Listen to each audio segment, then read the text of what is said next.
Looks like I disconnected. Internet shitted itself.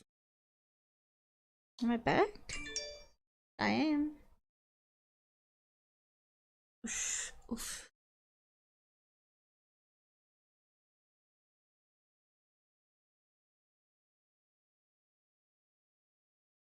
I think I'm back.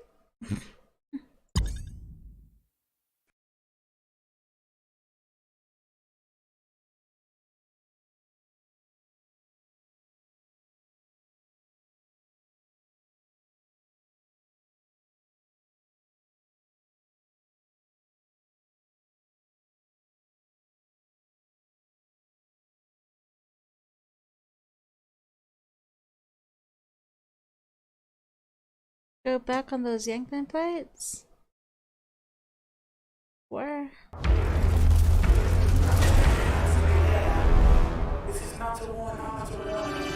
think that I'm running in place? Y'all really testing my patience.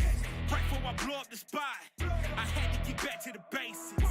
What if my talent is wasted? You see what I'm lacking the placement. Thought since I rap in the basement, but my come up is legend, is greatness. I don't care now, it's pedal to the metal. I can never quit now, I will never settle. Puppet to the game, I'm pulling strings like Geppetto. We in the same game, but I'm on a different level. I passed it. Gotta keep grinding till I'm laid up in the casket. No fake round, but you feeling too plastic. Yeah, y'all feeling too plastic. They say my style crazy, but then it's straight jacket. Wow. Why you still testing my patience? Trying to turn me into something I ain't trying to be. All the hate is a heavy rotation. You gon' lose yourself, quit testing me. Don't make me lose my mind. Don't make me lose my mind. Don't make me lose my mind, cause I'm looking like Wesley, test me. Don't make me lose my mind. Don't make me lose my mind.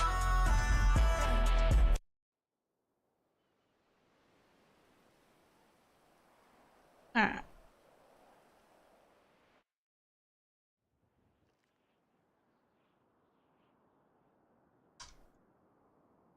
My boat is still there. Oh no! Why am I here? Oh no! No! My boat's all the way down there. Is there a jet ski that I can use? Oh wait, there's a boat I can use, but it's gonna take a while. Fucking hell. Ugh. Why am I here? Oh, you see it? Oh no. Why am I all the way up at Polito? I thought I would go to like the last location.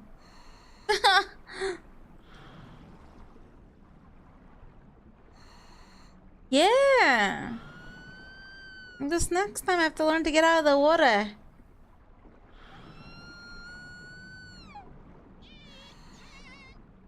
How fast is this boat anyways? This is the Marquis Dinka, I think. I think it's that one. Or maybe it's not. It might be just a regular. Oh shit! Fucking scared the fuck out of me! Fuck. Can I get on? Fuck. So funny! Yeah, this is the Market Dinka. Let's go. Oh my god, it's so fucking slow. How fast does this thing go? It is so slow. Huh. I think I'd be faster in a car.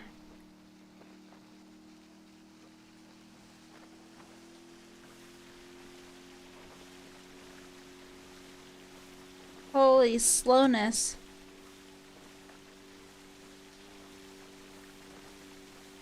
There has to be some jet ski somewhere. Ooh, look at that. Oh yeah. I heard that there's a lot of things happening at the casino. That there were people beating up people, people shooting up people. Or just bad bets, I guess. But anyways, yeah, there would... Oh, there's a jet ski. I'll go to that one. There is a certain someone, I think, that messes around near the pier. Or I don't know, but there is a shark that appears around the pier.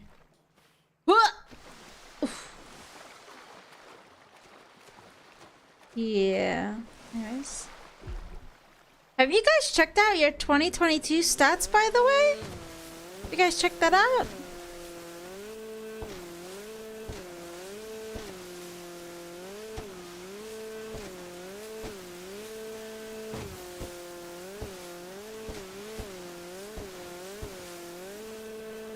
If you go on the announcements, there's a link to your 2022 stats.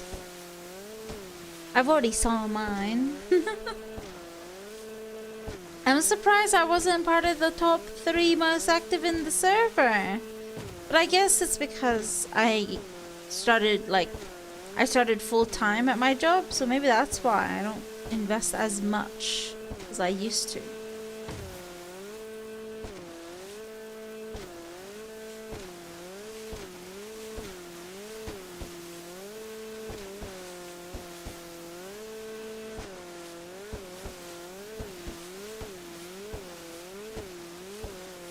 Alright, anyways, let's see this show.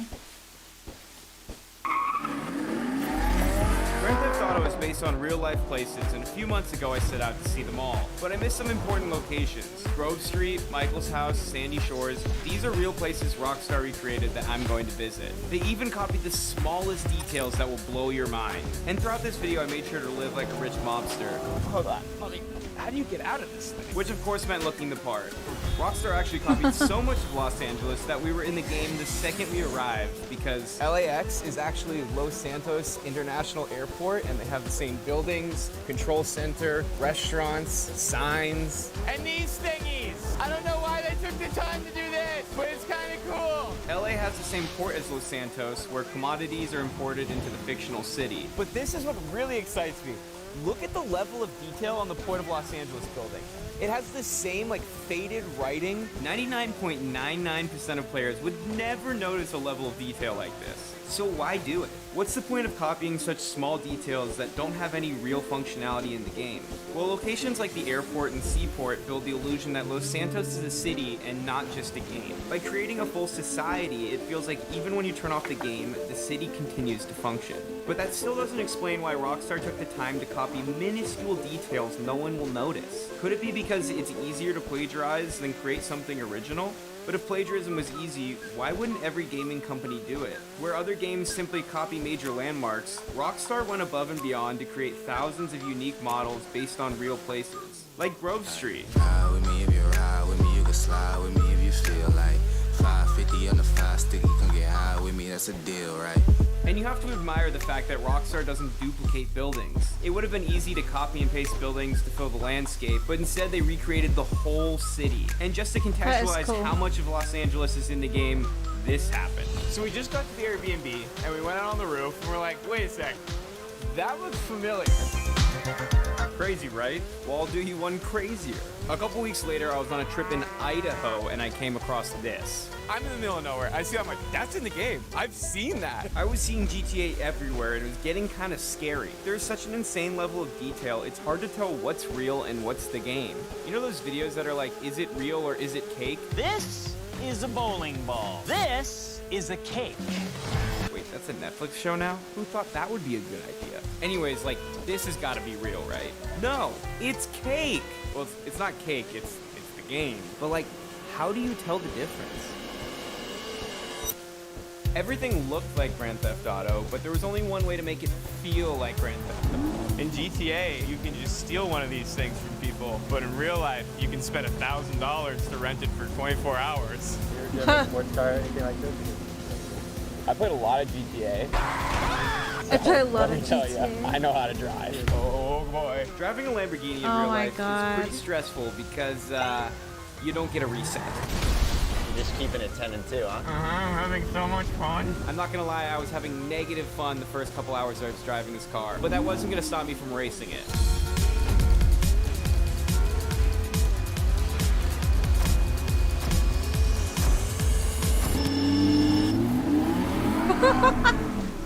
What the hell?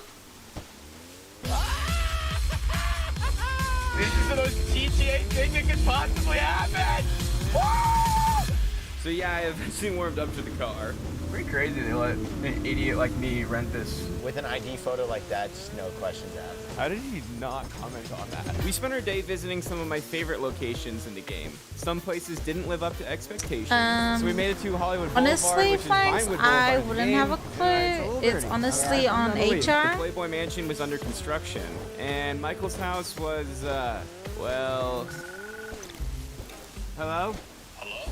Sorry to bother, but did you know that your house is in the game Grand Theft Auto? It's a very famous house. It's Michael's house. Get off my property or I'll call the cops. There's a cop.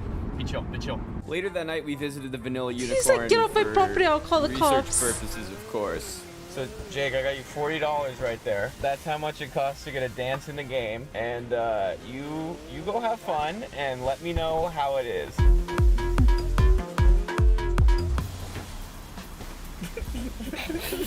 Haley, if you're watching this, I love you. I'm so sorry. It kind of felt like the multiverse was real and I was in the wrong universe. Locations look similar in appearance, but Rockstar puts its own satirical spin on everything. In real life, this is the Ripley's Believe It or Not Museum. In the game, it's Bishop's What the Fuck. And by creating their own hilarious radio stations and billboards, the world feels authentic while also making you laugh. I've spent hours just listening to the radio stations or watching TV. They're so hilarious you can't even get mad that you're listening to an ad. Like this one. Do you always get hungry after a good mugging? The post-mugging munchies? So you head on down to the closest fast food restaurant and see it's closed until further notice. And come to think of it, every restaurant in Los Santos is closed until further notice. Well, with today's sponsor, HelloFresh, you can get food delivered right to your doorstep, saving you time, money, and stress. HelloFresh offers a large variety of delicious meals with easy-to-follow recipes Onion and healthy shields. ingredients. Watch this. You catch that? You don't want to become the reason double doors were invented. So order from HelloFresh. Don't order like Big Smoke. I'll have 2 number 9s, number 7, 2 number 45s, 1 with cheese. The two most annoying things about cooking for me is coming up with new meals and cleaning up. But with HelloFresh, the work is done for you and everything is measured out, saving you time at the sink. So go to HelloFresh.com and use code AndrewLevitt65 for 65% off plus free shipping. Sadly, the next day I had to return the Lamborghini. I tried to tell them it shrunk, but they didn't buy it. Oh God. All right, well, I'm $1,000 poorer, but at least I learned what it's like to live in GTA in real life. And I learned it's expensive as fuck. I might only have a fun-sized Lamborghini now, but I rode out with my head held high. Because one day I'll buy one. One day these YouTube videos will take off and I'll be famous and making... From there we headed to Sandy Shores. All right, this is how you know we're on the right tracks. You have the windmills on the right side of the freeway. As we got closer to Sandy Shores, it was impossible to miss Mount Chiliad in the distance. You know what's funny? I don't even know what the mountain's name is in real life. You might remember that there's a tramway to get to the top of the mountain in the game, and the tramway is a thing in real life. Like, we're about to go ride on it right now. It was an absolutely beautiful ride to the top. I did notice some differences riding the tramway. Here we go with that floor rotation. There it is. Oh. The top of Mount Chiliad was also much different in real life. So far, no alien markings and no dirt bikes. Look, they even have these thingies. We also made sure to stop at Joshua Tree. It's 105 degrees out, and I'm wearing a sweatshirt so that we can match it up with the footage in the game. Please subscribe. We try hard. I was actually pretty nervous heading to Sandy Shores, because you know what it's like there. The game describes it as an abandoned, poverty-stricken, desolate town with trailer parks, drug addicts, gang activity, and bigoted rednecks. So we're gonna be looking for that today. Do you like my shirt today? I made it myself. Sandy Shores in real life looked the same. We found the same buildings, bars, and trailer parks. It was dry and dirty just like you'd expect. Once again, I was shocked by Rockstar's attention to detail. Dude, they even have these dirt hills in the game. But the place was actually full of really cool art and eccentric people. Apparently there's an art festival that goes on there every year, so we spent some time exploring the exhibits. Hello? Every GTA location we visited during our trip, I asked the waiters or homeowners, Did you know that this restaurant is in the video game Grand Theft Auto?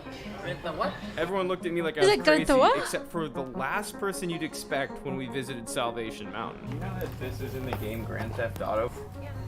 GTA 5. It's not mapped out the same as it is in the game, though. It's pretty crazy to think that people from Rockstar came out to all these places. It really makes you appreciate the effort they put into their games. From characters just going about their life, to flies swarming around lights, Rockstar thought of everything. So why do they take the time to create such small details that no one will notice? I think it's because these details come together to create believability in the world. Even though you might be focused on a tasteful mugging, your subconscious picks up on the imperfections in the road or the home security signs. All of this comes together to sell you not just a game, but a reality.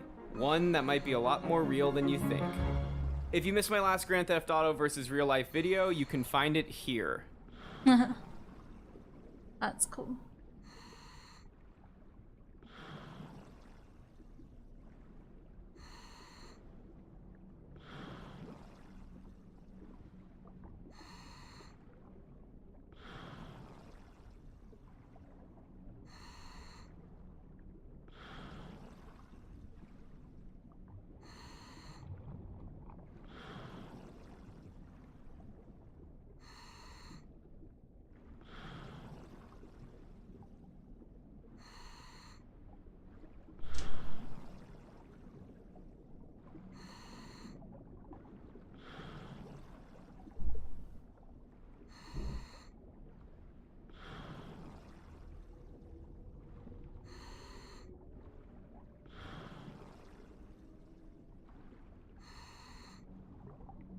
What's this?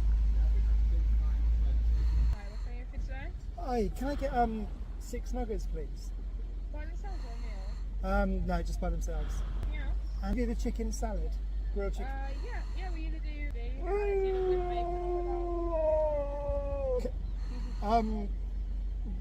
without. Crispy with bacon, please. Not a problem. Yeah, anything else? No, that's it, thanks. Awesome. Check it and head around them, please. Thank you, cheers. Thank you. Speaking dog. Sup, kid?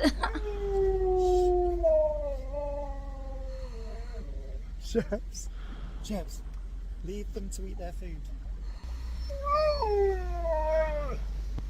I've ordered you a chicken salad and 6 Yuck. nuggets. We're going to flip a coin to who gets what. Whether you get the salad or the nuggets.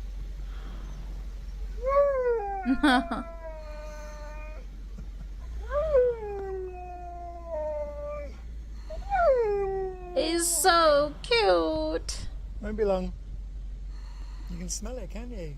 Can you smell your salad?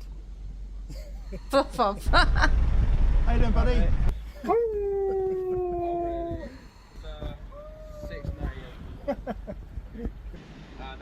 Lovely. Cheers, dude. You too. How you doing?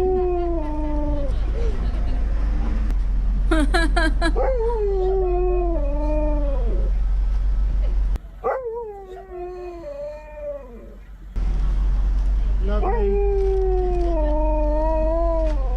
See you later. Cheers. Aww. Right, we're flipping for it, buddy. You win, you get the nuggets. You lose, you get the salad. That's the nuggets. That's the salad. Heads or tails? Aww. Tails. Okay, hold on then. So if you get tails, you get the nuggets. He's so cute. He thought it was food.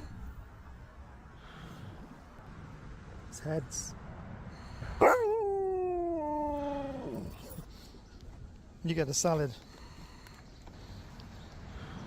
It's your salad.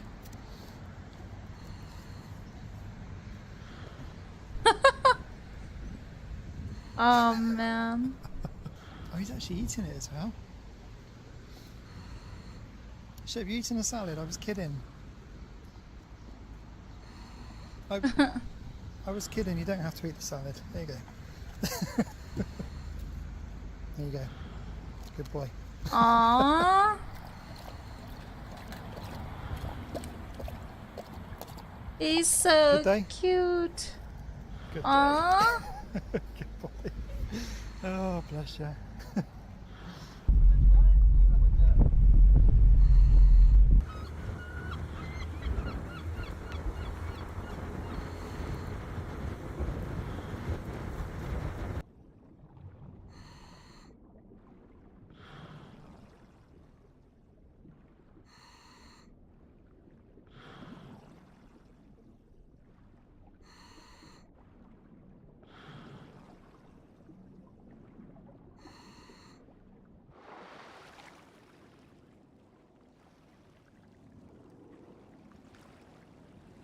Fiddlesticks, I don't know if we should go through with this or not. Billy You do Anderson. anything funny and I'll put a bullet in your brain, dude. What they do to you, Brody? Oh, they're straight ahead, straight ahead. Yeah, it's okay. Yeah, we can rob his house. Nice to rob his friend. Or rob his friend.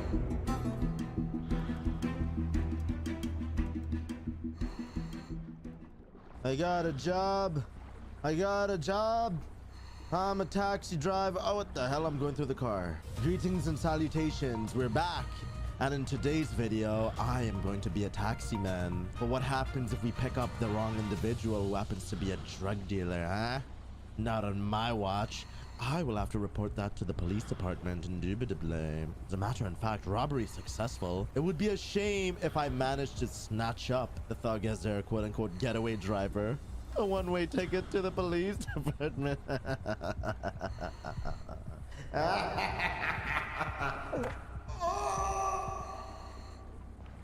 Time is of the essence, though. We must go. Toodly-doo. Ah, I see him. Right now, he's breaking into that house. Reminds me. What if I give him a taxi ride? Does he lock the door? What if we hide his car? Oh, you locked it. That won't stop me. Oh, dear God. I hope he doesn't come out. I'm about to die. Uh-oh. What? Where'd my car go? What the hell? Where's his Where the car? hell did my car go? I will do the next best thing. No, no luck. Oh shit. Oh shit. Oh, excuse me, sir. Can I have a ride? I was gonna borrow your car to the garage. Yeah, for sure. You can hop on my buddy. Thank you, sir. I was gonna take it, to be honest, but I wasn't sure if you were gonna shoot Nah, me. you good. You good. Nah, I'm straight. Alright, I appreciate it. What's your name, good sir? Is it the garage? No luck yet. Yeah. Wait, unless you don't can't. mind me Are you I'm new to the scavenging? city. You don't mind if I, you know, we make some money together or anything? Yeah, for sure. Let's run it, my G. Alright, I'm down for that. You got lockpicks? Let me check. Oh, bro, what don't I have? Yes, I do. Yes, I do. As a matter of fact, I have a lockpick. All right, guys, let's run it. Let's go rob the house. Did you already rob this house? No, I've never done that before. I just bought them from the store. How do we rob a? Let's go to a different store. This one you just did it, right? Nah, not yet. Where you from, my G? I'm from the northern hemisphere of Liberty City. How about yourself? Where are you from, good sir? I'm from Grove Street, you know, saying from the hood. Okay, From the trenches. I see you. I see you. Is it lucrative robbing houses? Yeah, hella. I mean, it's fast, easy. You get like about $1 million, like 3 houses. Yes, I already got robbed like 4 different times. I was about to say, I recommend you staying away from codeine and like that. Because codeine, you get robbed. So I mainly just stick to like fishing and robbing houses. Because, I mean, people rob you at codeine and shit like that. Alright, you got it. Do you got a lockpick? Yeah, for sure. Alright. So we just gotta use the lockpick on the door and then that's how you do it, right? Correct. Alright, let me check this. Alright, yo, he's in. Fiddlesticks, I don't know if we should go through with this or not. I'm getting a little scared. Let's just stay in the distance and let's see what happens. What do we call 911? I gotta say, I feel like, how do you say this? He seems like a nice guy. Maybe we'll leave him alone. Even though he was robbing a store or he was robbing a house. What if we do the next best thing? What if we just blow up his car and leave him like that and see what happens? Let's see what happens.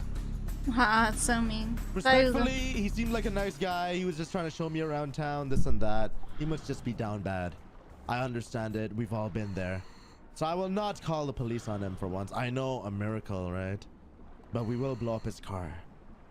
And we will see what happens. Hey, yo, what happened, my G? No! Brody! Brody, no, Brody! Oh, I died! What they do to you, Brody? I died and I can't get dog. up! No! No! No! Oh, I'm dead! I can talk in the afterlife. Find out who the f did this. I'll put a cap in their fucking ass. We'll find you around the city. I'm gonna ask who did it. I'm gonna f them up. Nobody f my homies. At least the EMS came in the nick of time. Yo, someone please pick up my homie. Nah, he ain't picking up shit, bro. Put your hands up, bro. Oh, shit. What? What? Damn.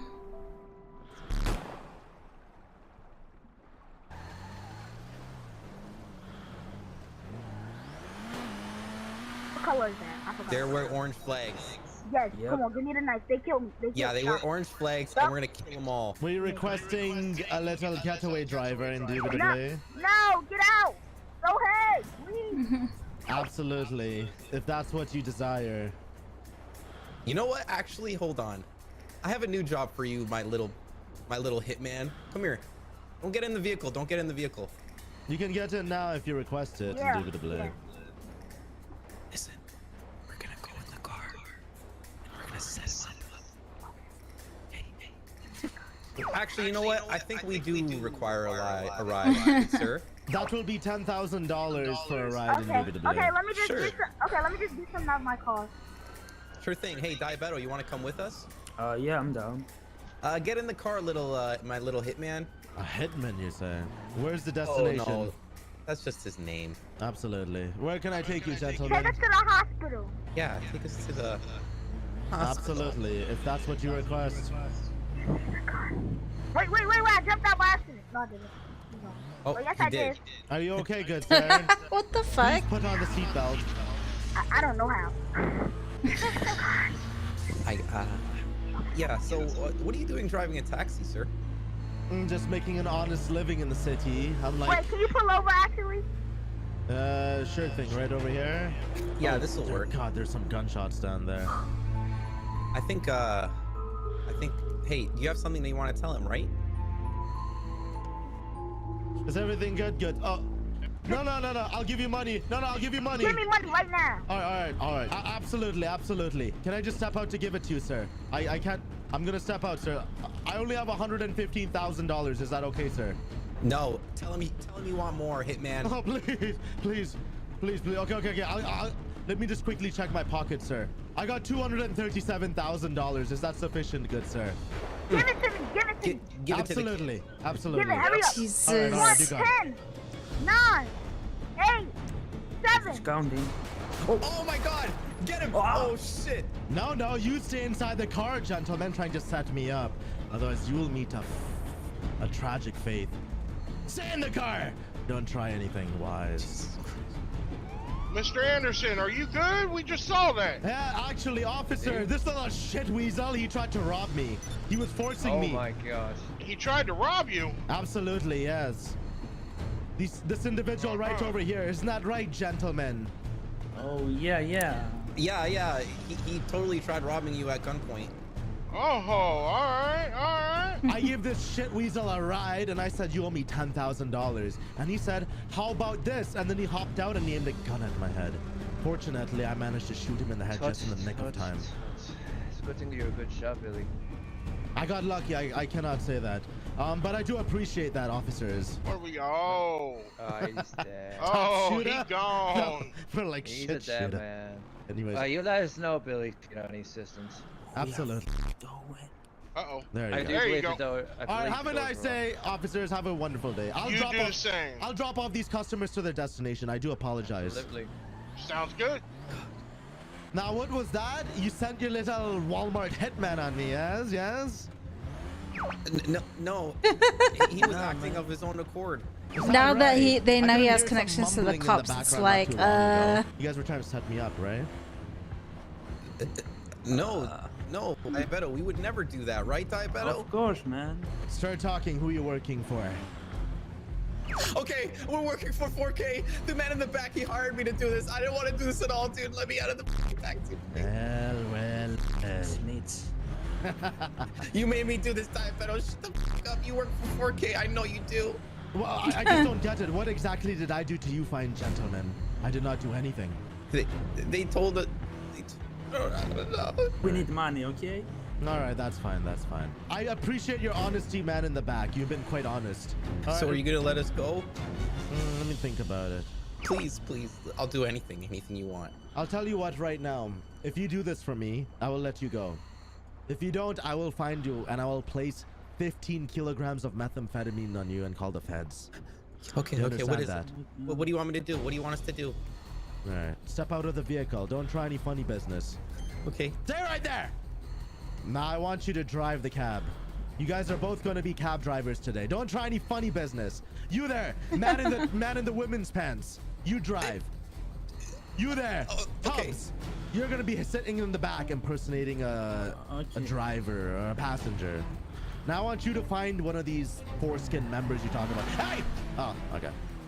Now find one of these gang members. I want you to pick them up. Okay. What the heck's going I'm on? not even in the car. Don't act nervous. By the way, this car is rigged with 10 kilos of Semtex. You try any funny business, I will make sure you all die. Oh, God. You got it. Actually, I might die too, but I'll jump out in the nick of time. What the fuck? Excuse me, did someone call for a taxi? Just to the right, behind the wall. We'll try somewhere else then. Okay, let me try to go around to the McDonald's. I think there might be there. Very well then. Right there, you still see him. Yellow Subaru. Hail it. Whew, driving a cab is really exhausting. I wish I can get some customers. He's inside, I think. Oh, wait till he comes out. You see the man on the left, all black with the yellow flag.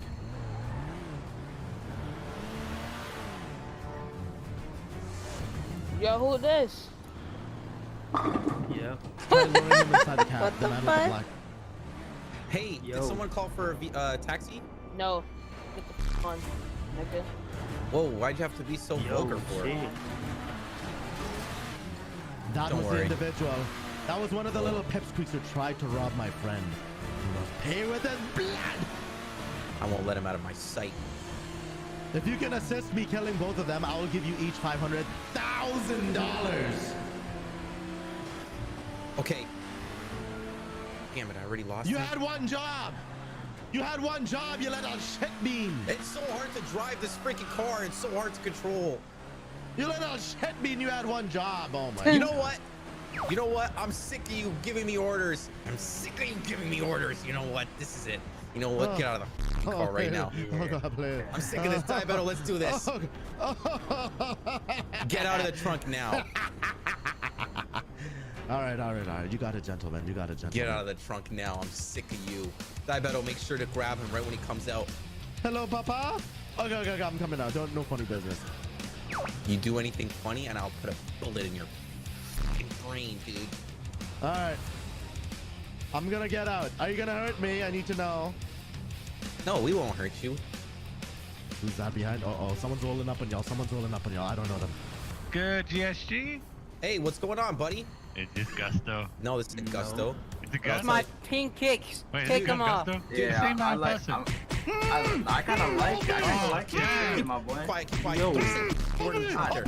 I'll pay you to kidnap me. Hey. No one do Yeah, anything. No one do You're anything. gonna need to put your hands on my boy. Yeah, we're gonna put your hands up. I'm not asking you again. Put your hands up. Hands up. We're helping him. We're getting him out of his truck. I'll give you guys each We're a getting million. him out of his truck. Each million? Wait, let's talk about We're this. saving I'll his give life. you guys a million each. I don't want the money. We want to save Yeah, his we gotta life. save him, and I'm gonna need you to throw them hands up. We're saving this. Don't you dare run. We're Don't gonna you save dare his life. Hey, Beto. My boy. You're not Jesus going anywhere. Christ. Are you tired of getting booted offline? Yes.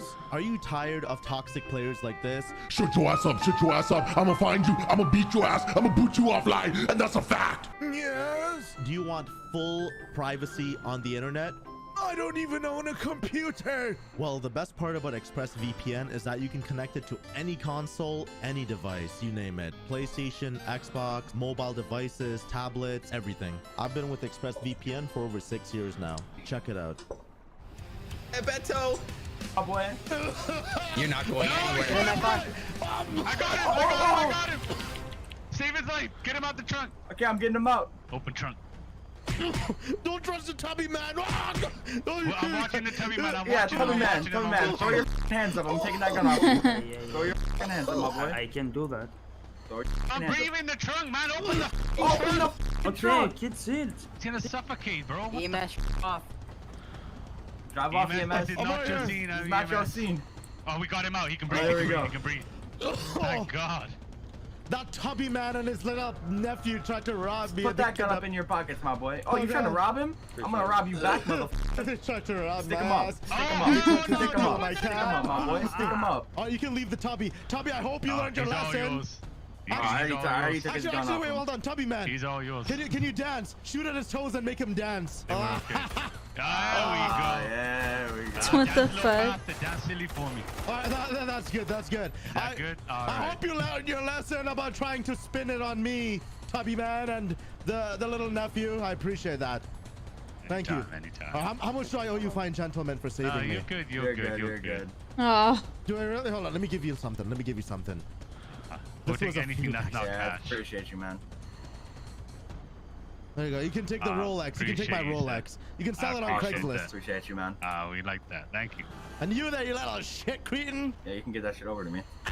Car. Put that bitch on. Oh yeah, whatever your car. Hey, little pipsqueak. I'm not gonna lie. I got a little lucky back there too. God. So like I'm telling you, get in the fucking car and let's. Watch it, you little pipsqueak. I'm trying to come through, you little shit. Watch it. Watch Hey, yo, what the? Let's go after. Damn. Hey, yo, what is that on your car? Oh, how dare you hit my car? Hey, yo, what is that? Yo, look at the back of your car. Look at that shit. What is that? What's wrong on that? What What's in the the? back? What is that? Hey, I'll be careful from here, bro. He come weird. Yo, come look at this shit. Yo, look at that. What are you talking about? Get out and look. Look at this. Your Look at exhaust that. is though. It ain't even that. It's something worse than that. My exhaust is messed up. How'd you get that? Yeah. You talking about that, bad boy? Nah, you Look might want to hop closer at out the and look at exhaust. that. Look closer at the exhaust. Nice try, you little shit. Oh. Good lord. It's hard losing these little creatures sometimes. Looking for a ride, good sir. Hello, Destination, please. McDonald's. Absolutely. What's your name, good sir? Leo. Ah, nice to meet you, Sir Leo. So how's your day going in this crime-infested city? Good. What about you? Can't complain, can't complain. You want to earn an extra quick buck, you want to help me out. Okay, bet. There's gonna be an individual with a yellow flag or something. I want you to lock them up in the car and tell them to enter the car. Can you do that for me, sir? All right. Tell him to enter this car. Yeah. I just want you to just say something along the lines of, "Hey, yo, bro, hop in the car. This guy just gave me $3 million or some shit, whatever. Say whatever they want to hear. They tried robbing my friend earlier, so it's only fair. Let me just hide in the trunk first. Hold on. All right. Have you ever had a job before, Sir Leo? No. I'm not. Yeah. I'm a cameraman. Oh, wonderful, wonderful. So a taxi man, same thing as a cameraman. Not really, but we can act like it is. Follow that car on the right, the white car. Do you see that car? Yeah, follow that Dodge Charger. I just regained big. Try getting that individual there. You see? You saw in the black, all black and the white and the yellow flag. Try getting them in the yellow car. You need a ride? I'm gonna die then, bro. I ain't gonna lie to you, huh? Oh, yep. In my trunk. Let's go. Hey, get out the trunk. Nah. Benze? Come You need a ride? Dear God. I think they're gonna kill each other. You need a ride? What do you guys want? You guys still want the car? I think I got one. Dear God. Sweet. Loudy loud. Try following the yellow guys. Ah! Try the wheat fields. Or do you know where they went? Yeah, they went up here. Oh. Great eyes.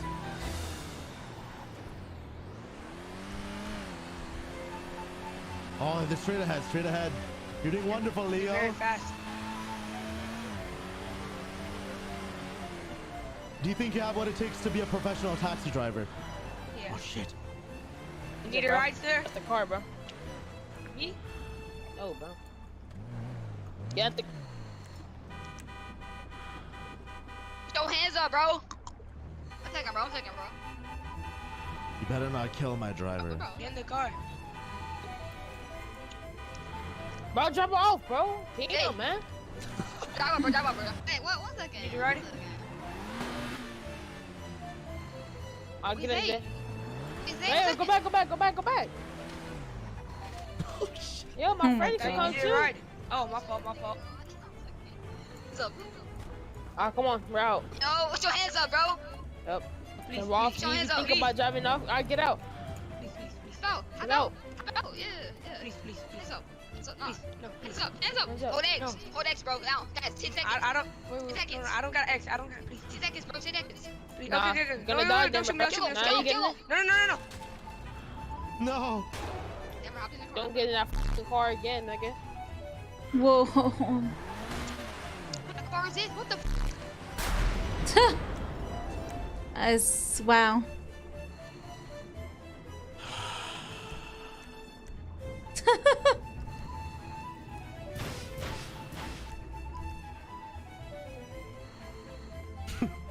Don't worry, I got both of them.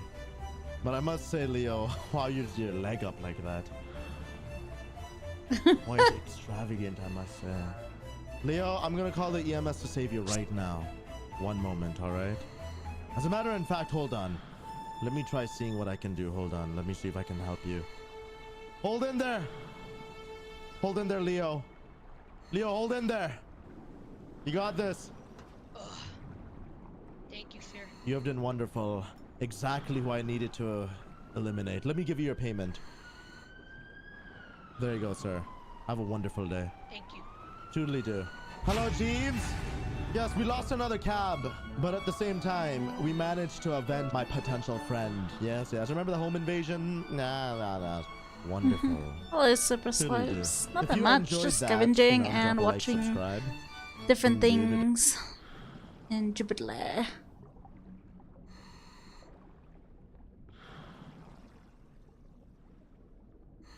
This. So I would imagine most of you watching are probably already familiar with Olive Garden. It's a popular Italian chain restaurant here in the United States. For whatever reason, the internet has a long history of dunking on this particular restaurant. It's one of those places that's clearly trying to be fancier than it really is. I mean, the food is okay, but it's kind of one of those places where I'll only go if like an extended family member gives me a gift card at a Christmas party or something. It's not necessarily bad, it's just middle of the road, kind of meh. Olive Garden in many ways is a meme, particularly on Reddit. They like to make fun of people who think Olive Garden is some sort of fancy restaurant, asserting that people who regularly enjoy eating there are classless heathens. And this sentiment is what leads us to the topic of today's video. In 2012, an 85-year-old woman would write a positive review about her experience dining at a North Dakota Olive Garden. This would lead to thousands online mocking and patronizing her for the positive review she left, with only an intervention from Anthony Bourdain stopping the harassment. I wrote a review of the Olive Garden, which opened in Grand Forks, and minding my own business, and all of a sudden there were just hundreds of emails and phone calls, and someone told me I'd gone viral. I didn't know what that meant. I didn't know what that meant. Oh hey look, it's me, standing in the kitchen. So rather than making the trip to Olive Garden tonight, I decided to do Italian at home. And what's on the Wavy Web Surf menu? A frozen pizza. Well, not literally, it's been cooked, but you know what I mean. And you know what pairs nicely with frozen pizza? Something that can really add a bit of dignity to this meal? Some delicious red wine.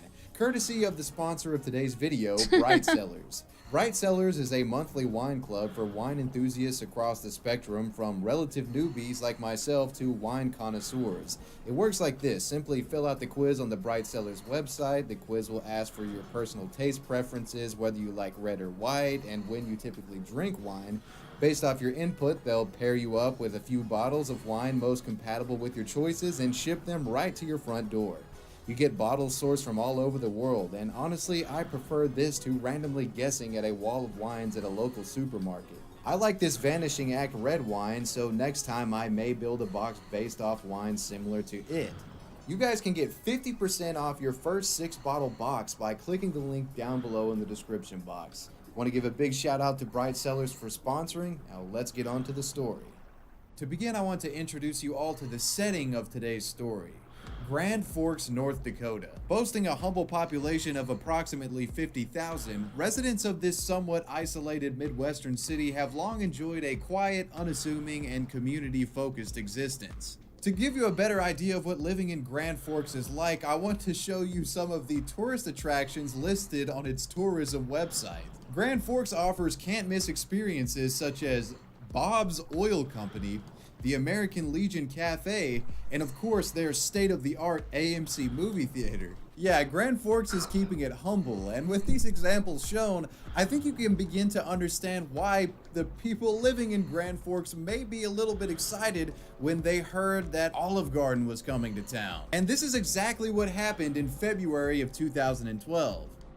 Garden's new stuffed shells with shrimp and a creamy seafood sauce, or with sausage and Alfredo, starting at $9.95 at Olive Garden. With lots of spaghetti. In late February, Olive Garden, the undisputed king of franchise Italian fare, would be blessing Grand Forks with all of its Alfredo sauce-laden glory. And when opening day came, you could bet your bottom dollar that Grand Forks' own most esteemed culinary critic would be present to try out the exotic flavors provided by the chain. I'd like to try the classic lasagna. Got some nice sharp tastes to it. Time has come for dessert. Meet Marilyn Haggerty. Age 85 at the time of this story, she was a columnist for the city's most popular newspaper, the Grand Forks Herald. For over 20 years, she had written a segment called the Eat Beat, in which she would review restaurants around the local area. Essentially the sweet geriatric version of the Report of the Week, Haggerty's column mostly detailed her experiences dining at franchise chains. While some critics may consider the act of reviewing a chain restaurant redundant or beneath them, Haggerty enjoyed these sorts of eateries. She had given positive reviews to a local Subway, McDonald's, and even Taco Bell. And Grand Forks' newly opened Olive Garden was next on the list to be reviewed. Shortly after the new Grand Forks Olive Garden opened, Haggerty would make her way to the restaurant and enjoy a meal. Afterwards, she would write a review for it, which was overwhelmingly positive. It's a pretty long and detailed review, but here are the highlights. My first visit to Olive Garden was during mid-afternoon, so I could be sure to get in. After a late breakfast, I figured a late lunch would be fashionable. The place is impressive. It's fashioned in Tuscan farmhouse style with a welcoming entryway. There is seating for those who are waiting. It had been a few years since I ate at the older Olive Garden in Fargo, so I studied the two manageable menus offering appetizers, soups and salads, grilled sandwiches, pizza, classic dishes, chicken and seafood, and filled pastas. At length, I asked my server what she would recommend. She suggested chicken Alfredo, and I went with that. Instead of the raspberry lemonade she suggested, I drank water. The chicken Alfredo, $10.95, was warm and comforting on a cold day. The portion was generous. My server was ready with Parmesan cheese. As I ate, I noticed the vases and planters with permanent flower displays on the ledges. There were several dining areas with arched doorways, and there's a fireplace that adds warmth to the decor. On a summer day, I will try the raspberry lemonade that was recommended. All in all, it is the largest and most beautiful restaurant now operating in Grand Forks. It attracts visitors from out of town as well as people who live here. The North Dakota woman who's been writing columns for 50 years, but never has one of her restaurant reviews captured this much attention. Somehow this seemingly innocuous and most certainly wholesome Olive Garden review would cause Marilyn to become the target of online mockery. Marilyn's review was first criticized by a food blogger in Colorado who would set the patronizing tone which would be shared amongst food critics in regards to Marilyn and her review. This critic says, "Did you know there was a line at the Olive Garden in Grand Forks through February? Marilyn Haggerty does. She is about the cutest food blogger ever. And if my own grandma didn't already love the Olive Garden, I would adopt Marilyn as my excuse to go to the Olive Garden.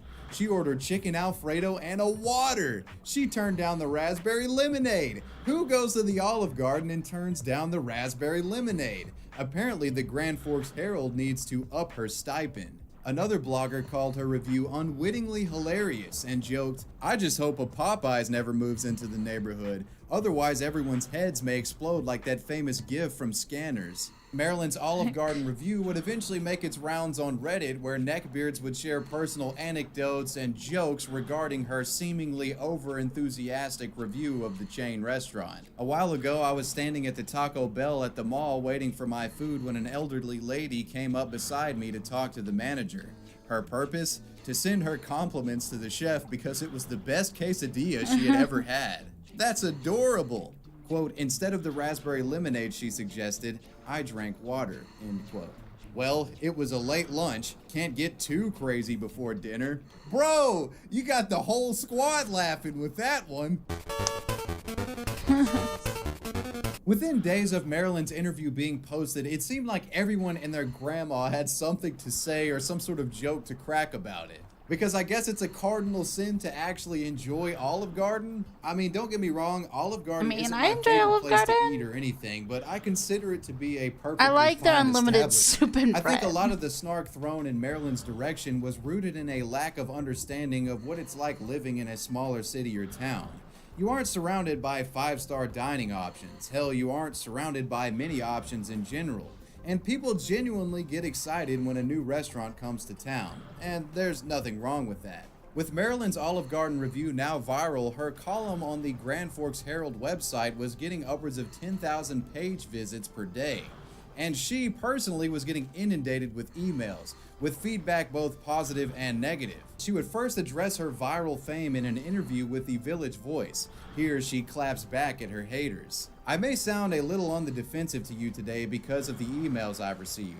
One was kind of snotty, but the other 4 or 5 were kind of friendly. But my daughter tells me I should go on Facebook and read all of this crap, and I do not have time to let myself be bothered or read all of that stuff. I have a Sunday column I'm doing now about a completely different subject. I don't have time to sit here and twit over whether some self-styled food expert likes or does not like my column. The publisher likes it. Marilyn seemed mostly unfazed by the jokes that were coming her way, and she really didn't need any emotional support throughout this, but whether she wanted it or not, she got some. This support came from late famed American celebrity chef Anthony Bourdain. Anthony Bourdain would praise Marilyn for her response to all the attention, tweeting this out on March 8th of 2012. Very much enjoying watching internet sensation Marilyn Haggerty triumph over the snarkologists, myself included. This wouldn't be the only time Bourdain and Haggerty would cross paths. Anthony would invite her to New York City. There, they met and tried out restaurants around town. This resulted in not only a friendship, but a business deal. Anthony offered Marilyn a book deal, wherein she would publish her nearly 30 years of food reviews for the Grand Forks newspaper into one book. This book is called Grand Forks, A History of American Dining. This is a clip of Anthony speaking highly of Marilyn, and it's pretty heartwarming to say the least. Tell us about this woman who, 85 years old, she did this review, and you saw it and loved it. Marilyn Haggerty wrote from the Grand Forks, North Dakota Press, wrote a small article, a review of the new Olive Garden opening up in her neighborhood. And of course, it became sort of an immediate viral sensation. People were putting it up as the most hilarious and mockable review ever. And of course, that was my first instinct as a New Yorker, as somebody who's eaten all over the world, to sneer. And then her reaction was I don't know, so dignified and genuine, genuine, and the review itself was so heartfelt. And this is a woman who's been reporting for the paper, 5 columns, I think, for 30 years. I thought, wow, she's making us all look bad. This is the way much of America eats, and I just thought, actually, this body of work, these 30 years of reviews of dining in North Dakota, is in a sense a history of dining in America, and I thought, I want to publish this person, and in fact, I will be doing just that. So you guys are going to work together with a book deal. Very nice. Yes, I'm meeting with her later today. Very nice. After the Anthony Bourdain co-sign, Marilyn became less of a target of online mockery and more of a beloved living meme that the mainstream media couldn't get enough of. Marilyn's book would go on to sell thousands of copies, and she continues to write reviews for the Grand Forks Herald to this day. Looking back, she is very grateful for all the attention and opportunities granted to her by this Olive Garden review, and she is most grateful for what Anthony Bourdain did. Shortly after Anthony's passing in 2018, She had this to say about his upstanding character. He spoke up for me at a time when people all over the country were making great fun of the column I write. To have a man of his stature to rise up and befriend me, it meant a lot to me. You know, sometimes you go through life and you think about all the wonderful things that happen to you. And one of the wonderful things that happened to me was when Anthony Bourdain spoke up for me and wanted to publish my columns in a book. And in regards to his death, she said, "It's sad, shocking news."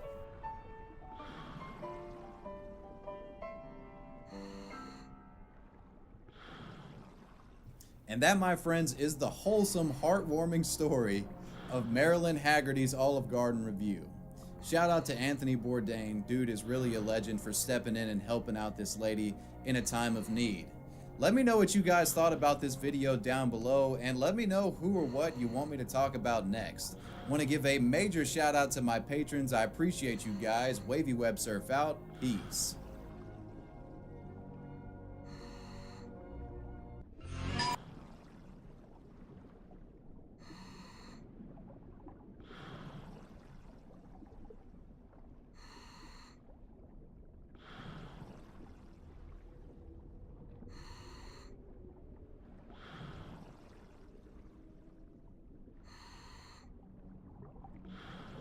You guys loved the last episode, so I'm back with another. Calix blind dates 8 models. But how will he fare this time? Well, I mean, how will I fare this time? But yeah, you get it. Enjoy the video.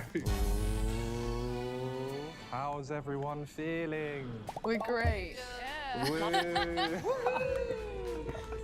I can already see what we've got going on here. Balenciaga's number 6, Gucci number 5, but no one's wearing no 2 ways. Don't know what these are. Mission failed.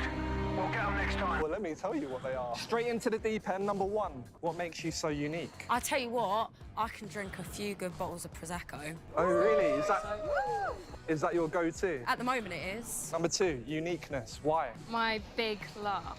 Okay. Are you going to ask me to laugh? I'll tell you a pickup line. Is your dad in jail? I don't know my dad. Oh, my. You need to leave! Number 3. I'd say what makes me unique is probably like I'm always the smallest in the room at 4'10". If I... Are you here? Wait, here? No, that's my chin. Number 4. My uniqueness is that me and Black Peppercorn have a very good connection. I love it so much that I will just add more and more and more to like anything I'm eating. That's very cute, but I've never wanted to date like Pepper. Moving swiftly on to Miss Gucci, what makes you unique apart from your shoes? My face. See, that is a very clever thing to do because I'm not going to see that until last. 6. So I'm a creative. I feel like when people are creatives, they stick to one thing, whereas I do everything, like everything and anything. So I feel like that makes me unique. We have a lot in common. I make YouTube videos and then I make shoes. Wow. Number 7. My tattoos. And are you wearing something that shows those tattoos today, or am I going to have to find out another day? You can see my arm. I see that thigh. Number 8, what makes you unique? My dream job is still to be a Power Ranger. What colour? You know what? It's between green or blue. How old are you? You can find out later. Just wanted to check. Power Ranger at 25 years old. She said she was 12. Okay. Oh, this is tough. By the way, don't take offence. I'm knocking you out based on your shoes. I am going to knock out number 8.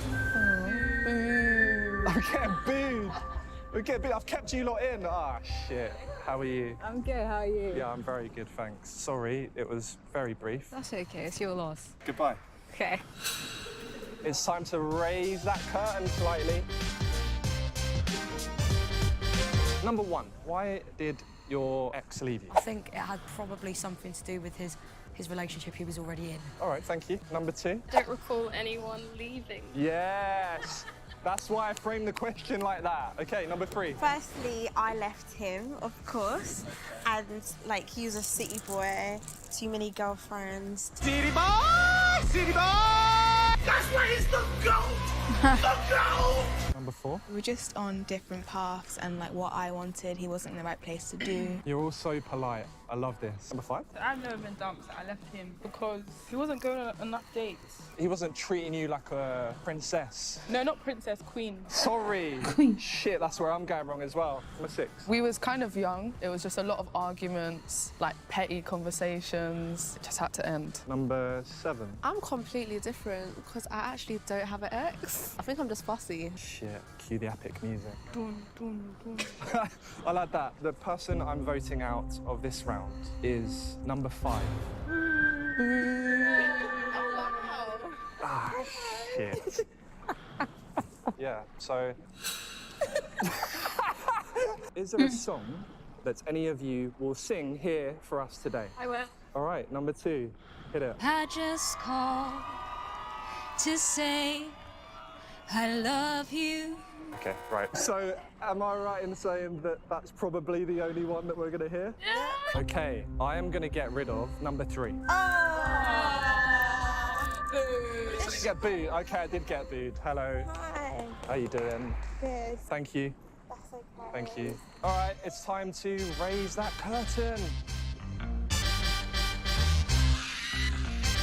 Number 7, why did you wear this outfit today? I really got rushed today, so I just shoved on anything that was just there at the front of the closet. Number 6. I just feel like this is comfort, and I feel like if I was to go on a date, I want to be comfy. Number 4. Honestly, I looked at the weather. I think when it's a dull day, because it's a bit rainy outside, I like to wear colour because it makes me feel good. Yes, those are very green. But you haven't seen me yet. I'm also matching in some respects. Oh, stop it. Number 2, why did you wear this today? Well, I didn't look at the weather. It was just the first dress on top of the pile. And number 1. I looked at the weather and decided that it wasn't raining, which was stupid. I don't like wearing a bra, so I picked something which I don't have to wear a bra with. And these shorts are my fat shorts. Because look, easy access is great.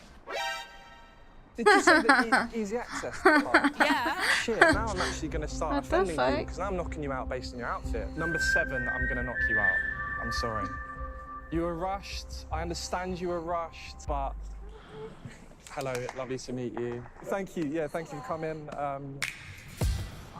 I'm pausing the video right here to say if we get 50,000 likes on this video, then I'm up in the stakes. I'm up in the number of girls and the questions that we ask. So hit that like button down below. We're down to 4. This round I've got to knock 2 of you out. Obviously, I'm in the YouTube game, so it's really important for me to have that YouTube honey. What would your username be if you had a YouTube channel? You might have a YouTube channel. Number 1. Daddy's little disappointment. I could see that on like...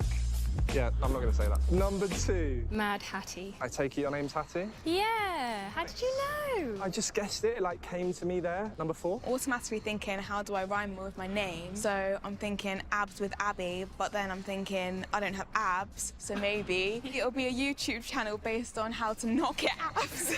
You know what, that's actually quite jokes. That's actually quite jokes. Number 6. So my name's Millie, so I think it would be maybe M.Illy. Okay. But that's a bit shit, isn't it? So maybe we can work on that. Cool. I now need to vote 2 of you out, so I'm going to do that. I'm sorry, M.Illy. I'm voting you out. Because it was a shit username, wasn't it? Yeah, I mean, it's all I have to go on. You're slow walking out as well. It's okay. We're not gonna do the YouTube thing then. No. Never mind. I'm sorry. And I'm going to vote out number 2.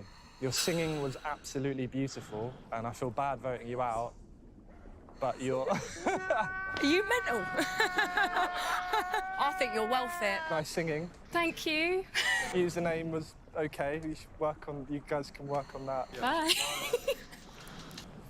The final 2. Oh my God. It's a head-to-head. We're going to play an instrumental. Oh no, no, no, no, no, no, no, no, no. And I want you guys to rap over the top of it. A freestyle rap. You look like you're gonna cry, and why do I feel like you're gonna come out like Eminem? Who wants to go first? Oh, go on then. 1, 2, 3, 4. My name is Abby. I'm gonna be at your door. Abby's at your door! 7 to the 8. Your name is Calix, and you're gonna take me on a date.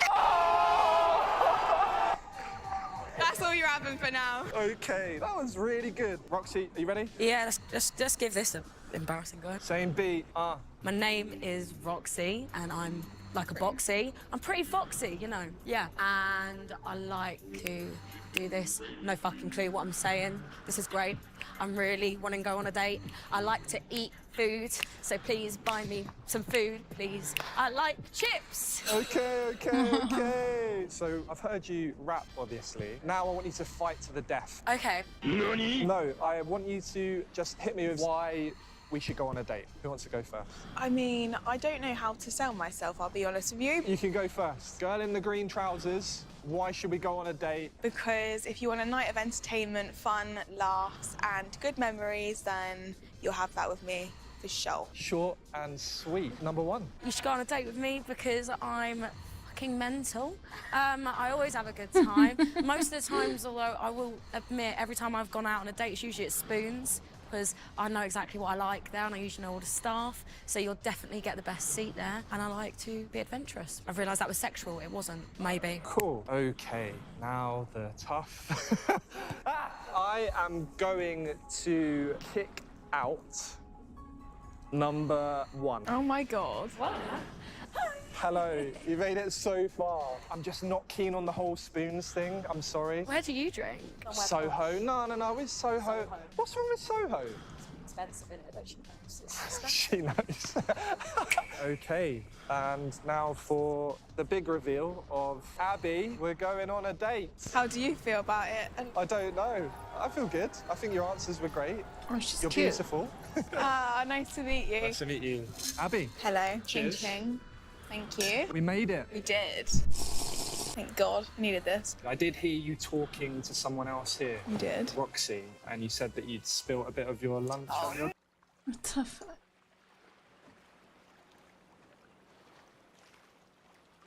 Where did my book go? Oh. I was about to say. Is it even hooked up? Right. Is it even anchored? I don't think it is, since I got here. Oh, it's not. Good thing it didn't float away. Let's look at it.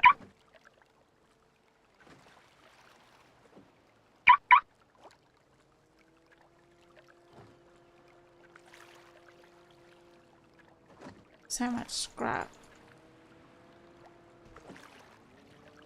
Hey, Bethany, where have you been? Are you never gonna come back? Or are you just doing your own thing?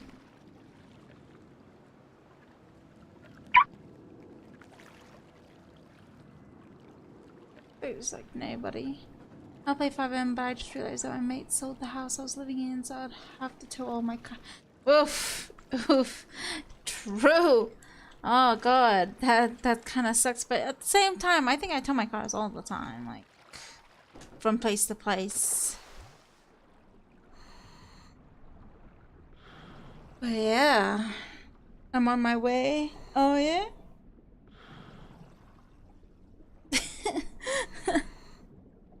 Oh gosh. All I'm doing in this dead hour is scavenging. Hoping to get a hard case. Toxic, how the fuck did you get how many briefcases and how many hard light cases? Where'd you swim? Tell me your secrets right now. I am not having any luck at all. No hard case. Nothing. No luck.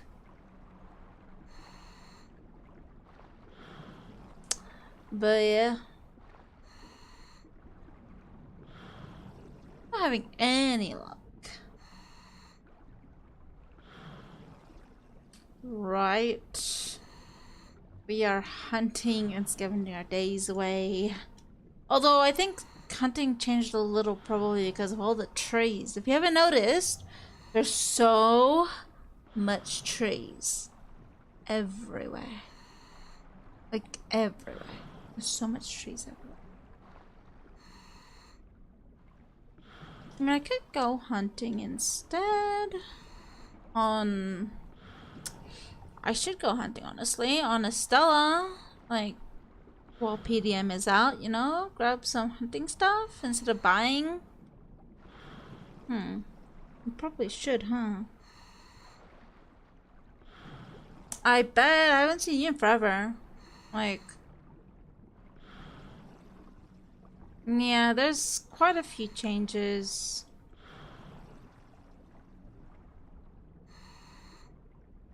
Quite a few. Alright, what was I going to watch?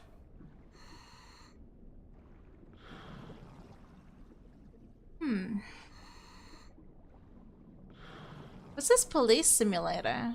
You know, I've heard of it, but I've never played it. Hello everybody and welcome to Police Simulator Patrol Officers. This game has been out for quite some time and I never made a video on it. And I figured why haven't I made a video on it? So that's what I'm doing today. I did play this with Jeff a while back and I have played it single player a handful of times, but never made content on it. So I figured let's go ahead and do that. I think this is the door to get out, is it? Is it? Yeah, it is. Okay.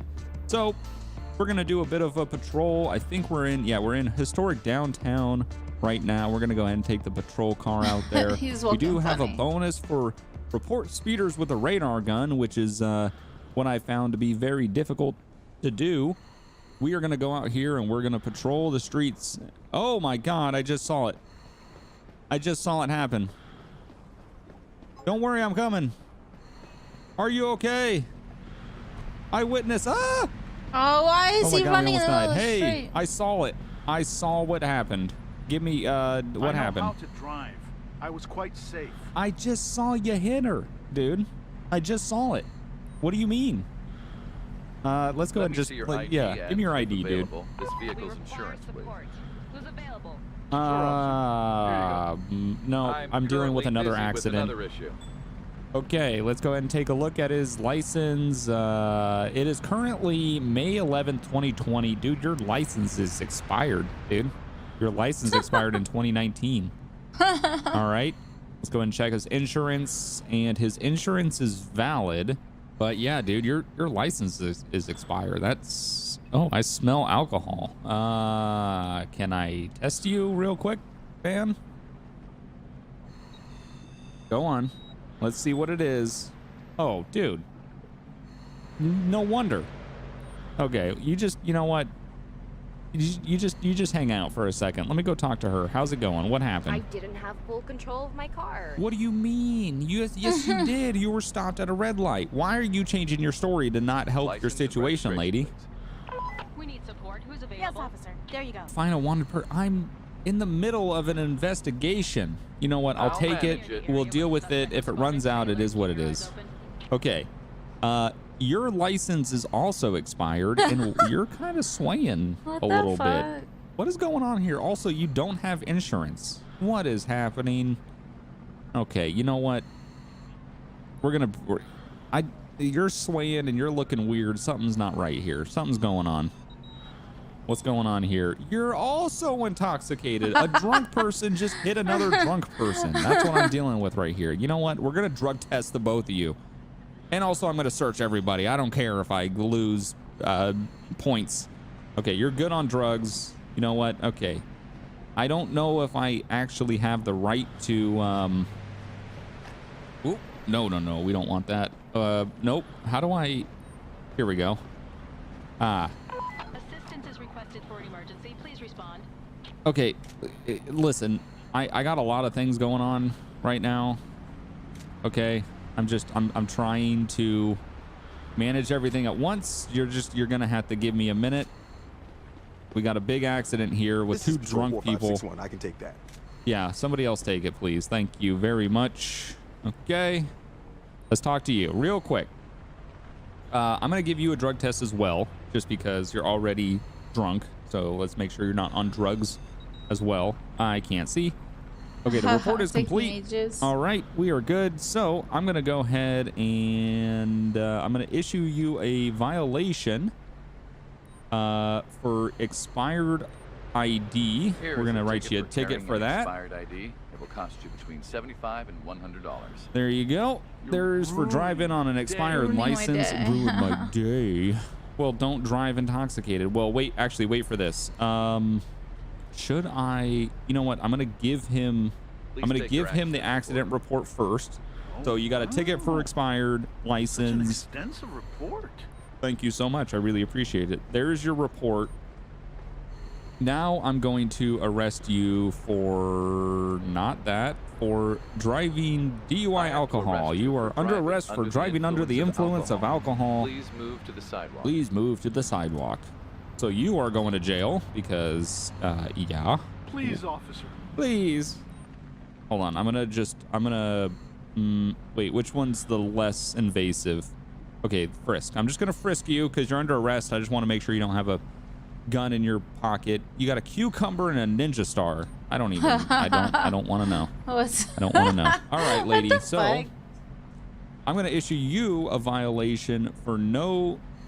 Actually, you also had an expired license, so I'm going to issue a ticket for an expired license. Between $75 and $150. I don't know why that guy's ticket was between 75 and 100 and hers is 75 and 150, but it is what it is. I'm also going to issue you a ticket for no insurance because you did not provide me an insurance card. My lawyer will take care of it. Yeah, I bet he will. Your lawyer's also going to take care of you. You're really sad. Your lawyer's going to take care of you getting out of jail for driving under the influence. And then here we go. You are now going to be under arrest for driving under the influence of alcohol.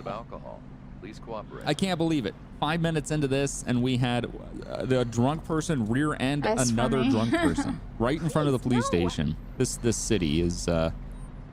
Okay, I'm gonna search you. Just a quick frisk, just to make sure you don't have any weapons or cucumbers in your pocket. Lighter and a pocket watch. Okay, you're fine. All right, let's go ahead and call for a transport. We're gonna get somebody out to pick both of these people up. I'm gonna search their vehicles. I don't know if technically I'm allowed to search their vehicles or if I'm gonna lose points for doing it, but honestly, I don't care. I'm gonna search their vehicle because they're both drunk and they shouldn't be on the road. So I'm searching them. No items found. Okay, so we're gonna call for a tow truck. Here for towing. Can you And then let's go ahead and search this SUV. Tow truck will arrive at your location shortly, officer. All right, and a pocket ball. Okay. A pocket ball. I have a vehicle here for Don't towing. even know what that Can you means. send a tow truck to my current All right, location? so we got 2 tow trucks and 2 prisoner transports coming out. And we are about to run out of finding that wanted person, so I don't think that's going to happen. I'm going to have to sit here and wait for the backup units to come and transport these people. Here's one of them right here, and here's the other one right here. Really appreciate it. And the tow truck, very nice, man. Very nice. Hey, and the other tow, look at this line. Look at this organization. This is awesome. You know, you can get out of the vans, right? Are you out of the van? Hey, partner. Ah, okay, we're good. We're good. All right, yeah. Go get the other one. These 2 cars right here, go for it. I'm really glad traffic is stopping back there. I don't know why they are, but I'm glad they're doing it. So yeah, I'm just gonna wait for them to clear up this scene, and then we'll attempt to get back on. I'm sorry, were you just waving at me? What were you doing? Okay, anyway, yeah, I'm gonna wait for this to get all cleared up, and then we'll attempt to get back out on patrol and see if we can find anything else. Oh, hey, stop, I just saw you do it, dude. BPD, stop now. Yeah, this is what, I was right there, man. There's 2 freaking police cars right there, dude. Yeah, give it up. I don't know, should I ask him for his ID? I mean, I guess I just tased him. I don't know if it's really a good time to just go straight to the ID, but I mean, it looks like he's cooperating. His license not expired, so that's good. Okay, I'm gonna search you like a big search. Like I'm gonna invasive search you because I did not appreciate you just robbing some lady. Oh, switchblade, marijuana, stolen wallet. I know you're allowed up to a certain amount of marijuana in this, but I think that's enough. Okay, we're gonna go ahead and arrest you for wallet The reason why theft. you're under arrest is because you have committed larceny. Please cooperate and step to the sidewalk. Larceny right in front of an officer. Okay? That was a really dumb move, man. Please, officer. Please. Please. I don't need to search you again. I'm just going to go ahead and call for a backup. And then I'm going to go give this wallet back to this lady who is still yelling over here. I have your wallet, lady, so please calm down. Hey, how's it going? I have your wallet. I was able to get it back this time. Hey, please keep your wallet not visible. Yes, no problem. I'm gonna give you. Actually, I should probably take a look at your ID too, just to make sure that you are, you know, valid. It's for my report. Your license is expired. Okay, it's fine. You're not driving. I mean, it's not that big of a deal. It has your name on it. Here's your theft report. I'm very grateful, officer. Of course. That's what I'm here for. I was dealing with 2 drunk people, and then, you know. You can leave now. I've not missed the 3 minutes So, tow yeah, time. get out of here, lady. Wait. Okay, yeah, no, they're towing it. All right. We should be good. Man. We need support. Who's available? Oh, minor accident. I don't. No, I'm not dealing with it. I just dealt with an accident. Okay, we're gonna head back to our patrol vehicle, and try to get out on patrol unless something ridiculous happens in front of us again. So, okay, so I decided I'm gonna run radar with the radar gun on this road. It's a 45-mile-an-hour speed limit, so I figured maybe we can actually get that bonus of trying to get some speeders. Oh, yes. I'll manage it. Okay, we're going. I gotta handle a robbery. We gotta go. Lights and sirens. Let's go. It's right down the road, it looks like. It should be right up here on the left, possibly. It's down the road a little bit more. We got to be careful. Ooh, I got my lights on. Watch out. Almost got hit. I'm getting there. Don't worry about it. We're en route. Cut the siren off. Where is it at? I've arrived at the robbery scene. What's going on here? Who got robbed? How do I get out? Who got robbed? Hello? Who got robbed? Is it you? So, tell me about the accident. What happened? They were white. I'm pretty sure of it, officer. They were white. Okay. Is it that's all you got? Okay, how about you? Did you see something? Yeah, I think I remember some of what they were wearing. Okay. Go on. What were they wearing? I have no luck. No luck diving Don't just at tell all. me like I think I remember what they were wearing, but you don't tell me what they're actually wearing. I think I remember their hair color. What is the hair color? I'll arrive at the area. I'll start looking for the suspect. Can you All tell right, me I'm what you just saw? I'm gonna. You're already here. I'm just gonna try to figure it out. Really? 4 to 5 days. You know the person. Okay. Oh, okay. So you should probably stay here. I mean, I'm not gonna let you go, but okay. So black shirt, unknown pants. They got like a kind of cut on the sides. All right. Let's go ahead and see. They might still be in the area. I'm just kind of looking up and down the street, seeing if I can see anything. So find the wanted person. Person just jaywalked. Not really important. You're jaywalking with an open... okay. All right. I'm looking for this person. I am looking for this suspect. Where is the suspect? Okay, let's keep an eye out here. Dude! He littering. Come on. Oh, and you're drinking. Oh, excessively loud vehicle. Jesus. Oh, this city is just falling apart. I'm looking for somebody very... Wait. No, I don't think it's them over here. Is it? No. No. No. I don't think that's them. Nope. They're still in this area somewhere. There's another excessively... It's so loud. Why is it so loud? And you're just drinking in public and littering, and I just... Oh my God, it's so loud. Go away. Is that somebody? Who's that?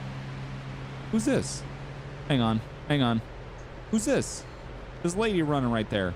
Hey. Getting the taser. Getting the taser. Is this them? Hey. Hey. Or is she just jogging? What are you doing? Hey. Stop. Don't move. Don't move. I think it's you. Yeah, get on the ground. Stop resisting. Show me your hands. What's your name? Give me your ID. Would you please show me your ID? Are you Dixon? Yes, officer. There you go. It looks like it could be you, honestly. Is it you? Hey, it is you. It's the female. Uh-huh. I found you. Yeah, avoiding eye contact, huh? All right, you know what? That's it. We're searching you. We're good. Yeah, invasive search. All right. What do you got on you? What'd you steal? Marijuana and a handgun and a stolen necklace. Okay, that's it. You are under arrest for the possession of a handgun. Hello, I'm good. Yourself. Please move on to the sidewalk. I found you. Running down the street makes you very suspicious, and you stand So I out went from up everybody and else. down and don't, like, don't arrest me. I need backup. All I did was just rob somebody with a handgun. Understood. The closest available unit will be dispatched to your I have location. no All luck right, appreciate it. scavenging. Let's go back and talk No to luck. the initial people that reported this. Wait, how'd see you if get? they're still wait, there. how? I have a stolen Why? necklace, but I don't know. What happened? Is it a perma or just tempo?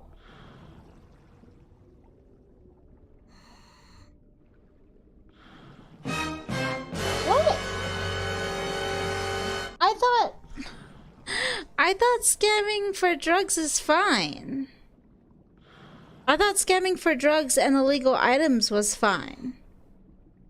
Why'd you get banned for that? That doesn't make sense. Huh. That is... wow, okay. That's bizarre.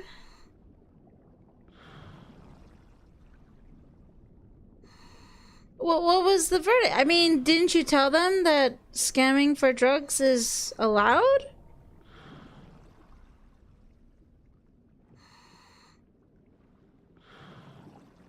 Well, at the end of the day, I guess staff do their own thing, but there must have been more to it rather than the scamming of drugs. That's weird. Because it's in their rules. Scamming for drugs and illegal guns is fine. Not like you don't scam for legal items.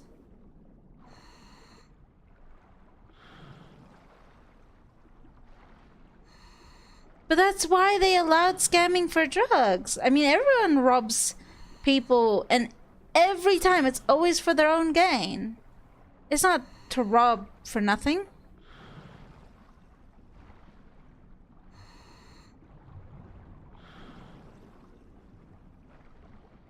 That's so weird.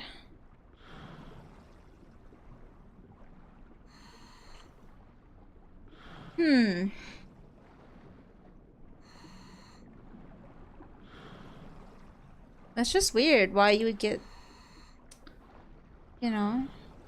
I'm thinking there has to be more to it because it can't just be the drugs because that's allowed. Like, how is it not? That is so weird.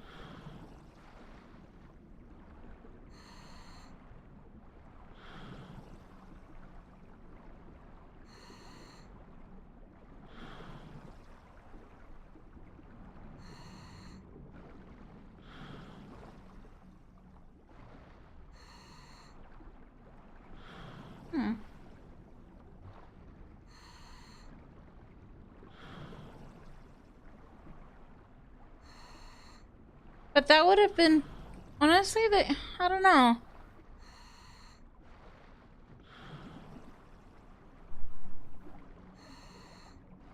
Yep, there are a lot of new hairs. Most of the hairs at the end, you have to type in the number. So 151, 152, 153, all the way to 170, I think.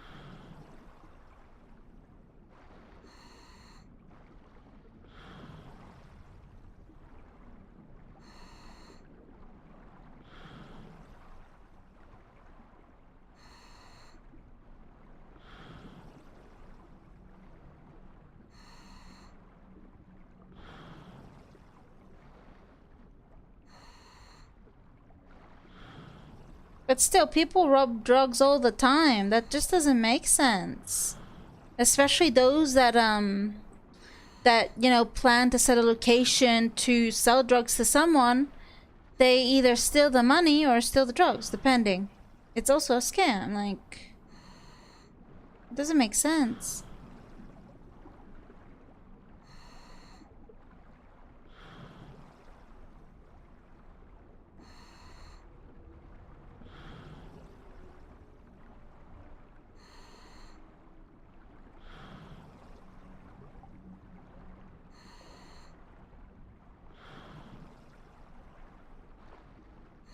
That is so weird. Honestly.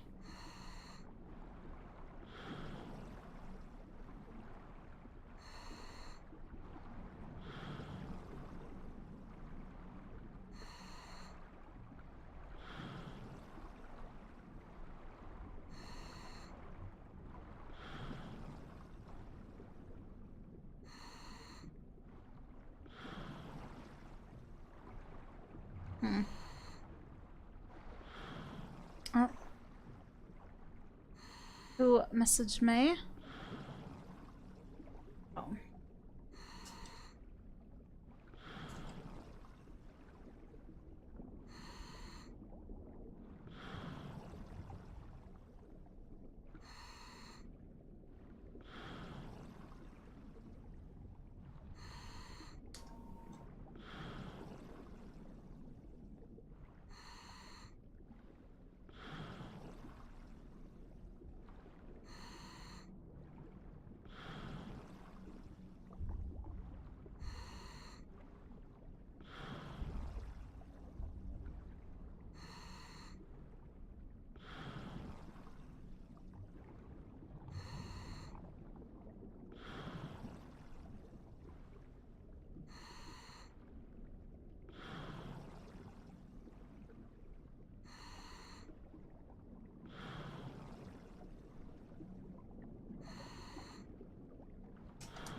Wait, when was that?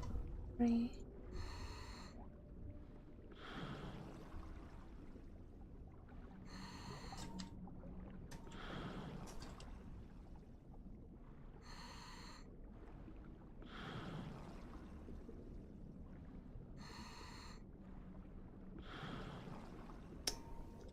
Stella.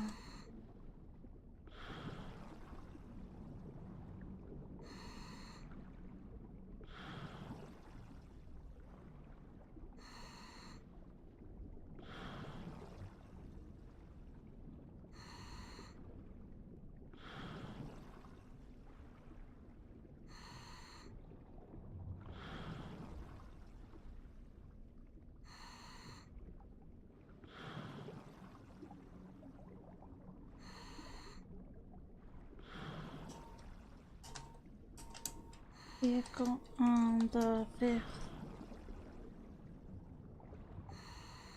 Where's the link for FDG Business Discord? I can't find it. It should be in the hot links with the community, the hot links in the community Discord.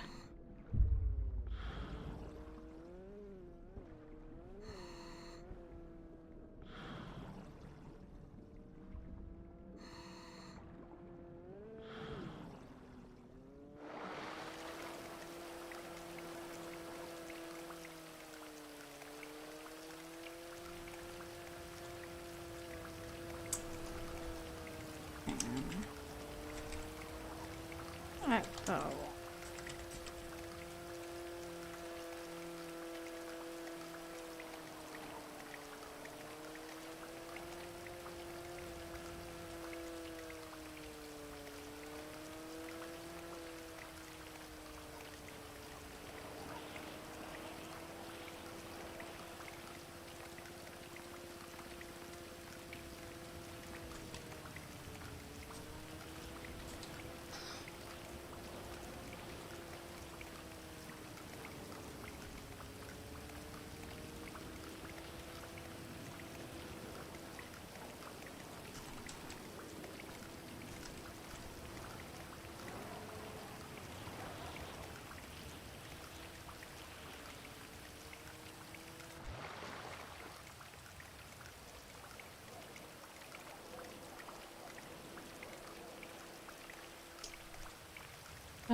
Let me just watch another one.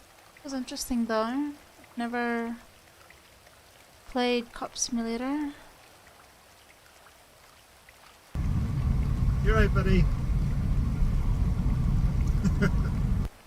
We're gonna go and find some humans to chat to. Sound like a good idea. You're so cute. We're gonna get soaked. I've got no waterproofs. Okay. Well, I'm gonna go and try and get a ticket. You alright, buddy? Good boy.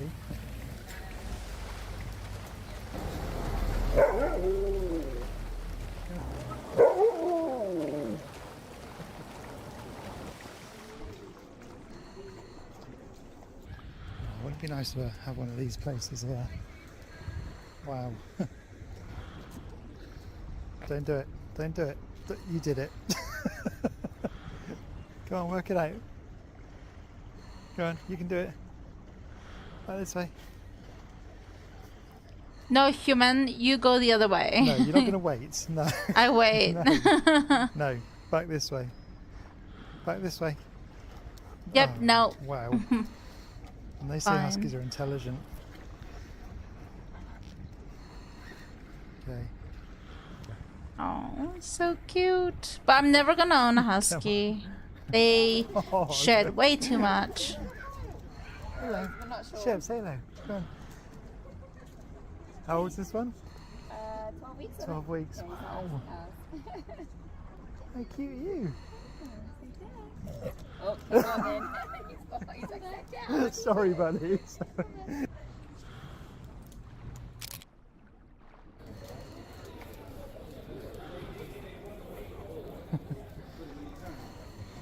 Come on, you're not having a pint now. Come on. There it is.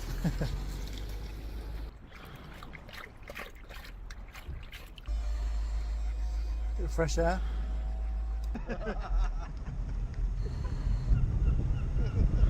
It's so cute. What would you like? Can I just get 6 nuggets, please? Is that on its own? Yeah, that's it, thanks. Would that be all done? Yes, thank you. Alright, nice one, thank you. Cheers, buddy. He always gets You're 6 right. nuggets. You know the window's this side, don't you? Hey, you're right. Is that your order? Yes, please, yeah. Cool. Cool, lovely, thank you. You too. Yeah, I might as well pop some on as well. You like chicken nuggets, Yeah. It's a warm day, isn't it? Yeah, it's pretty warm today. Well, see you later. All right, have a Cheers. nice day. You too.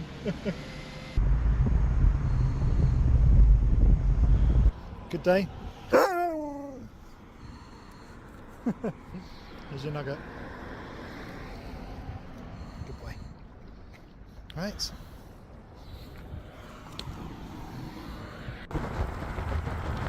Aww. That's so cute.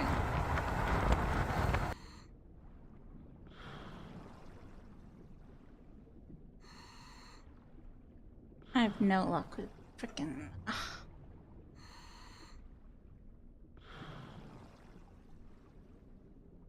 If you've been on the internet at all, you've probably heard of Poppy, or at least seen some of her clips. No, I've never seen her. I'm Poppy.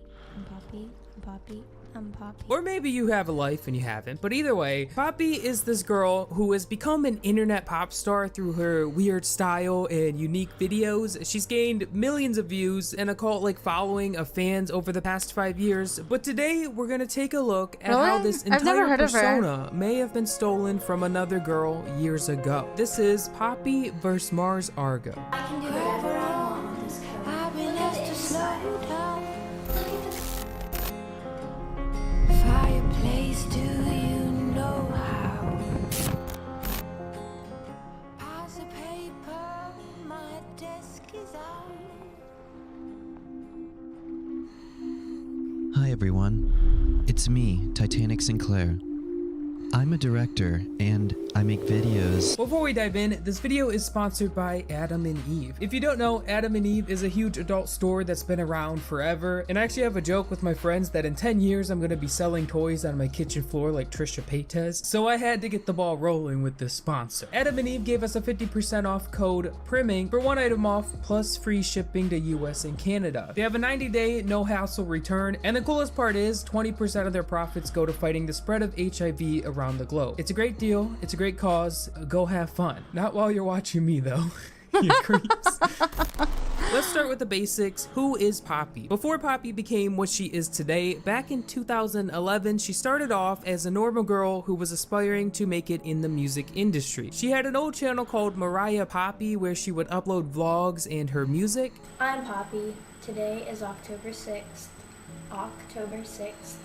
This old channel had a lot of personal, random videos on them. They gave me the vibe of a normal YouTuber in that time period, just uploading whatever they felt like with no rhyme or reason. Over these years, Mariah didn't have a breakthrough moment with her singing, but then, all of a sudden, in late 2014, a major shift happened with Mariah.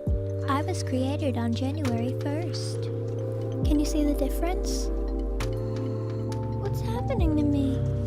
Is Poppy okay? In an instant, all of her videos were deleted. Most of these videos have been wiped completely from the internet with no trace whatsoever. This was done very intentionally. I've heard that Poppy takes down any clips of her old videos quite often. I might even get in trouble just for showing these clips. Poppy, you better not touch my video, you little AI freak. During this shift, she also changed her channel and stage name from being Mariah Poppy to just Poppy or That Poppy. Now this new Poppy was very strange. Her entire style had changed. She went from being a very sweet and relatable girl into becoming this almost robot-like character. Today we're going to learn how to play the P chord. She began talking in a high-pitched ASMR-like voice and started uploading videos that didn't seem to make any sense.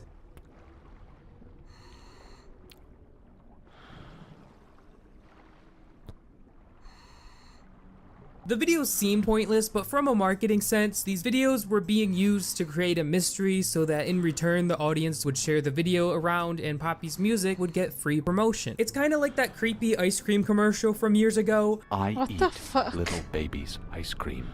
It keeps me young. This video really isn't about ice cream. It's just a weird video that people would share to their grandmas, and maybe a small percentage would look into getting the actual ice cream. This advertising method works very well. Companies use it all the time, especially during the Super Bowl. That's where you get all the weird ones. And Poppy was now using this method to promote her music. As the years went on, the videos started to gain a direction. Instead of being completely random, they started to tell a story. Though the story is very abstract, when you deciphered it, you realize that in these videos, Poppy was poking fun at the music industry, critiquing how celebrities are seen as objects that are easily replaced and simply used to make money. You are just a puppet for them.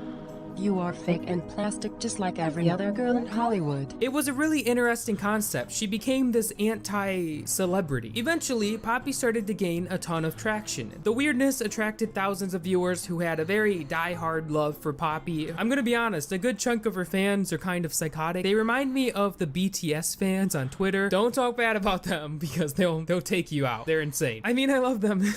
Don't find me. Everyone was trying to figure out what was going on with this strange Poppy girl or make sense of what she was trying to convey. YouTube channels even started being fully dedicated to solving her mystery. Everyone wanted to know who Poppy was. And a fun fact, just to show you how secretive Poppy is of her past, all of her social media accounts are blocked from being searched on the Wayback Machine, which is a website that lets you see a webpage as it was years ago. So they basically blocked the public of seeing anything to do with Poppy before 2014. They are trying extremely hard to cleanse the internet of pre-Poppy media. They want to keep this mystery going. Poppy has now been doing this for over 5 years with amazing success. She's released countless songs, and I can safely say she's claimed her place as an internet pop star. But soon, whispers of a darker story started to appear. I've been down, I've been everywhere, but I'm alright now. Now this is where the story gets a bit weird. In 2009, 4 years before Poppy appeared, there was a girl named Mars Argo. Now Mars Argo was also a girl aspiring to be a singer, and just like Poppy, she made these bizarre videos to promote her music. Welcome to our computer show. I'm Mars Argo. The series of videos were called Computer Show, and I think it's pretty clear to see that the videos were quite similar to Poppy's. Chips.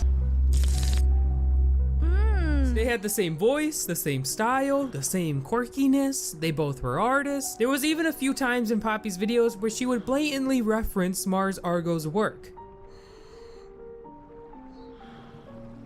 3:36? 3:36? Oh no, I'm late. I'm so sorry, but I have to get going. Just like Poppy, Mars Argo gained a cult-like following through these videos, and can I just say, kinda random, but I really like Mars Argo's music. Like, I know I'm supposed to be unbiased here, but music-wise, I think I'm team Mars Argo. I'm sorry, Poppy.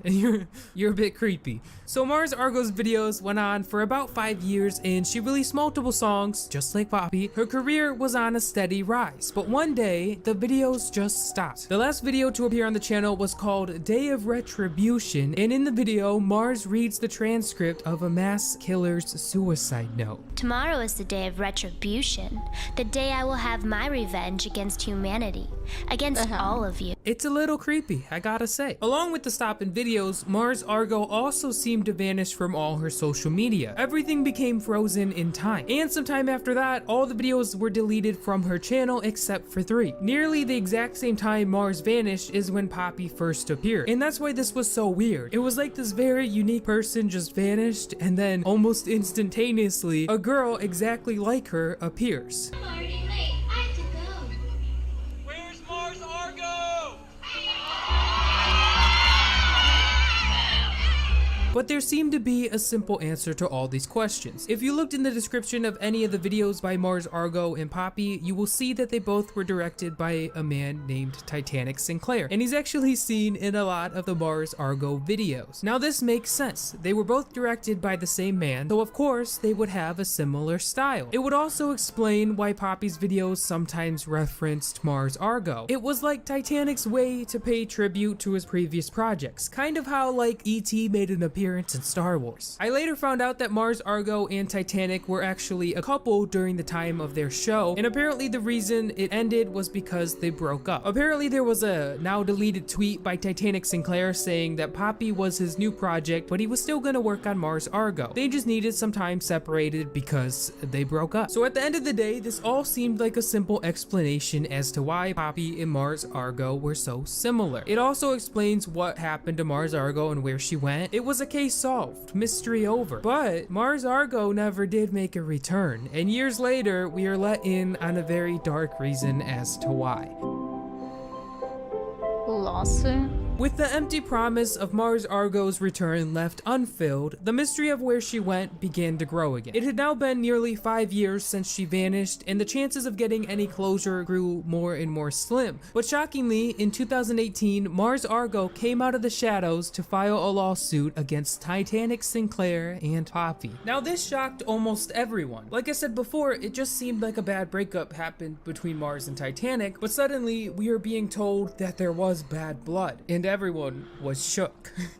So in this lawsuit, Mars Argo claimed that Poppy and Titanic copied her entire identity. She even claimed Poppy dyed her hair the same color and heightened the pitch of her voice to match hers, which I can confirm Poppy's voice is a lot higher now than it was in her older videos. Well, it's October and Halloween's coming up. Politics. I like politics. I like Hillary Clinton. It was all very strange. One of the most shocking allegations in the lawsuit was that Titanic had been abusing Mars Argo physically and mentally for years during and after their show had ended. The lawsuit was a lot. It was like 50 pages. I read all of it, but I'm just gonna go over the highlights. I'll leave a link to the full one. Whoever wants to read it, it's interesting. Go do it. Go read a book, boys. So from the beginning, Mars Argo and Titanic met on MySpace and began dating shortly after. In 2009, they started their computer show, and Mars claims that Titanic would would belittle her during this time. She says she thinks this was a way to keep her under his control. He would call her old and say that she needed him to be successful or that he could replace her at any time. And if she ever did try to work on something independently, he would talk doubt into the projects to make her feel untrusting in the people she was going to work with. And then after she lost her confidence in a project, he would help her write the letters to turn the projects down, keeping her trapped with him. In 2014, after years of working on the computer show, she discovered Titanic was cheating on her. After confronting him, she decided to break off the relationship, but still wanted to continue the Mars Argo show with him strictly as professionals. But Titanic didn't accept this breakup very well. Mars goes on to say how he began harassing, stalking, threatening, and abusing her. She says he would repeatedly show up to her house unannounced and broke in multiple times through the window. One of these times he broke in, Mars actually wasn't home, so he went on her Facebook to block all of her friends. Kind of like when an obsessive boyfriend/girlfriend doesn't let you talk to anyone of the opposite sex. She only later found out about this incident when she tried to message one of her friends and it just wouldn't let her. Another time she says he broke in again, drunk, and was mad that she joined a Facebook group. She says he started smashing her wine glasses on the floor until she told him what the group was. And Mars actually has a lot of pictures for all of these incidents, which add a lot of credibility to her claims. On another date, after midnight, Mars received a text from Titanic with a picture of him sitting at her front porch with a message reading, "You probably blocked me, so F you." Can you just imagine your ex taking a picture outside your house at midnight?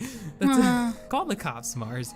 Now, since the computer show project was ending, Mars began working on going solo. She claims that Titanic ended up hearing about her plans to go solo, and in retaliation, he went to her home and quote-unquote viciously punched her. But to be fair, there was no clear evidence of this incident, which I thought was very strange because Mars was pretty good at documenting all the other incidents, but she didn't document her being punched. And another thing I found was that she posted a picture of her in Japan a few days after this incident supposedly happened, which makes the time frame a bit strange and not line up correctly. Out of everything in the lawsuit, this was the one thing that didn't sit right with me. It seemed a bit off. Now, when this lawsuit came out to the public, it went viral and everyone began talking about it. And because of that, Poppy actually made a response on Twitter. This was one of the only times you'll see Poppy out of character. In the response, Poppy denied all the claims of the lawsuit. She even said the abuse never happened, which is weird because there's no way Poppy can claim abuse didn't happen in a relationship she was never in. You know? Poppy went on to say she's a victim of abuse herself and this lawsuit was hurting her deeply. The whole response had a very victim mentality to it and it was trying to paint Mars Argo as the manipulator and not Titanic. A day after the Twitter response, Poppy uploaded a video to her channel called Drama. My name is Poppy and Mars trying to pull an Amber Heard? Hollywood could not exist without drama. The video, in my opinion, seemed to be mocking the whole situation, and it seemed to take jabs at Mars Argo for she's wearing not weird being clothing. famous. Some people become famous, but most people do not. It's difficult to become famous in Hollywood. It's not difficult to watch other people become famous. The next video Poppy uploaded seemed even darker. No. What is this? This usually doesn't happen.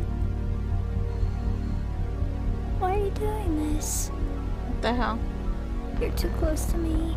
Given the claims of the lawsuit about Titanic breaking into Mars Argo's house and abusing her, and the timing of this upload, this video appeared to be mocking those incidents, which if that's the case, this entire thing is extremely gross. Remember earlier I said Poppy's videos referenced Mars Argo's videos and it was like a nod to Titanic's previous work? Well, with this new information, those references get a darker meaning. Instead of being a way to pay homage to his old work, those references now feel like a way that Titanic was showing Mars Argo that he could replace her and that she did need him to succeed like she claimed he had told her. It is very dark, but don't worry Timmy, it gets worse. Later, Mars began a solo project under the new name Guppy. She registered the domain for Guppy Feels and made social media accounts to match the name. But while working on this project, apparently Titanic got word about it and released a song of his own called Guppy, and the lyrics seem to be clearly directed towards Mars. Now I can't play the song because we're already pushing the limit.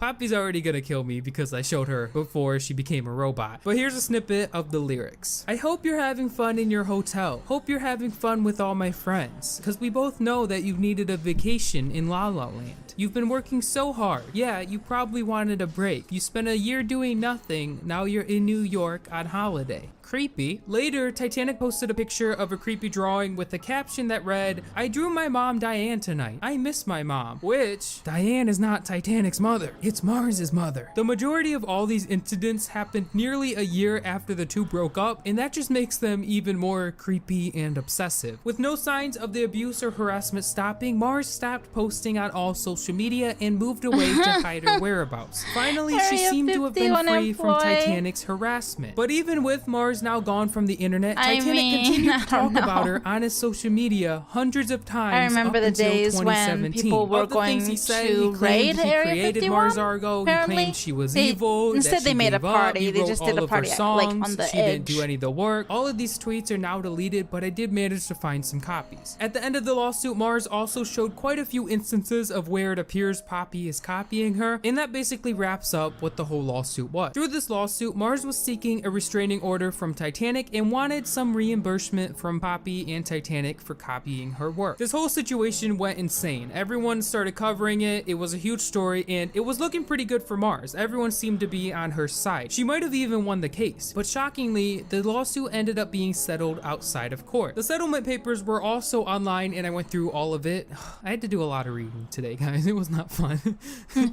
The main agreements in the settlement were Titanic and Poppy both agreed to not mention Mars Argo ever again on their social media, and they had to cleanse any mention of her that previously had been made, which Titanic had to remove over 12,000 tweets. It was also agreed that both parties will not acknowledge any wrongdoing going forward, so Titanic and Poppy could publicly say they did nothing wrong. Titanic also agreed to give Mars Argo 100% ownership of the Mars Argo project and all the accounts connected to it. Titanic also agreed that he had to get rid of any compromising photos of Mars Argo that he had. In the end, no money was exchanged. And this seems to be the closing chapter for this wild ride of events. The media coverage died down, Mars Argo had gotten the ownership to her beloved project back, and she was now free from any harassment from Titanic.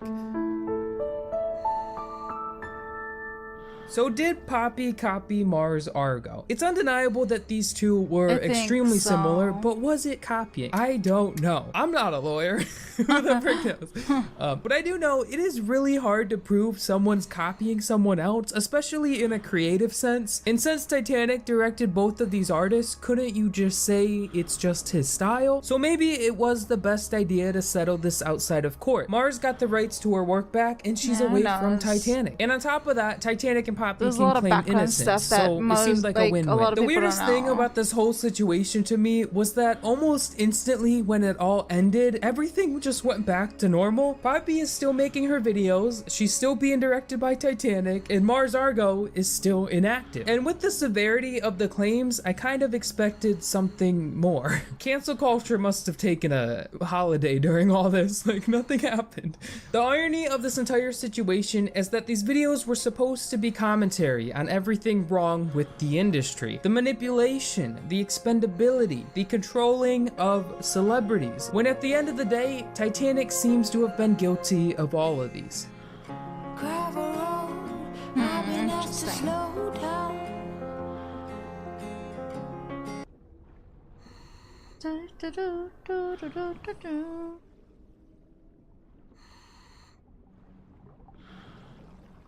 What is this? Oh, police simulator?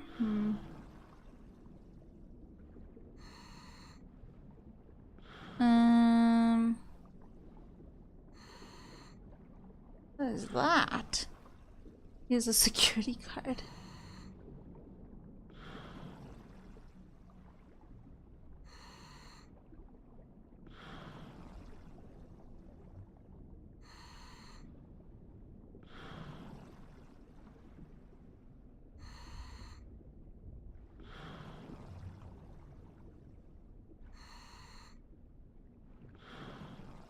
I like Candle Ray. What's more on Candle Ray?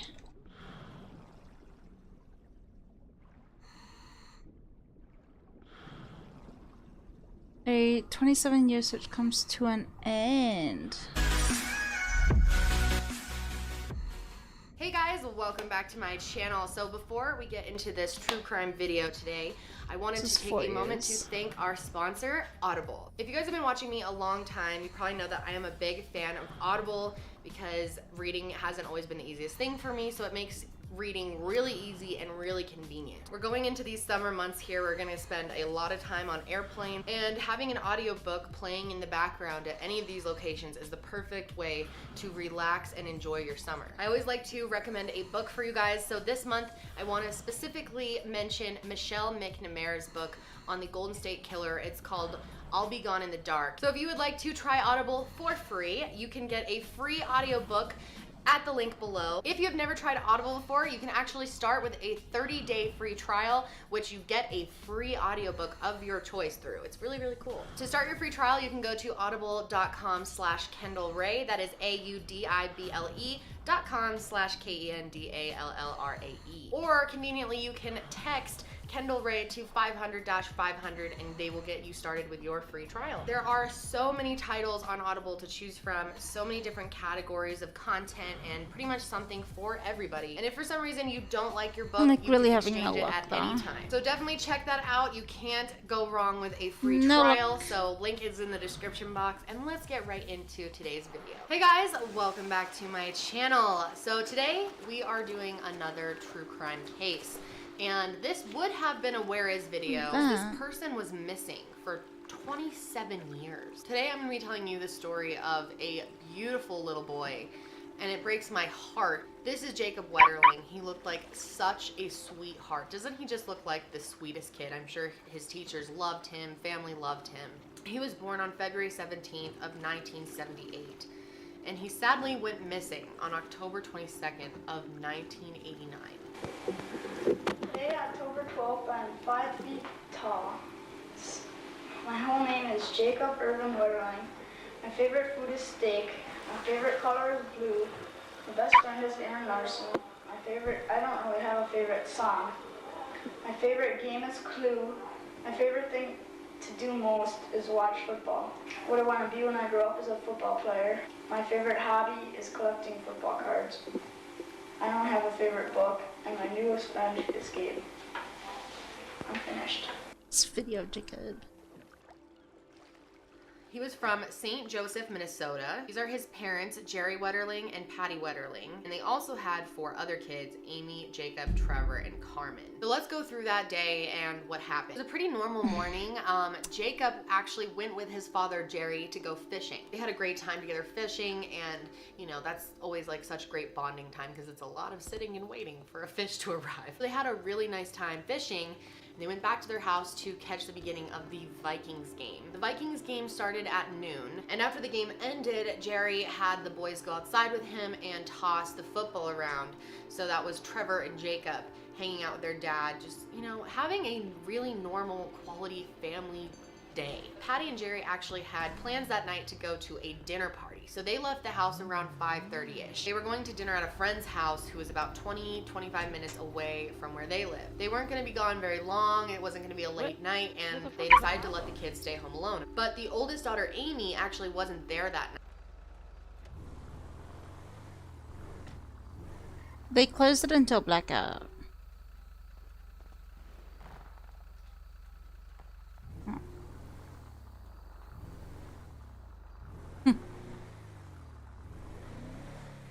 Anyways, I need to check my shit. Jacob's parents told him that he could have a friend come hang out that night. We called his best friend Aaron, and Aaron came right over because the boys actually didn't have school the next day, so they could, you know, have a fun night together.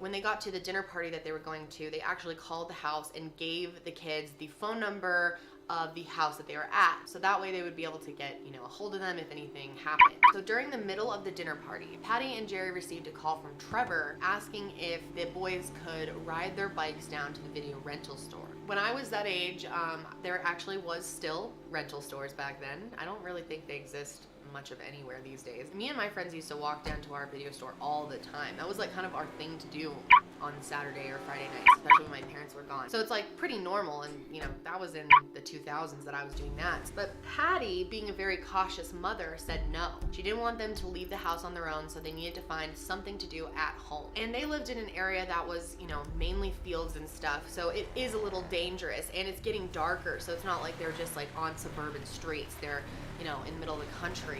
But Trevor said, let me talk to Dad, and I'm sure we've all pulled that move where we tell, you know, one parent, let me see if the other parent will let me do this. He actually decided to overrule Patty's decision and told them that they could ride to the movie store. Well, this sucks off-road. It fucking sucks off-road, like, hello? They were good to go. But only 45 minutes after getting off the phone with them, another call came in, and it was one of their neighbors saying that they needed to come home. The neighbor said it had something to do with Jacob and him being missing, so he ran to his wife, Patty, and told her, Jacob's missing, we need to go now. This neighbor then called the police and told them that Jacob was taken when he and his brother were coming back from the video store. According to Trevor and Aaron, who were completely petrified from this, the three of them were riding home and they were stopped on their bikes, and then a man approached them. Bro, what the fuck type of off-roader? This is not a good off-roader. Honestly, I think I'm gonna invest in a character with this instead. There's a little field to the left-hand side of the road. I remember hearing a little rustle, you know, it's kind of tall grass. A kind of a shiver went through me, you know, just the wind or an animal, but just something didn't feel right. And it's so dark out that you couldn't see anything. And I just remember the first thing I saw was kind of the flash of the gun. I mean, it was like a silver kind of flash. I figured it was just no, we don't have a high school character kid in or stock. something, just kind of What pulling a joke Ford on us. Raptor? He told us he had a gun, you know, and we had to turn off our flashlights. So obviously this is like every kid's worst nightmare. I'm sure they were absolutely terrified. The guy told them to get off of their bikes and lay on the ground. Got told to basically lay down in the ditch with our faces down. He asked for all of their ages, looked at them all. He first decided he didn't want Trevor, so he sent him running off into the woods and said if he looked back, he would shoot him. Then he looked at both Jacob and Aaron, decided he wanted Jacob, and sent Aaron running after Trevor into the woods and said, if you look back or try to help your friend, I will shoot you. I ran as fast as I could to catch up with Trevor, and then, you know, we went maybe 100 yards, and he looked back, you know, and there's nobody there at that point. Looking back, you know, me and Jacob were the same age, we both look alike, and it's pitch black, and you probably couldn't really see our faces. I always had to live with that, you know, I was the last person, you know, with him. That's 50-50 odds as far as, you know, me or him. You know, why did he choose him and not me? Aaron said that when he finally caught up with Trevor, who was running ahead of him, they finally decided to stop when they thought they were far enough away and look back, but they couldn't see anything. I mean, I remember sitting in their house that night in their living room. They have a big picture window, and you could see everybody pull up, and, you know, all through the whole night, I just remember thinking, you know, sooner or later he's gonna come up and he's gonna get out of the car and this will all be over. So when police heard this story, they automatically didn't believe the boys. They thought that the three of them were playing with a gun. One of them accidentally shot Jacob, and the two of them were covering the whole thing up by making up this whole story. Law enforcement did decide to start searching in the area where the boys claimed Jacob was taken from. And of course, time is of the essence here because we're dealing with a missing child. So Jacob's family did everything they could to get his name out. Law enforcement was actually helping them with this process, getting posters up, and the media started covering the story, and they were getting completely flooded with leads. And this really struck the community. I mean, everyone wanted to help find Jacob, figure this out, and support the family. And there were times where the Wetterlings would literally have like 50 people at their house looking for Jacob. For the first couple weeks of this investigation, it was all anyone was talking about. It became a major household name. Many of you have probably heard of Jacob Wetterling. I knew I had heard his name many, many times over the years. More and more people are finding out that Jacob was missing and reaching out to help. But like with any of these cases, the media, you know, slowed down their coverage on it until it eventually just stopped. But this family was seriously determined to not let anyone forget about Jacob. They continued to follow leads, do public speeches, anything to get the word out to ensure that Jacob was not forgotten about. Now this is really interesting. This used to be an okay off-roader, but now it's like, it's slippery. Right about and came across the Jacob Wetterling case. She was absolutely fascinated and consumed by the story, so she ended up actually contacting Patty Wetterling and kind of started putting together her own investigation to what she thinks Oh could have shit, happened someone's through her own here. research, which is really cool because there's a lot of awesome crime journalists out there who are literally making progress in cases or are the reasons cases Should are I being go? solved. Talked about it on the podcast a lot, but I recently the Golden State could Killer was go found. They to finally him. figured out who it was, and Michelle McNamara, who unfortunately passed away while writing the book, Could try going wrote to my this old book spot. about him, and by spreading awareness, she may have been part of the reason he was eventually captured. So I feel like not many people give any credit to these journalists who become like private investigators through their work and sometimes come up with amazing stuff that the police can't even figure out. But anyway, she discovered that 5 boys all went missing in the same area between summer of 1986 and spring of 1987. This is Jared. I can't pronounce his last name. I'm gonna put it on the screen. But he actually was a kid who got abducted 9 months before Jacob, and this happened in Cold Spring, which is literally down the road from the Wetterlings. It was only 6 days before his 13th birthday. Only 3 blocks from this kid's house, this man approached him as he was walking down the street in a car, pulled up and stopped the car, and Jared started giving him directions. This is when the driver jumped out of the car, grabbed him by the shoulders, put him in his car, and said that he has a gun and isn't afraid to use it. He was then driven 5 miles away from that location and sexually assaulted by this man. But he was let go. He was able to go home as long as he ran away and never looked back. And that was almost exactly what this man told Trevor and Aaron and Jacob. And the way that Trevor and Aaron described this man is extremely similar to how Jared described the man who, messed with him. He was average height and weight and had a low-key, raspy voice. And sadly, the years went by and Jacob was not heard from. 2015, so what is that, like 26 years, on October 28th of 2015, a man named Danny Heinrich was named a person of interest in the case. He was then arrested, but here is the backstory on this guy. Back in December of 1989, so the year that Jacob was taken, Danny was actually questioned by the FBI, but they didn't have enough evidence linking Jacob to Danny, and he was let go.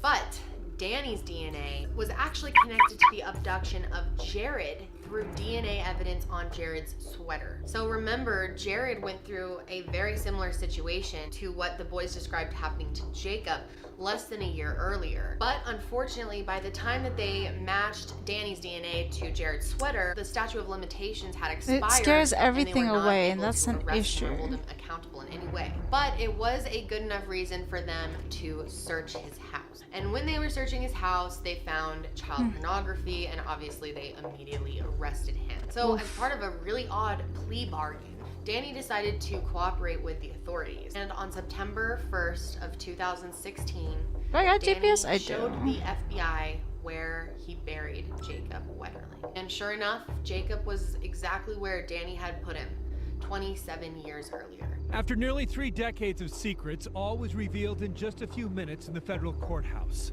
After he signed a plea deal, Danny Heinrich would explain what happened the night of October 22nd. And now to a chilling confession in a Minnesota courtroom to a murder mystery that has haunted that state for nearly 3 decades. A man finally admitting to the 1989 abduction, assault, and killing of an 11-year-old boy. Last week, authorities unearthed Jacob Wetterling's remains, ending a mystery that has long haunted the state. The gunman confessed Yeah, they he did, drove Wetterling but from at St. the moment, Joseph to Painesville they removed when the he molested building as well as murdered him. the new According to flywheels reporters in court, because there was so Heinrich many told the head judge, issues. I was driving on a dead-end road. I noticed 3 children on their bicycles with a flashlight. At the time, Jacob's brother described how the 2 of them and a friend were held at gunpoint. He told us to put our bikes in the ditch and lay down. Heinrich says he drove away with Jacob, handcuffing him. The boy asked, "What did I do wrong?" After almost 27 years. Well, the blips are Danny still Heinrich there, was and willing to apparently talk. he could still sell cars, We I had think. to I don't grab know. the moment. The 53-year-old told I just police know that I he need to buried get Jacob's body some in exchange help for not being charged with the murder. before I stand Heinrich there still faces 20 for a years in long prison time. after pleading guilty on the pornography Oh, charges. man. The Wetterlings agreed to the deal to bring an end to their tireless search. It was only about 30 miles from the Wetterling house, and law enforcement was able to confirm that it was him through dental records. Sadly, on September 3rd of 2016, the family had to make the heart-wrenching statement to the public that Jacob I think there was a good spot somewhere there, sorry. but I don't know.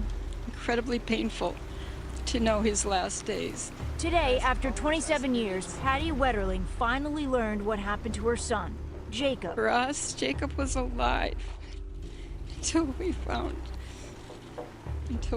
him. Obviously, they wanted answers either way, and I'm sure they weren't like completely set on him still being alive. Oh at shit! that point. No! Kind of know, Oh no! but I feel like as a parent, Oh no! you'd always have that hope, and having that Oh! hope for you would be so Oh! hard, especially after 27 years of searching. Now, this part is going Oh, to take a lot of fuck. you off.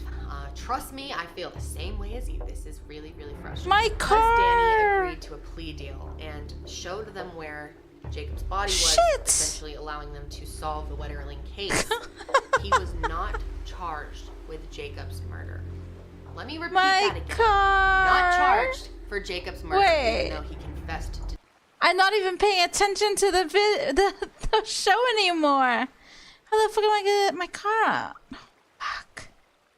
Fuck. Is it locked? I need to check if it's locked. It's locked. Okay. Now I need to go up. I need to go up. How the fuck am I gonna get my car out? Fuck me, dude.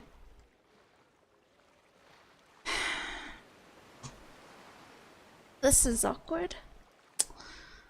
Okay, well.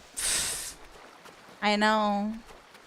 Wait till blackout, I guess. I might as well just hunt around here and get as much as I can. Oh, this is so awkward though. I'm stuck.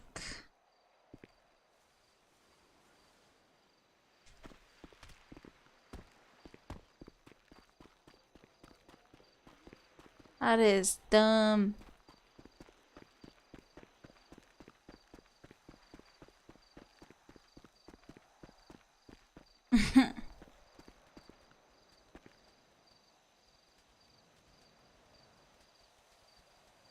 That is... Wow. My car... I really need to get a Cara and not that piece of shit. Like, it's a good boot, it's cheaper than a Cara, but doesn't have the same off-road skills as a Cara. Oh well. Doing it. He was only sentenced for 1 count of child pornography. This charge does carry a maximum prison sentence of 20 years. But 20 years? That's it? Only 20 years after sexually assaulting at least 2 kids, killing one of them, and he could get out in 17 years if he has good behavior. Oh However, this plea does not let authorities seek civil Sorry commitment guys, just a moment. as a sexual predator. Therefore, there's a good chance that he will never actually be free. So how did this actually happen? I'm sure a lot of you are wondering. It's very odd because it's not like Danny could have planned My this mom came out. in the room and scared The me. chances of the boys being there, it was completely, random. They hadn't had these plans. It's not like he was stalking them and planning this whole thing.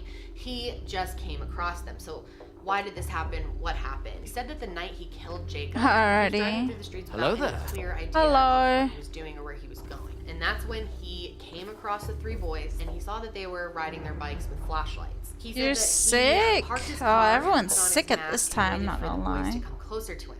Abducting Jacob at gunpoint, handcuffing him, and sitting him in the front passenger seat of his car. Jacob crying, saying, "What did I do wrong?" How he took Jacob back to Painesville, 30 miles away. Heinrich took him to a gravel pit outside of town, removed Jacob from the car, removed his clothes, and took him to a grove of trees where he molested him. And he said that he was able to avoid police by listening to a police scanner, which any of you can do. Anyone can listen to police scanners. I don't think a lot of people know that, but you can download an app on your phone and listen to like your local police. He heard police sirens, which had nothing to do with him. but he thought that they possibly could be coming for him, and he Here, got tonsillitis. scared, Oh gosh. randomly decided to shoot. Yeah, you need to rest your voice. Jacob Drink eventually like said, honey "I'm lemon cold, tea. take me home," and started to cry. Heinrich choked up as he described how he saw a patrol car come down the highway. Heinrich told Jacob to turn around, raised a revolver to Jacob's head, but the gun jammed. Jacob was still standing. Heinrich said he pulled the trigger a second time, and Jacob fell to the ground. Heinrich walked back to his home, the Plaza Hotel in Painesville, returning a couple of hours later to bury Jacob in a shallow grave. Returning 1 year later, discovering the remains were partially uncovered. He could even see Jacob's jacket. He moved the bones and clothes to a farm across the highway where he dug a trench 2 feet deep. And that's where Jacob remained for nearly 27 years. There is a small silver lining to this story. In 1994, the Jacob Wetterling Act was passed. This was the first law to institute a state sex offender register. And after Jacob's abduction, Patty and Jerry formed the Jacob Wetterling Foundation. This is an advocacy group for children's safety, and in 2008, the foundation became the Jacob Wetterling Resource Center. And the foundation is dedicated to spreading education and awareness about sexual predators, how it happens, who takes them, and what we can do to prevent it. I feel so badly for Jacob's parents. I think the worst thing about this is knowing that they spent 27 years looking for him, and then finding out that he died that night. He died on the day he was taken, and no one knew. So sad thinking of being an innocent child just riding your bike on a summer night with your friends and like having your life just take such a detour like that because of someone's selfish impulses, that they just randomly decide to do something like this. It's pretty shocking and upsetting. But anyway, I hope you guys found that story interesting. In the comments, I would love to know what you think about this bizarre sentence, the fact that this guy basically got away with murder. And, you know, let me know your thoughts on the whole thing. But that's it for me today, guys. I hope you're having a great day. Stay safe, and I will talk to you next time. Bye. Great. Well, the kids would like to talk to you about a few Oh, things that happened it's not even today. loaded. Okay.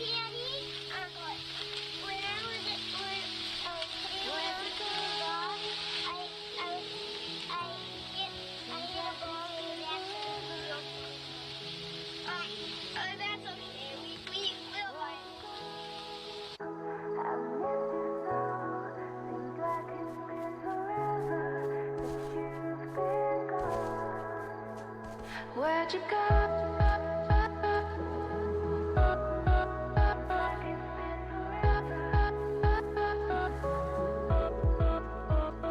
Where'd you go?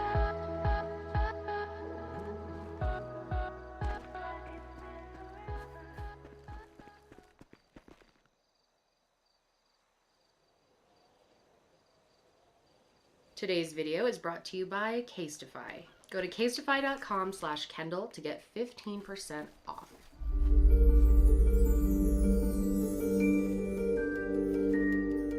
Hey guys, and welcome back to my channel. Happy to have you all joining me today for another video. Today I'm going to be talking about an ongoing case.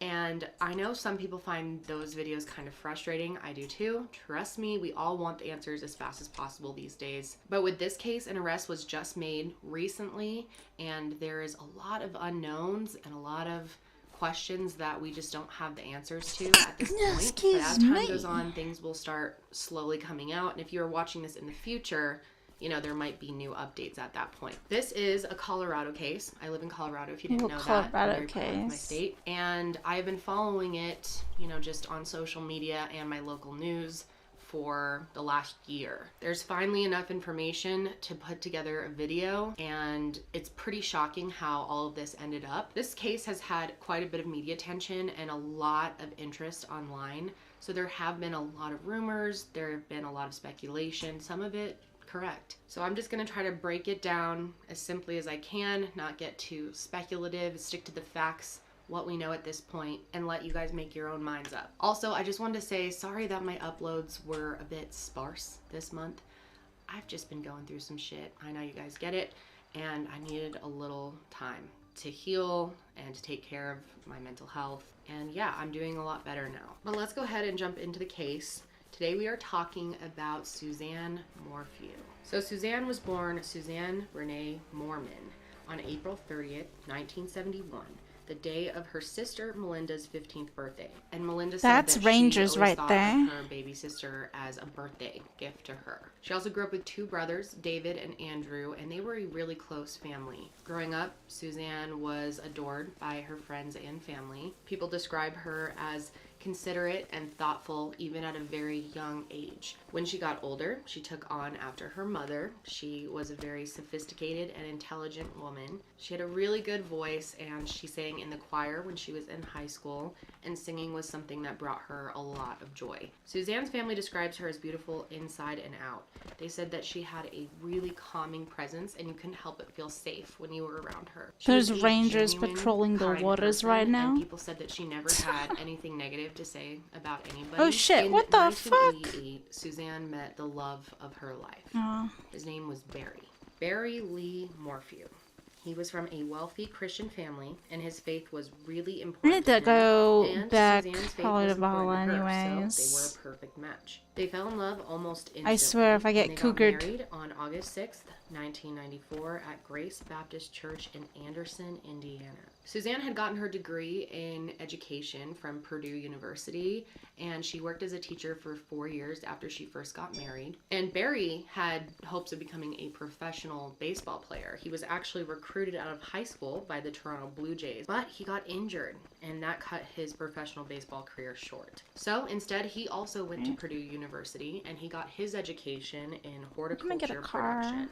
He started his company, BLM Landscaping, in Arcadia, back in Indiana in 2004. His company did traditional landscaping, hardscaping as well. They also built like little sunrooms and off rooms. Oh They shit. also had 2 Oh, I daughters didn't mean who were that. named Mallory and Yikes. Lucy. And Suzanne was a really good mom. She adored being a mom. She wanted kids for a really long time, and her girls loved her and loved Barry. Barry was a good husband and father. He was hardworking and disciplined. One thing that he really loved was big game hunting, and he would often take these retreats for weeks at a time, leave his family because he needed to recharge. So then in 2014, Suzanne started a nonprofit. It was called the Suzanne R. Morphew Hope Foundation, and the mission was to address needs of children in various global locations by showing the love of Jesus Christ in tangible ways to address recognized needs. In 2018, they decided it was time for a change, so they moved. That May, they put their house up for sale, which also had 13 acres of land, and they listed it for $895,000. Then in April, they bought their house in Salida, Colorado, which was $1.6 million. Is a beautiful house with a gorgeous view of the mountains. It is really pretty down in Salida. This house was built in 2008, and it was on over 7 acres of land. It's right on the border of the San Isabel National Forest, which is gorgeous. So Salida is in Chaffee County. It's a very small town, just over 5,000 people, and this is known as the heart of the Rockies. Now, despite the distance between houses in this county, most people are pretty tight-knit in this community. Most people in the town know each other, most residents, and they look out for one another. And the Morphews neighborhood is considered to be a very safe neighborhood. So safe that people normally don't even lock their doors there. And as soon as they moved in, the family really thrived in their new home. The girls adjusted really well, they met friends quickly, and they loved their new home. I mean, who wouldn't? That's a gorgeous house. They started making a lot of friends and connections in the area right away, and it wasn't long before they were real well-respected members of the community. And they were also very involved in their new church, which is called Grace Church in Salida. Suzanne spent a lot of her time volunteering at the church. She would make lunches for the youth group, help in any way she could, and Barry signed up to be a volunteer firefighter in the area while also continuing his landscaping company. Suzanne really prioritized staying in touch with all of her old friends, but she also made a ton of new friends in Salida. She made friends anywhere she went. She was a very friendly person, and soon she had a new circle of friends in Colorado. And another really interesting and respectable thing about Suzanne is that she was a cancer survivor. She actually had Hodgkin's lymphoma twice. Once before she had her kids, and then once right before they moved to Colorado. Her last treatment was October 1st, 2019. Her family had a big celebration for her. They were really proud of her for making it through it. It was difficult for her, of course, but she remained really positive throughout it. She made friends through her cancer treatments, and people that did treatments with her said that she was always cheerful and positive during them. No matter what Suzanne was going through, she seemed to really keep a positive outlook. At least one or sometimes both of her daughters would go to her treatments with her every time.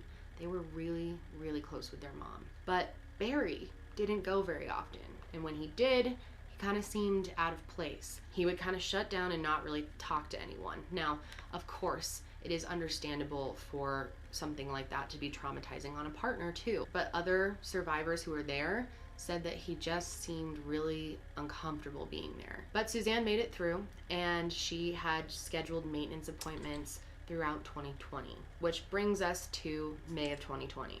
Her next appointment was supposed to be the Monday after Mother's Day. Now, of course, where they lived was absolutely gorgeous, and they had tons of trails accessible to them just from their house. And so Suzanne loved to go for an early morning bike ride every Sunday morning. It was kind of her thing. Then after she got home, they would all get ready and they would go to church together and sometimes go out to lunch, you know, spend the day as a family. And so Barry tried his best not to work on Sundays so that he'd give the day to his faith and his family. But for Mother's Day that year, which was May 10th, 2020, they decided to do something different. Macy and Mallory were planning to go on a camping trip that weekend together, but they were planning to return home early on Sunday so that they could spend the day with their mother. And surprisingly, even though it was Mother's Day, since the girls were going to be home on Sunday with Suzanne, Barry decided he was going to drive to Denver to do some work. And driving from Salida to Denver is anywhere from about 2.5 to 3 hours. So it was a full day thing. Later on, the girls realized that they were going to be coming home a lot later than they thought.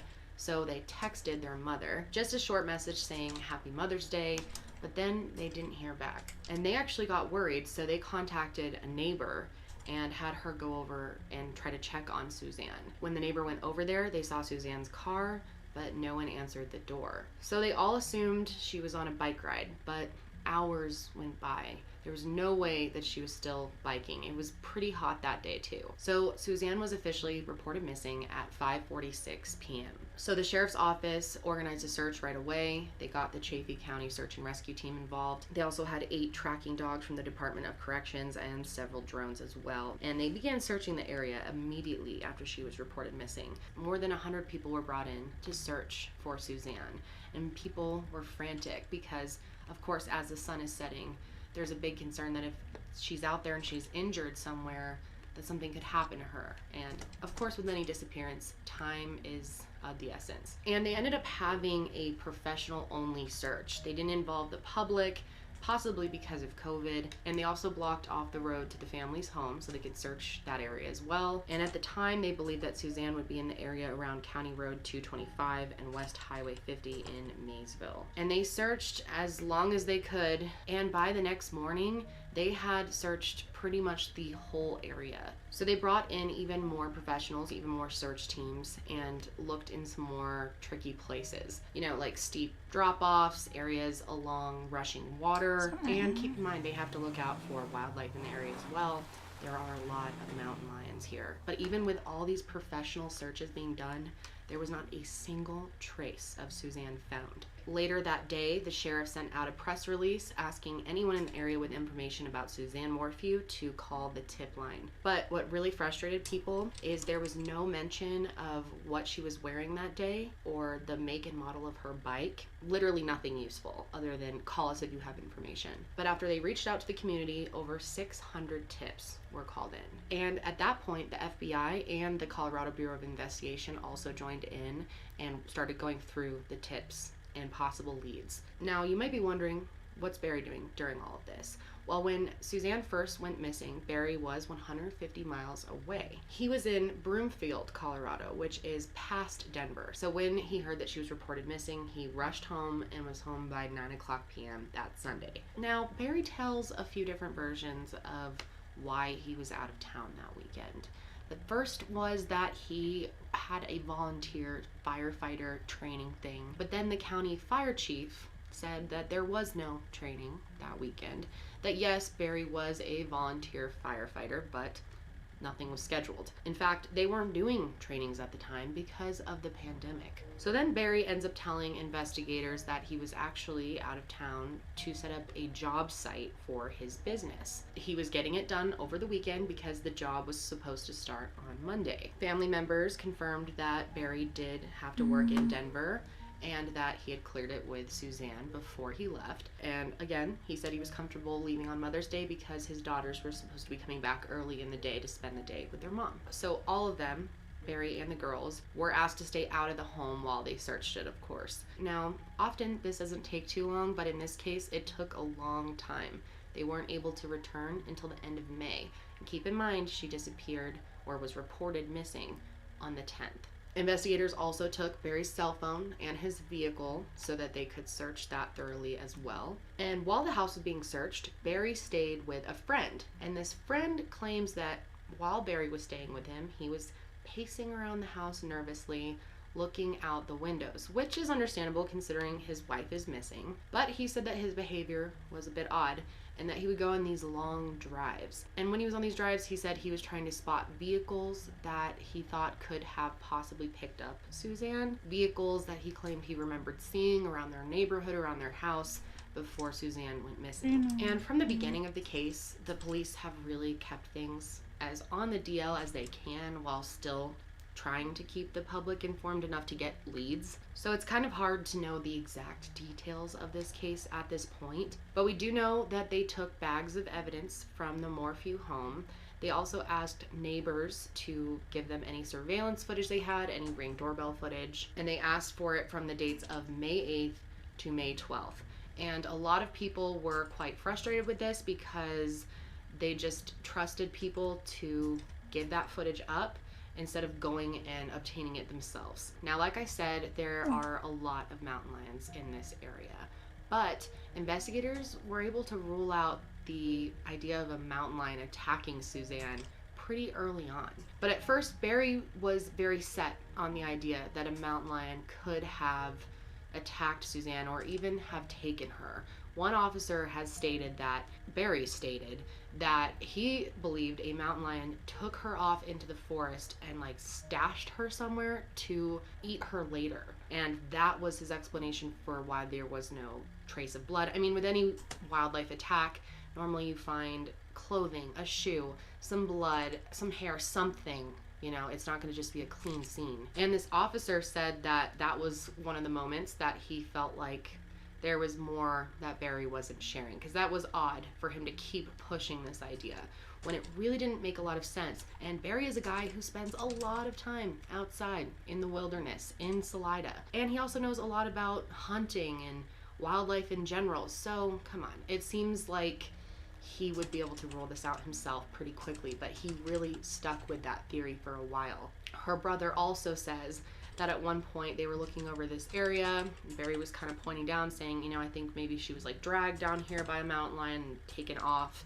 And her brother said that at that point he really started to question Barry because he just knew that made no sense, that there would be a blood trail. But the whole mountain lion theory was put to rest pretty early on. It just makes no sense. And at that point, Barry started to push the idea that maybe she was kidnapped. And he started looking at vehicles and stuff like that. So after they spent time questioning family, friends, neighbors, other witnesses, they came to the conclusion that the last time anyone had spoken with Suzanne was on May 9th, Saturday. As far as what's reported right now, there was no witness of her on her bike the following morning. So they felt like they hit a dead end. So they needed to look more into Barry. His behavior was weirding them out. I'm sure there is even more that we don't know about yet. They were kind of looking at him behind the scenes the whole time and not really feeding much to the public.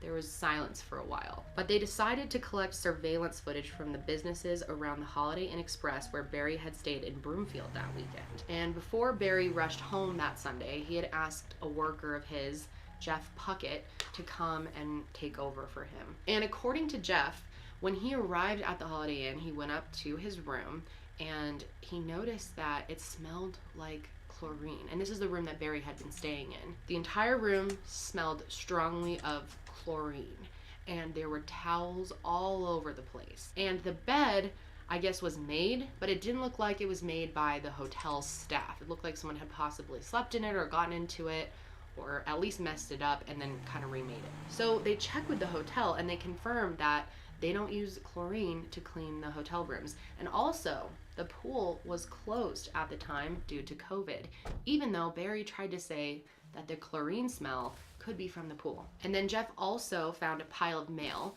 including a letter about property insurance, and he ended up handing all of this over to the FBI. Now, obviously, investigators are really starting to look at Barry. It seems like he may have had some involvement, but Barry's friends and family all really rallied around him at this time and continued to talk super highly of him. I mean, a lot of people that they interviewed, people in the town, people he worked with, just said he was this upstanding guy.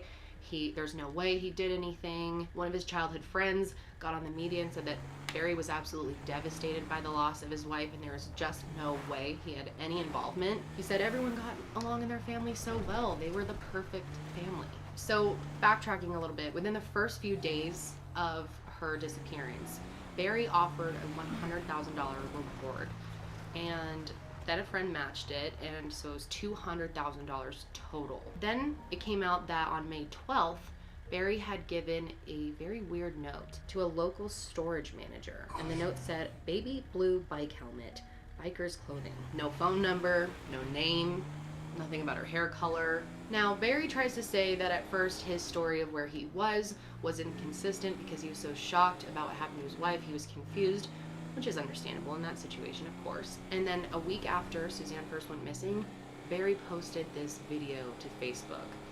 And it is, I don't know, gives me a very eerie feeling. Oh, Suzanne, if anyone is out there that can hear this, that has you, please do whatever it takes to bring you back. We love you, we miss you, your girls need you. No questions asked. However much they want, I will do whatever it takes to get you back. Honey, I love you. I want you back. So. It seemed like Barry was trying to make this pre-recorded statement, pull on people's heartstrings a little bit, and that way he could also avoid talking to me and doing interviews and just point to his Facebook page. That's if you want funny. to know what I have to say, go to my video. It gives him control of the situation. Just days before that video clip was recorded, they had actually found Suzanne's bike, which of course, it's very unusual that they missed it the first time. It was close to her home off of County Road 225 down this hill, kind of at the bottom. Investigators spent a lot of time searching in this area. And this YouTuber named Tyson Draper, who I believe lives in the area, What the started heck? recording the area. So here's some of his footage. You can see the bridge and the road leading to her house. You can see the hill and the area where the bike was found. And according to the Yikes. sheriff's office, the bike was not damaged, and they thought it was really strange that when they brought dogs to that area, they didn't pick up her scent at all. So that led them to believe that the bike was actually thrown there by someone who was not Suzanne, and it was made to look like an accident. And the investigators also said that they found this personal item of Suzanne's. They won't say what it is. Literally, they claim they haven't even told her family what it is, but they found it on the road going west. We've run foot searches using air support, canine support, swift water support, and we've also utilized countless hours of drone searches. We've used well over 200 personnel and over 2,000 man hours have gone into this search, but unfortunately we haven't found Suzanne yet, and as I stated before, that is our top priority. Yesterday afternoon, which is Thursday, in the area of County Road 225 and Highway 50, we did find items that we believe were personal items of Suzanne Morphew, and that launched a bigger search we had today, which included the full closure of US Highway 50 on Monarch Pass. In that search, we used today well over 90 searchers that are well-trained individuals from both our local agencies as well as the FBI and CBI. We searched over 2.5 miles using grid patterns. Unfortunately, we found no other items in that area at this time. We're in the process right now of reevaluating where we are with the information we received. And I want to let everybody know that we are receiving information, and so we're constantly reevaluating that information, and based on that, it will determine what our actions are tomorrow searching. However, I want to remind everybody that while we're doing this, the investigation continues. Now what's crazy is that YouTuber I mentioned, Tyson Draper, was searching in the area for Suzanne and filming when he actually ran into Barry. And he ended up starting a recording on his phone and putting it in his pocket, so he had record of this whole exchange with Barry. And in the recording, Barry talks about how emotional the search has been for him, how exhausting it had been for him because it covered a 200-mile radius. So we've searched a 200-mile radius. What? Really? All of the mountains have been covered so far, but obviously we're gonna miss things. He said during the search, an officer had seen a mountain lion and they had thought that maybe she was dragged away. The first night there was a mountain lion. The officer seen it walk by the car, so we thought maybe she got attacked by a lion. We thought maybe she wrecked coming down this hill, a car coming around the corner fast, or maybe was disoriented and got in the river. We've covered them. He pointed out all the areas that they searched and where they found her bike, and then he told him that his private investigators believe that she may have been abducted from the bridge. And he also said that when the bike was found, it was found in a ditch with the wheels facing up. He said it looked like it had tumbled down the hill and that the front wheel was mangled. But the police said that it wasn't damaged. And then he So you're just standing outside? Yeah, I'm trying to find a good table prop to put down. Well, there's quite a few. Wait, where is, oh, it's here. Okay. It's right there. No, I'm also the hollow worker. Oh, I gotcha. Could I get a price on the 1969 Camaro, the HS Customs one? Yep.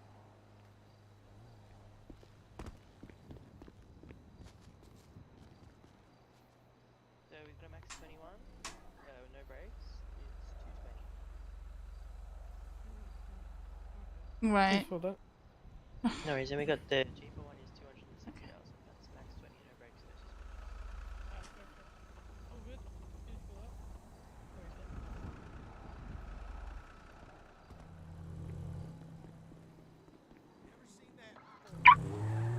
This is the only car I got. I want to try and find one with like some stuff on the table, you know?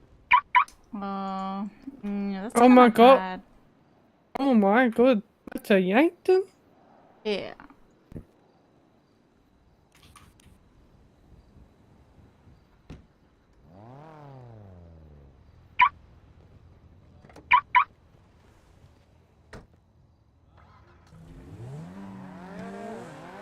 I guess I'm hunting in this one.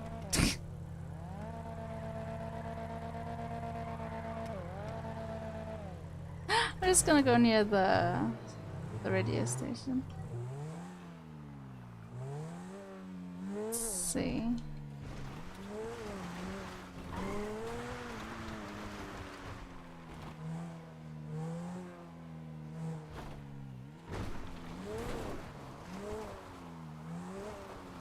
Supposed to be quite a few good. Well, there used to be, at least, that I know. Now I don't really see any. Huh. proposes the theory that Suzanne had fallen off the bike, hit her head, gotten disoriented. Why is he wandered further assuming? into the woods, Why is he assuming what happened to eventually her? got swept That's up by the sus. creek. Barry It's also like you're said trying he to make was upset with excuses. how the bike was handled. He thought that the officer should have left it alone until it was processed as evidence. To him, he thought that maybe Suzanne's abductor's DNA would be on the bike somewhere, and according to him, up Right. to 10 other people had touched the bike. He was also angry that there were search teams being allowed to just walk in the area and vehicles being brought in, which he felt like could cover up any potential footprints. So in the recording, Tyson asked how he can help, and Barry said that if he's a hiker, he can continue to just search the area, and if he finds any evidence, he emphasized not to touch it. But then things kind of took a turn, and Barry kind of makes a threat to Tyson. He made a little threat there at the end. I don't know if the camera picked it up or not, but he said, if I'm with the news media, he's gonna come after me. So that definitely ended very strangely. So Suzanne's nephew, Trevor Noel, actually was the one who confirmed to the media that her bike had been found. He also lived in Colorado, and he sort of became the unofficial spokesperson for the family to the media. He helped organize a GoFundMe to raise money for additional searches and help the family members pay for travel, food, and housing. This GoFundMe was created on May 13th, 2020, 3 days after Suzanne was reported missing. The campaign raised over $33,000 from over 341 donors before it stopped accepting donations. Every morning, early, we've been gathering and creating a game plan, and we just sent a bunch of teams out. We have our biggest crew yet today going out again.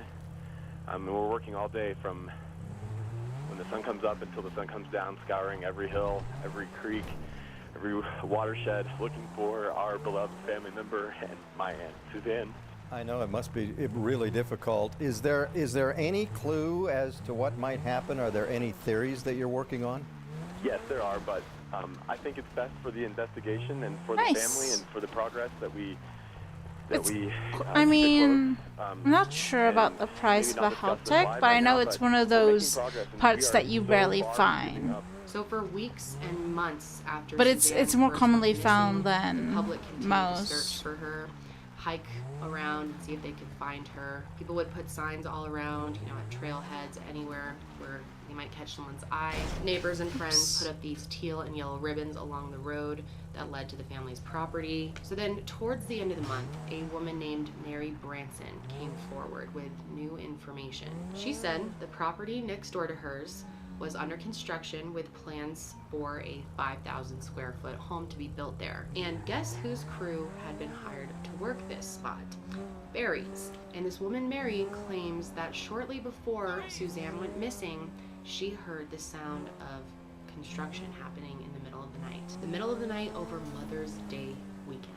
She claims that she heard what she first thought was just a truck backing up or something, because it was the middle of the night. But then she realized it was the sound of construction equipment coming from the work site. Now, Mary is hard of hearing, so she knows that if she can hear it, it must be really, really loud. She said she laid there awake for a half hour listening to the noises, just confused and annoyed that this was happening in the middle of the night. And later on, she went up to the crew and asked them if it was possible if they left their keys behind, and maybe some teenager came in the middle of the night and was like messing with their stuff. But they said no. They said they do leave their keys there, but they're always really well hidden.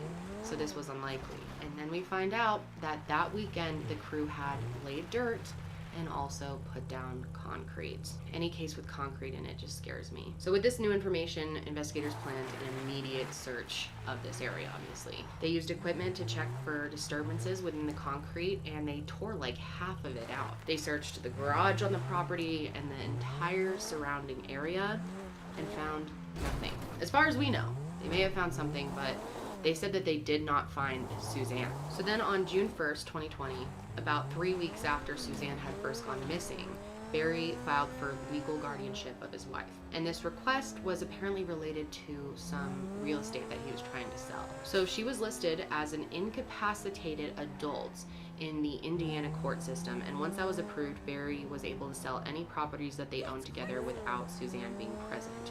And then in October 2020, the family's home in Salida was put up for sale, and it sold this past March 21.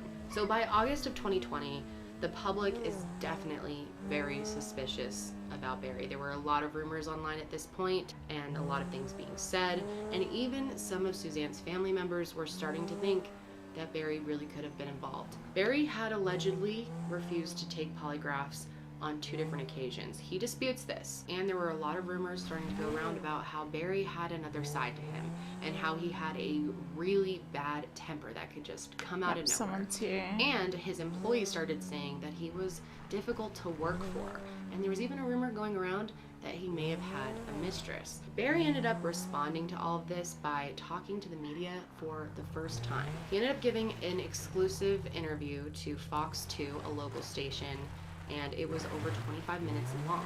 But he asked them not to air the recording of the interview for whatever reason. During the interview, he talks a lot about his family's deep faith and their trust in God. He's quoted as saying, "Suzanne trusted the Lord, and if one person got saved from this, she would think it was worth it," which I don't really understand what that means. Then he also said, "We don't know why God does what he does, but we have to trust him." Barry explained how he stayed out of the media because they were casting a negative light onto him, and he also criticized how the sheriff's department had handled the case. He said that they made mistakes from the very beginning and were now trying to pin the crime on him. So you can tell he's freaking out. He also talks about how a friend was with him when he found the bicycle and how the police just destroyed the evidence right in front of him. And Barry had three main theories for what he thought happened to Suzanne. One, a wild animal attack. I don't know why he was still hung up on that because it was pretty much debunked. But two, she could have been the victim of a hit and run, which also doesn't make a lot of sense. And three, she was abducted. He also implied that maybe this person who kidnapped her could have been someone that she knew. Someone who could have just ran into her while she was out on her bike ride and took advantage of the opportunity. He also vowed to continue searching for Suzanne every day for the rest of his life. He also said that he was never asked to take a polygraph test. He doesn't know where that rumor came from. And he says he has cooperated with the police and that he's done over 30 hours of interviews. On July 9th, investigators did a second search of the Morphew home. It has not been released what they were looking for, if anything specific, and they have not released any information about anything that they found. And people have been very frustrated with the lack of information being put out to the public in this case because it is leading people to speculate quite a bit. At that point, pretty much all the details of the case were being kept from the public. People started commenting on the Chaffee County Sheriff's Department website, their Facebook page, saying that they were sending incredible tips that were being ignored, and they were just frustrated that they weren't putting information out that it could possibly help. Now, during all this time, police are working on the case behind closed doors. They told their family that they are working around the clock trying to figure out what happened, but they weren't able to release information for whatever reason. Maybe this will all make sense one day,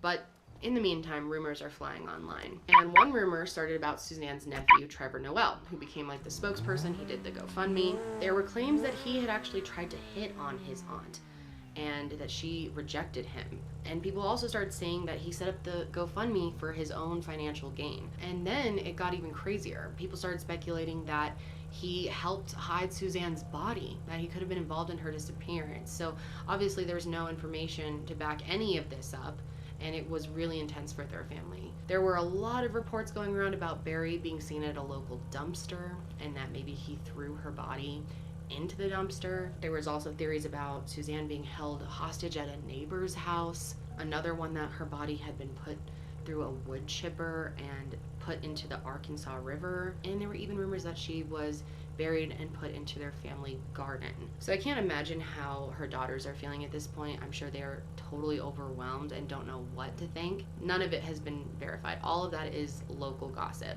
But of course, this is what happens when people are passionate about a case and really want to know what happened and there's no information being given. People start to just make things up. So then in September of 2020, Suzanne's brother Andrew, who lived in Indiana, came out to Colorado to organize a search with hundreds of volunteers. And he raised $18,000 to search this property, this plot of land near Poncha Springs that was owned by Barry. There were some media reports that a dog had picked up her scent in a wooded area about 15 miles from the Morphew home at this plot of land that he owned. And Barry did not participate in the search, but he did allow them to access it. And her brother, by this point, Andrew, started saying that he believed that Suzanne was murdered and that her body was somewhere near her home. So he recruited volunteers to dig up possible grave sites. They even investigated bodies of water with sonar equipment. They brought in monitor drones, and then they also searched the area with dogs as well. The sheriff's office assisted by sending out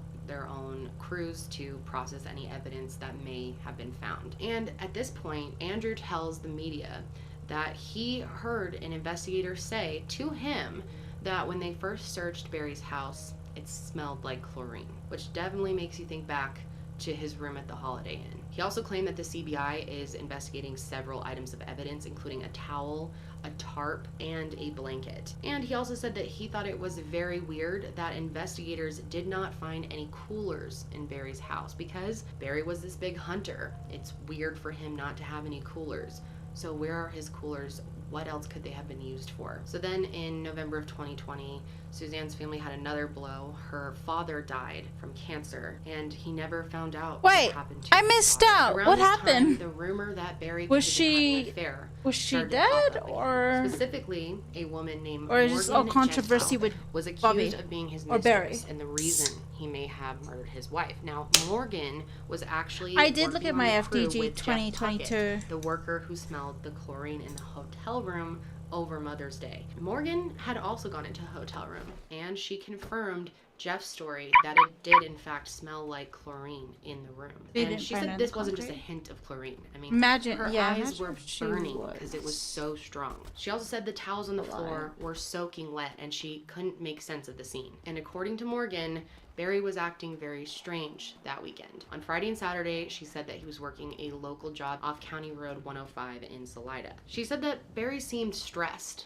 and was acting yeah, really true. strange. On Saturday, around 11 a.m., he told her to go home early and that he had to go home and make his wife happy. He said that he was going to take Susan on a bike ride or a hike. But later on, Morgan heard that Barry had actually stayed in town the whole day and was out shopping alone. The job that was happening in Broomfield, which was building a retaining wall, had already been put off for weeks at this point. Barry and Morgan were supposed to be the only ones on the crew that day, but last minute, Barry asked her to put together a full team. And Morgan also said that she talked to Barry on Mother's Day and that he seemed frantic. And this was way before he would have known that his wife had gone missing. So that stuck out to her. After she talked to him, Morgan picked up the other worker, Jeff, and they went to the hotel room, and that's where they smelled the chlorine. And what was really weird to them as well is Barry said that he was going to leave all the tools that they needed at the site to build a retaining wall. But when they got there were no tools. It seemed like he was very scattered. And then early on Monday morning, after he already knows his wife has gone missing, Barry takes the time to call them and let them know that there's going to be a delivery of bricks. And they waited for it to come, but it didn't. And when it didn't come on Tuesday either, they eventually just went home. So then Morgan goes back to Salida. And when she gets there, two friends of Barry's come up to her and tell her, you know, you really don't need to give your phone number to the police. And they also made a comment about people thinking that her paycheck was hush hush money. Morgan thought that was weird, and of course she did give her phone number to the police and cooperated fully with You're a them. hunter. And she was actually you need a interviewed cooler 5 for times. to reserve your meat. However, she did refuse to take a polygraph test. Somehow Barry probably heard that she was working with police because he randomly decided to fire her over text. Then in an interview, he called Morgan a meth head and implied that anything that she said about him was false, because she was just mad at him for firing her. Morgan said that the rumors about the affair, which have never been confirmed, have really hurt her family. She said that she had trouble finding work because of it and that her family ended up moving. She also said that she is afraid of Barry and hopes that she never sees him again. It's definitely So the there wasn't husband. a lot of information It's coming definitely out the about this husband. case for a few months He there. fired And her finally, and then this made that past the May- reason as May to why 5th, she's slandering 2021, him? days before the Bella first Jinx, what is anniversary up? of Suzanne's disappearance, Barry Morphew How are you? was arrested on the side of the road near his condo. I think last we in spoke was Poncha last night, wasn't it? To reach this point, over 70 investigators had worked on the case. They had served over 135 search warrants and interviewed over 400 people, and they claimed that they followed up on more than 1,400 tips. It turns out that investigators had actually brought the case to the district attorney in April and laid out all of the evidence for why they believe Barry Morphew killed Suzanne Morphew that weekend. According to people who were there, the presentation lasted hours, and it seems I'm like not they getting had one pelt. a Like, very literally not one pelt. solid case against Barry. Still, we don't know everything. It is frustrating at this point. There's just a lot that's not being released. There's but a lot it more will trees come than out. But usual Barry here was now, officially charged but with murder after there's still a clear deliberation, spot tampering with here. physical evidence. This was my and favorite attempting spot to always go influence a to. public servant. And Mallory and Macy were actually in the courtroom when their father was charged with murder of their mother. They cried during the hearing, and at one point one of them held up a heart to Barry and pulled down her mask and said, I hear love guns. you. I'm sure they are very I hate using a confused rifle. It's so and torn loud. apart at this And time. rangers get I feel notified, so you badly know, for them. by how Of loud course, it is. we They don't could know if fine Barry you. is really guilty yet. Everyone is innocent until proven guilty in a court of law, of course. But a few weeks later, additional charges were added. This time it included tampering with a deceased human body, which they claim happened between May 9th and May 10th, 2020. He was also charged with possession of a dangerous weapon and with submitting a fraudulent vote in the 2020 presidential election. It turns out Barry actually cast a vote for Donald Trump for his wife, and he claims he had no idea that that was illegal to do. Now, court records in criminal didn't know that cases was illegal are to- oh my normally God. available to the public, but in this He case, voted for they're his not being for his made wife. available. Like, The hello. defense has actually requested that the court limit public access to the arrest warrant, and this they claim is to protect. It's been Susan so and long Barry's since I daughters hunted. and to protect Barry's right to a fair trial. It's been Judge so Patrick long. Murphy agreed to seal the warrant, mainly to protect Mallory and Macy. Ugh. And this has apparently been done to give them time to process what is going on. Not as good and as I allow was. them to see the evidence for why they think their father murdered their mother in their own time and not just find out when everyone else finds out. So that definitely leads me to believe they've got something pretty solid. And I guess the decision to seal the records is also because Yeah. the affidavit is really, really long. It's 130 pages, and it's the longest and most detailed document that has come through the Colorado court system in over 30 years.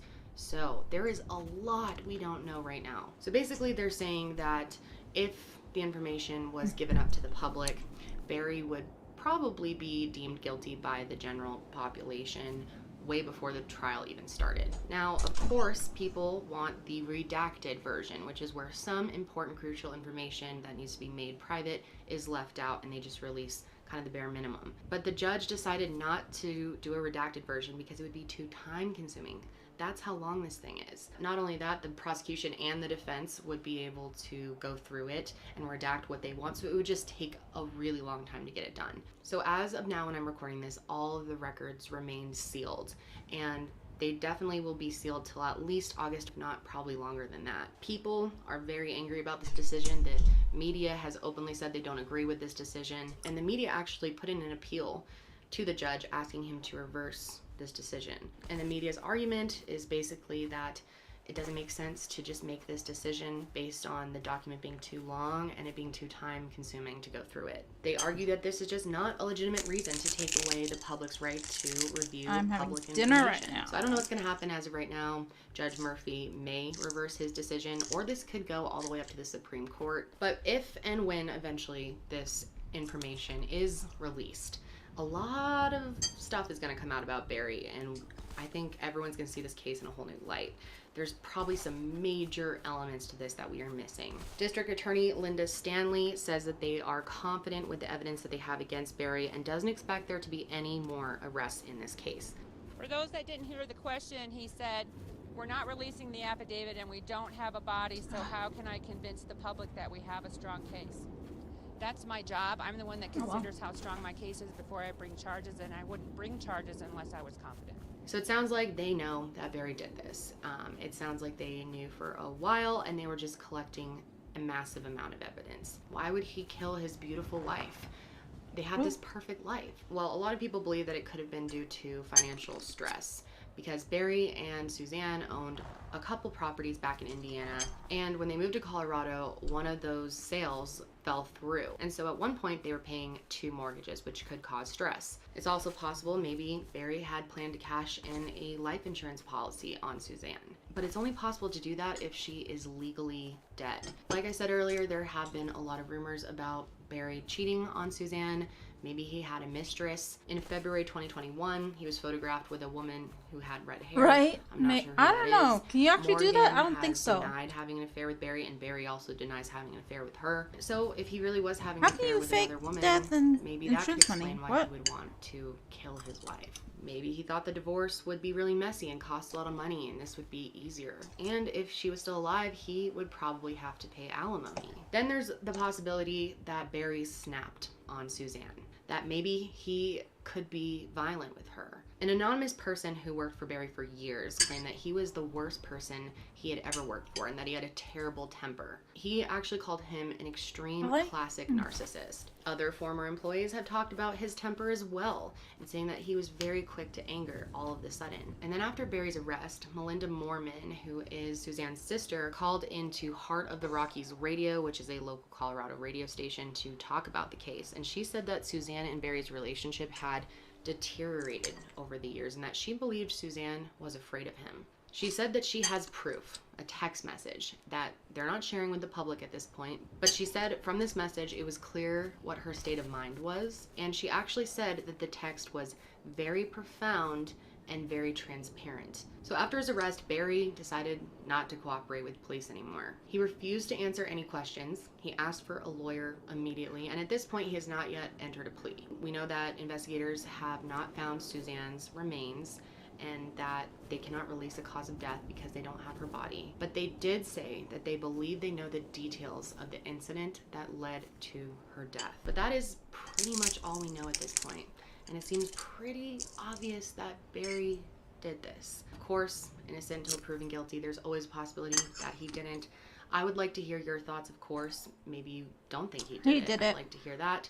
Any other theories that you may have? I remember this case first breaking on the news around Mother's Day and thinking how sad for someone to go missing on Mother's Day. You know, I just can't believe that now here we are a year later and it turns out her husband did it. But how many cases end up like that? I mean, it's so common. I am for sure going to be staying up to date on this case, and I will tweet anything that I hear. So if you want to follow me on Twitter, that is below. It's Kendall Ray on YT. But that is going to be it for me today, guys. And before I go, I'd like to thank today's sponsor, and that is Casetify. Now, I am a really big fan of Casetify phone cases. Casetify's cases are slim and protective. Their impact cases are engineered with a 2-layer construction of Chi-Tech, and they're drop test approved for drops up to 6.6 feet and actually 9.8 feet for their ultra impact cases. Guys, these are so much more protective than cheaper alternatives that you may find in the store or on Amazon. And they're really cool cases. They come in a ton of designs. You can pick your favorite color, pick your favorite print, and match your phone to your style. You can also add your name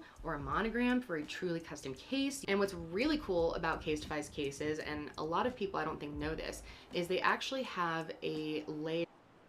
Today's video is brought to you by Audible. To try out Audible for 30 days, go to audible.com/KendallRay or text Kendall Ray to 500-500.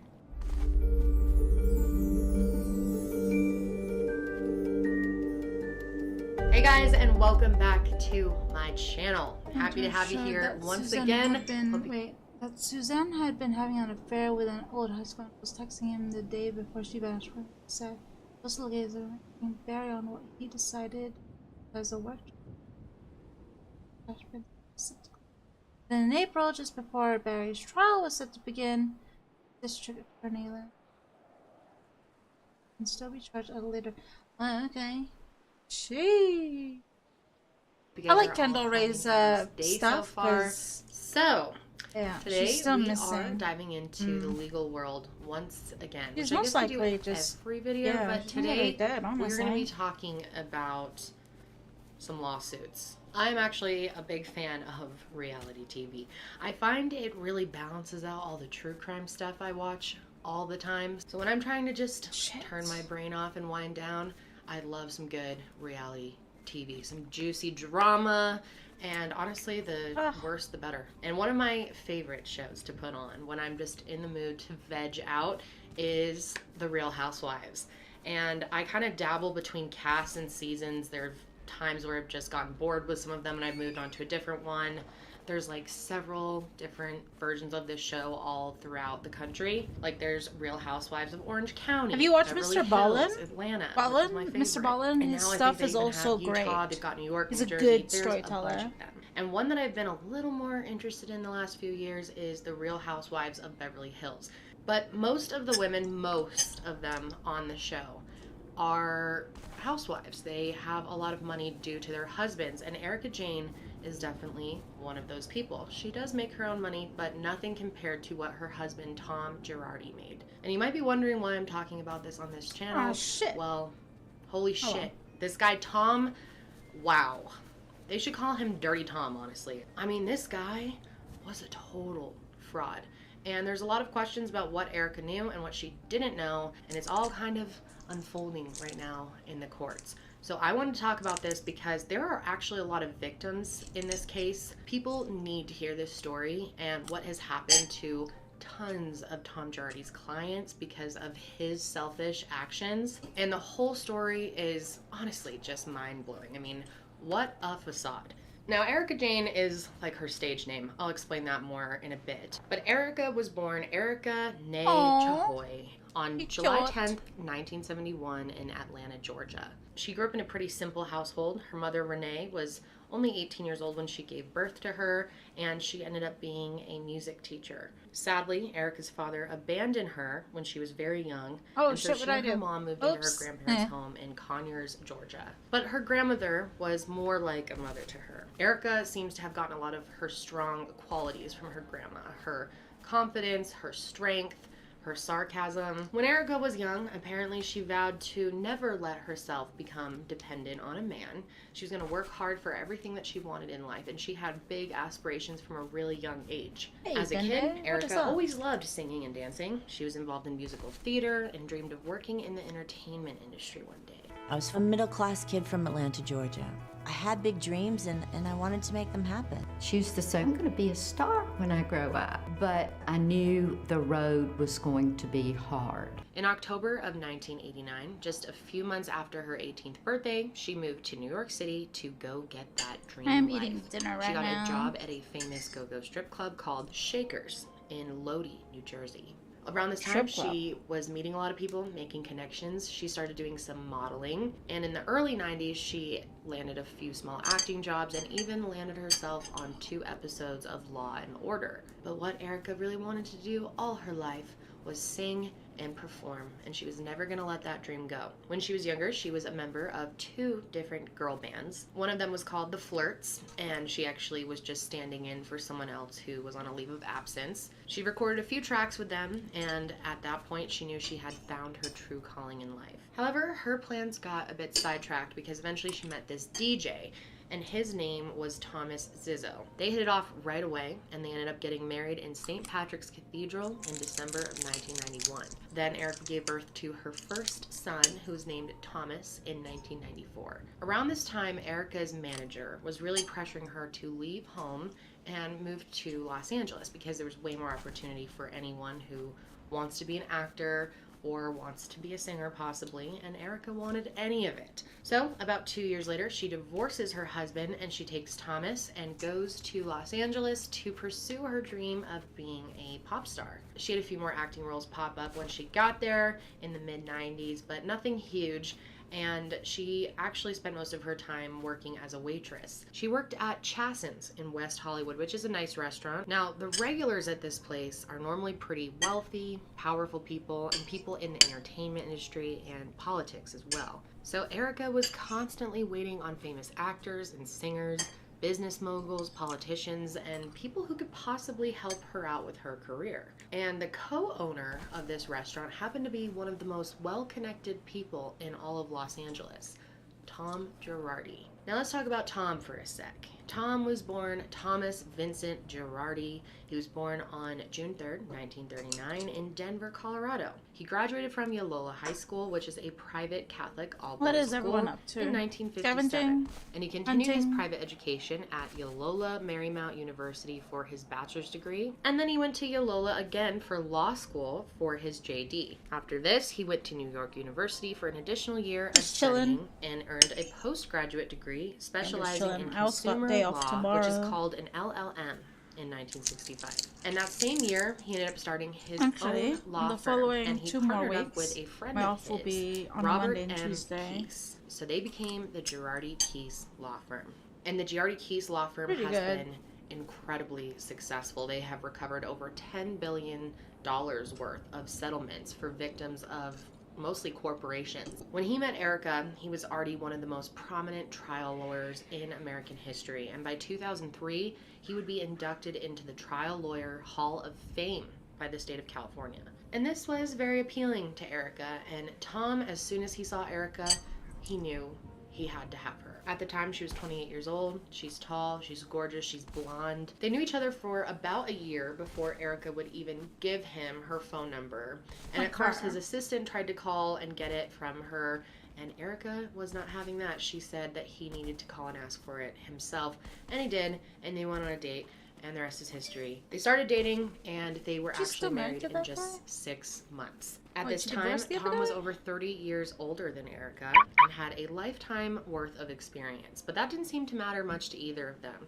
Even Erica always would say at her show that she was not married for money. She would always say they were married for love. That was one thing she really always pushed, is that she was not this gold digger that a lot of people made her out to be. Erica said she was attracted to Tom's intelligence, his positivity, and of course his success. But he was also incredibly caring to her and supportive of her career goals. So of course it wasn't long until Erica quit her job as a waitress, stopped acting for the time being, and moved into Tom's 1920s era mansion in Pasadena, California. And this place is just stunning, as you can see in the pictures. Now, before marrying Erica, Tom had already been married twice, but this time it was different, he said. And he also really embraced his role as stepfather to Erica's son, Thomas. So as a trial lawyer, Tom really tried to be the people's lawyer. He was there to represent the people who didn't have voices, to represent themselves, represent victims. He was a champion of went the people. other way. Never mind. He would go head to head with the most It's powerful been so long international since I did Hunting corporations, Straight. pharmaceutical giants, and even 7 major Hollywood movie studios. Tom's first major victory as a lawyer was actually back in 1970. He was one of the first lawyers in California to get a client over $1 million in a medical malpractice lawsuit. And in his career, Tom won over $1 billion from the healthcare industry and over 30 verdicts of at least $1 million settlements for his clients, including $785 million for the employees of Lockheed Martin Skunk Works, who had suffered personal injuries while on the job. He also won $45.5 million from Ford Motor Company after a defective seatbelt paralyzed a 6-year-old. So you can see why Tom got this reputation of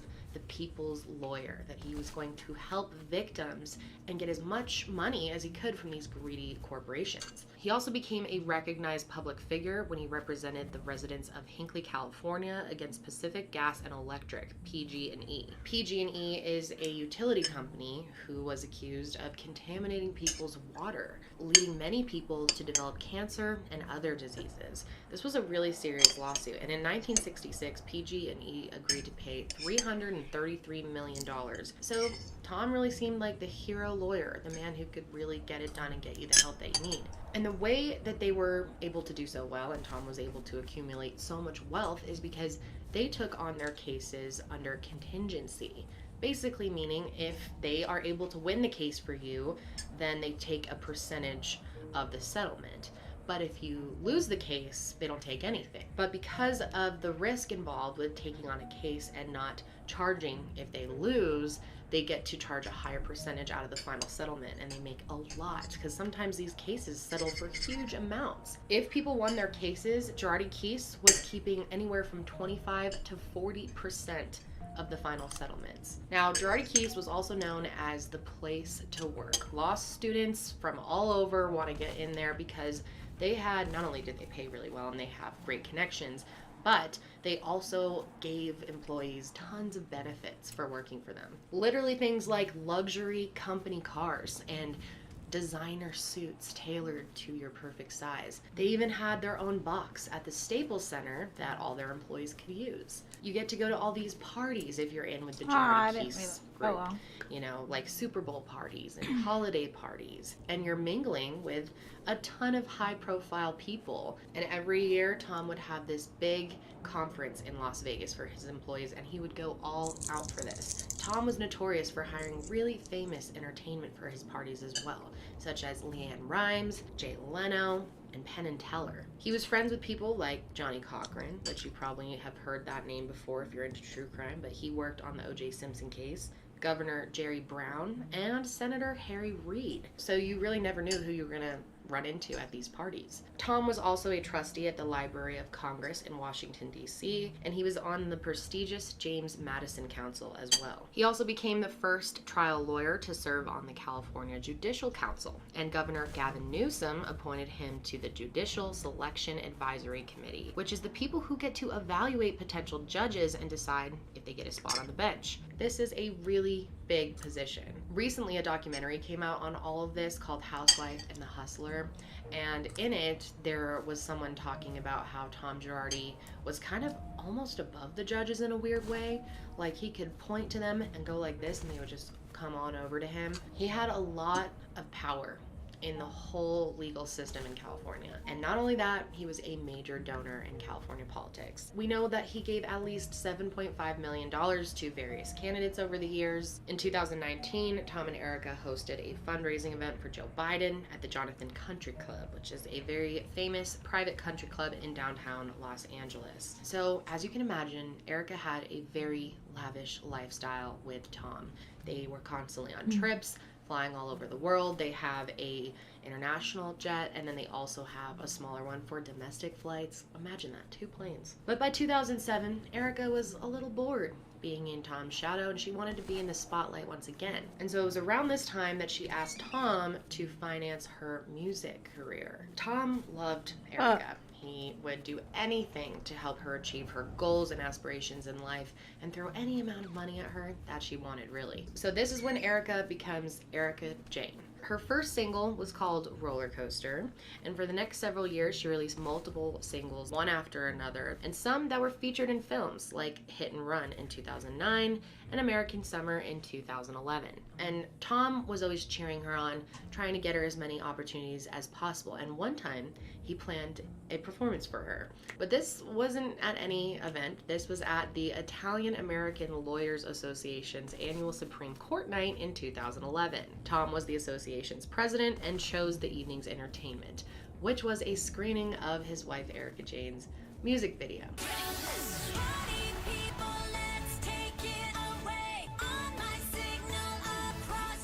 He's pretty.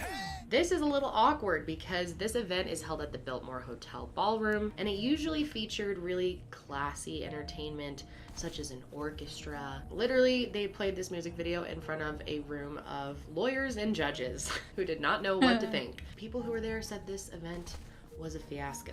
But that didn't stop Erica. She continued to use Tom's money to help give her an edge in the entertainment industry. She ended up hiring Michael Jackson's choreographer, Lady Gaga and RuPaul's costume designer, and a songwriter who worked with big names like Madonna, Britney Spears, and Stevie Nicks. At one point, she had 9 hits on the dance club charts for Billboard, and that was kind of becoming her niche at that point. But despite her growing popularity and how much she was enjoying it all, she wasn't really making much money, and Tom wasn't getting much of a return on his investment. And she was actually preparing to retire from the entertainment industry when she was offered another job. And this is what most people know her from. She got cast on the 6th season of The Real Housewives of Beverly Hills. And like I said, she really spiced up the show. She made it way more interesting. That show was getting dull. And Erica comes in and she's just interesting, she's sarcastic, she's entertaining, she's funny, she's witty. I don't know, she's got entertainment to her. She's just interesting to watch, which is prime reality TV. So the show started doing way better once Erica was part of it, and it was also beneficial to her because she was able to show her music off and get new fans. Hold on one second, I want to show you guys something. Okay. Okay, there she is.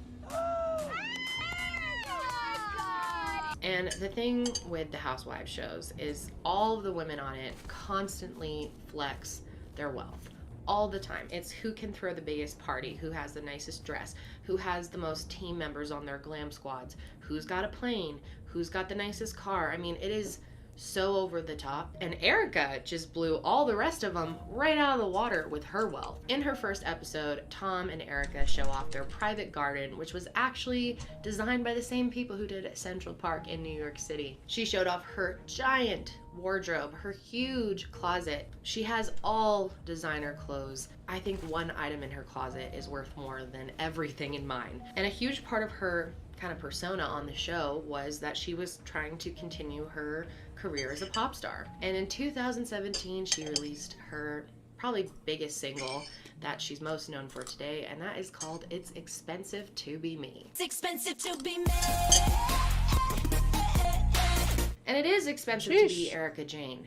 She was hiring full glam squads to do any type of appearance that she ever had. Any event, any time she was on the show, she would have a full hair and makeup team, a wardrobe team. In the Hulu documentary, Heather McDonald, who has a podcast, said that she came to her audio-only recording of her podcast, so there's no cameras involved, and she had a full glam squad with her for hair, makeup, and wardrobe, which, according to Heather McDonald, could cost up to like $2,000 a day. Within a few months, she was also cast on Dancing with the Stars, so she gained kind of a new audience from that as well. And she continued to take some acting roles. She was cast in the TV movie Sharknado 4 in 2016 Sharknado? and had a God. reoccurring role on The Young and the Restless from 2016 to Sharknado. 2018. And in 2017, Erica did a famous tour for ABC News of her mansion that she shared with Tom. Yeah, those are fun. But those are fun, and you can walk in them.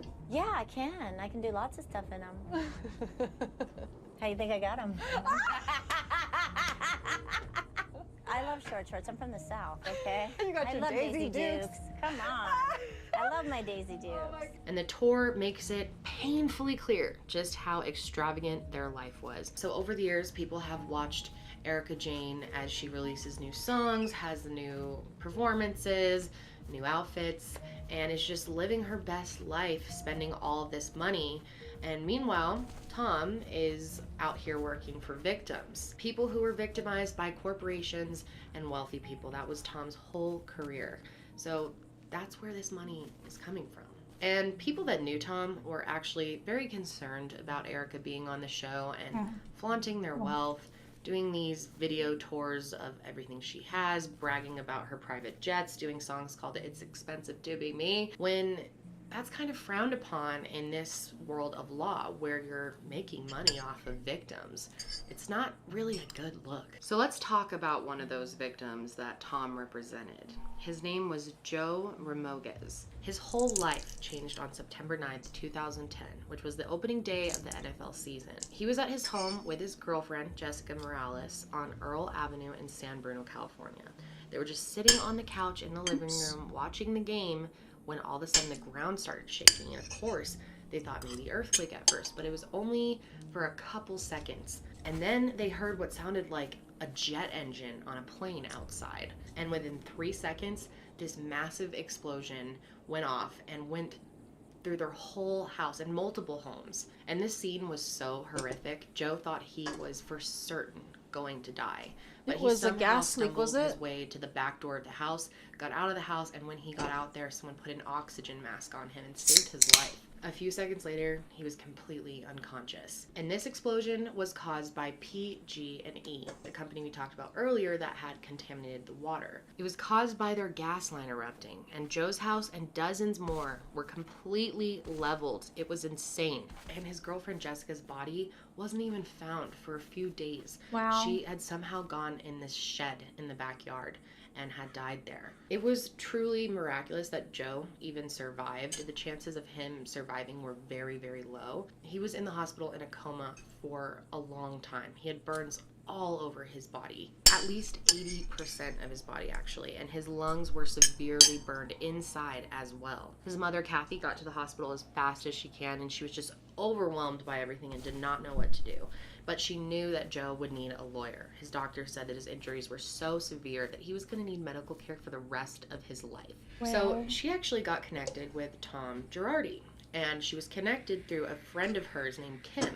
Kim was like her best friend. They'd been friends since they were 3 years old. They've raised their kids together. They were very, very close. So she trusted anyone that Kim recommended, and Kim thought that Tom was the man to go to for this type of thing. And Kim was actually a legal consultant, so that's how she had the connection to Tom. Tom had already fought PG&E twice and won both times, so they thought they were in good hands with him. Tom actually visited Joe in the hospital, and Joe said that he was the I first didn't have it person he loaded. remember seeing when he woke up out of his coma, and that Yeah. he just made him feel like everything was going to be okay. About a year and a half after the explosion, Kim, their friend who connected them with Tom, actually started working for Tom. Tom kind of took her under his wing and taught her everything he knew about law and helped her propel her career for the next 7 years that she would be with his firm. He treated their family really good.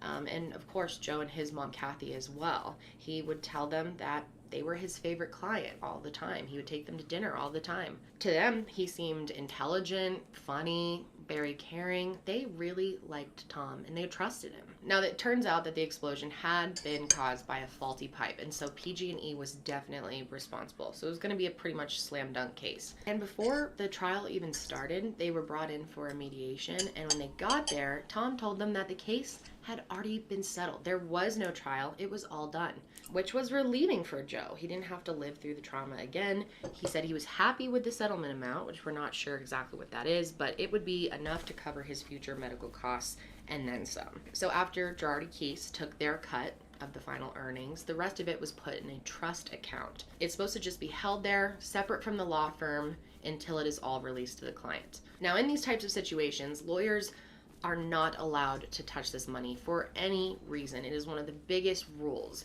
If you do get caught taking any of this money that belongs to your client, you can get disbarred very quickly. So Tom ends up talking to Joe and tells him, hey, you know, instead of us just giving out all the money to you, I can take it and invest it into something. He personally guaranteed Joe a 6% return on the investment. And he said there was absolutely no risk of loss. So Kathy and Joe believed him. This was Tom. They trusted him. They didn't really know what the investment was, but when it came time to collect on the investment, Tom started giving them the runaround. He started telling them about this judge, Justice Pinelli, and he was the mediator who settled the case. He told Joe that Justice Pinelli was worried about him and wanted to make sure he was taken care of. According to Tom, this Justice Pinelli wanted Joe to take his settlement in smaller amounts because it would be better for him in the long run. But then eventually the payments to Joe just stopped coming in. And Tom started again using the excuse of Justice Pinelli. Justice Pinelli won't let me give you the money. I don't know why. But he would always end it by promising to send it to him by the end of the week, and he would say things to Joe like, you're not mad at me, are you? And it's all Justice Pinelli's fault. Joe said sometimes the money would come the following week, sometimes it wouldn't. But he got the vibe that something was seriously wrong. And Tom would just leave him these voicemails. I'll play one for an example. This is Tom Girardi calling. I don't want you mad at me. I'm working like a dog to try and get this thing resolved. As you know, there's part of this is that the mesh cases have to be signed like in this various groups together. I managed to cut you out of that group because the others are not resolved yet. Then, although the bankruptcy court was great, I got to get approval of the regular court of the whole thing. The courts are closed, as you know. It isn't my fault. I mean, I would more than anything like to see you get your money. Why would you try to invest your money in something? And everything be sweet. He was just trying to convince him that everything Honestly, was okay. I'll just say But Joe no. knew I want something the money was that very we, wrong. So he settled. contacts Kathy, who works for Girardi Keese, and she tries to help him figure out what's going on. As she looked, though, she couldn't find any legal reason why the money wasn't being given to Joe.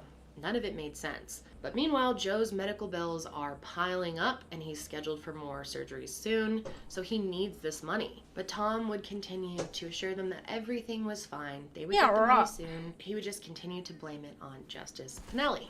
But then a statement came out from Justice Pinelli that he hadn't been involved in this case since the settlement. He had not been telling Tom anything about what Joe should do with his money or how the settlement should be doled out or any of that. But around this time, Kim's son, Paul, died in a motorcycle accident. So all of them kind of had to put everything going on with Girardi Keese on the back burner for a little bit and focus on her son. And because of how Paul had died, she actually wanted to file a wrongful death suit. So she talked to a bunch of lawyers, but none of them would take the case, except for Tom Girardi. But around the time that she hired Tom for her son's case, her best friend's son is still having issues getting his settlement money from Tom. And eventually the payments just stopped altogether. The last check came in January 2017. And then there was nothing more after that. And they knew that something bad had definitely happened. Now, there are a ton of other people that were affected by Tom Girardi and have not gotten settlements that they were supposed to have gotten by now. There are more people that are talked about in the documentary, but for sake of time, I'm just going to focus on Joe's case. But word So he started became spreading famous. around to But other didn't give lawyers the in the settlements? firm that What? clients weren't being given their settlement money and that there were all these issues going on, so people started to jump ship. And around this time, Kim had to completely abandon the lawsuit for her son, the wrongful death suit, because she had to focus on Joe and getting his settlement money because Joe was still alive. He was having surgeries and he needed this money. So she ended up leaving the firm and they went and hired another lawyer who was going to help them get the settlement money from Tom. They filed a lawsuit against Tom and Tom agreed to pay them $12 million. They set up a payment plan. It was broken into 12 payments, $1 million per month. The first payment came through, but the second one did not. So they needed something called enforceable judgment. So they had Tom come back to court and be deposed on the record. And Tom's deposition actually took place on Zoom, and it is wild. He looks like a shell of who he used to be, and he basically just says that he's broke. Do you have any personal bank? At one point, I had about 80 million or 50 million in cash. That's all gone. I also had a stock portfolio of about 50 million, and that's all gone. That's all right. gone? Tom says that he How had the about frick? $50 to $80 million in cash, and that is just all gone. Did it How? really all go to Erica's lifestyle?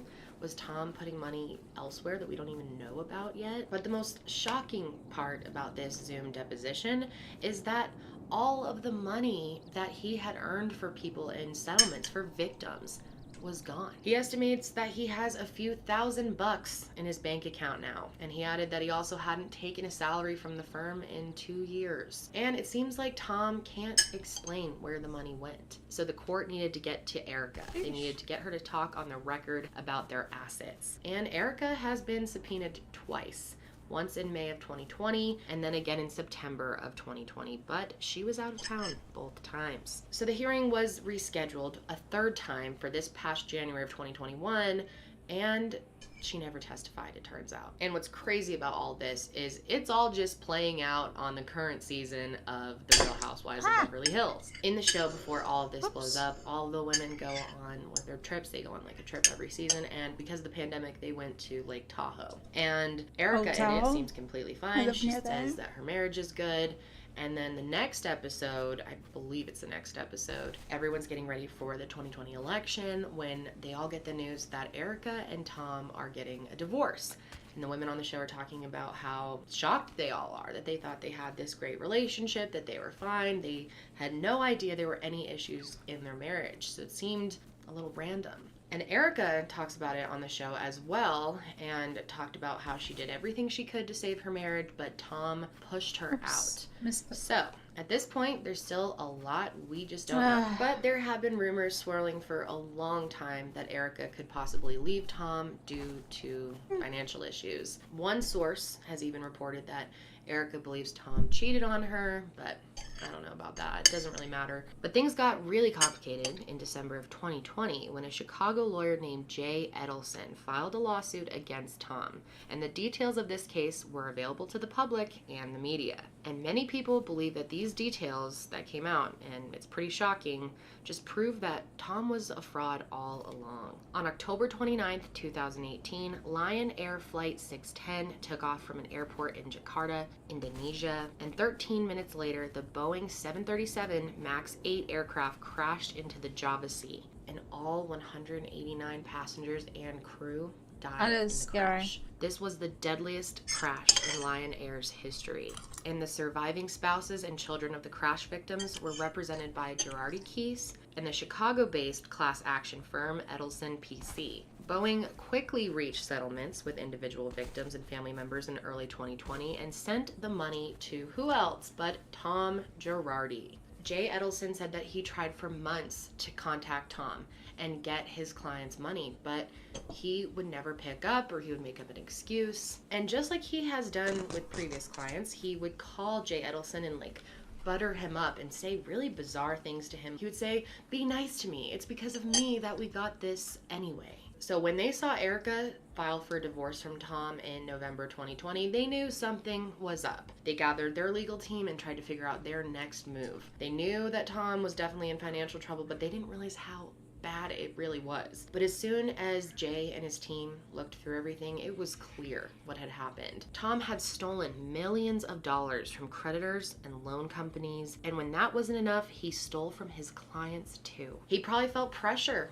to keep up Erica's career. She really wasn't making any money at her career, but she wanted the world. She wanted to be that next pop star, and that was gonna cost money. Not only that, but her entire persona on The Real Housewives of Beverly Hills was becoming about her wealth and her extravagant life. What can we show Erica Girardi spending money on next? Jay, like many of us who have followed this, believe that Erica's divorce from Tom is nothing to do with love and only to make the best move for them next financially. But Tom's entire career now is basically a joke. He was built up, like I said, as the lawyer for the people, and it turns out he was screwing the people over and over again, people he pretended to be friends with. Yikes. Tom had stolen money from the widows and orphans of plane crash victims. It is as bad as it could possibly get. And so Jay knew that he had to file a lawsuit against him. Meanwhile, surviving victims in Indonesia are just waiting to get their settlements. Recently, he spoke with a judge,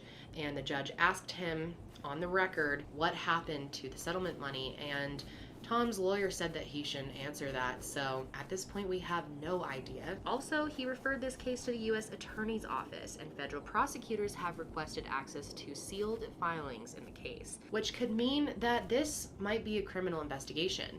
It should be. And it's quite possible that Tom could face jail time, and I hope he does. Now, court documents have not been made public just yet, so all we have right now is this documentary and what the media is putting out, what Wendy Williams is saying on her show, but it's definitely not looking good for Tom and for Erica. It's possible that Erica was more involved in this than we may think. One of the lenders suing Tom claimed that he gave $20 million from a loan given to his law firm to Erica's company, which is called EJ Global LLC. This is her entertainment company. And so this allegation directly links Erica to the case. So the big questions that everyone has now are, where did all this money go?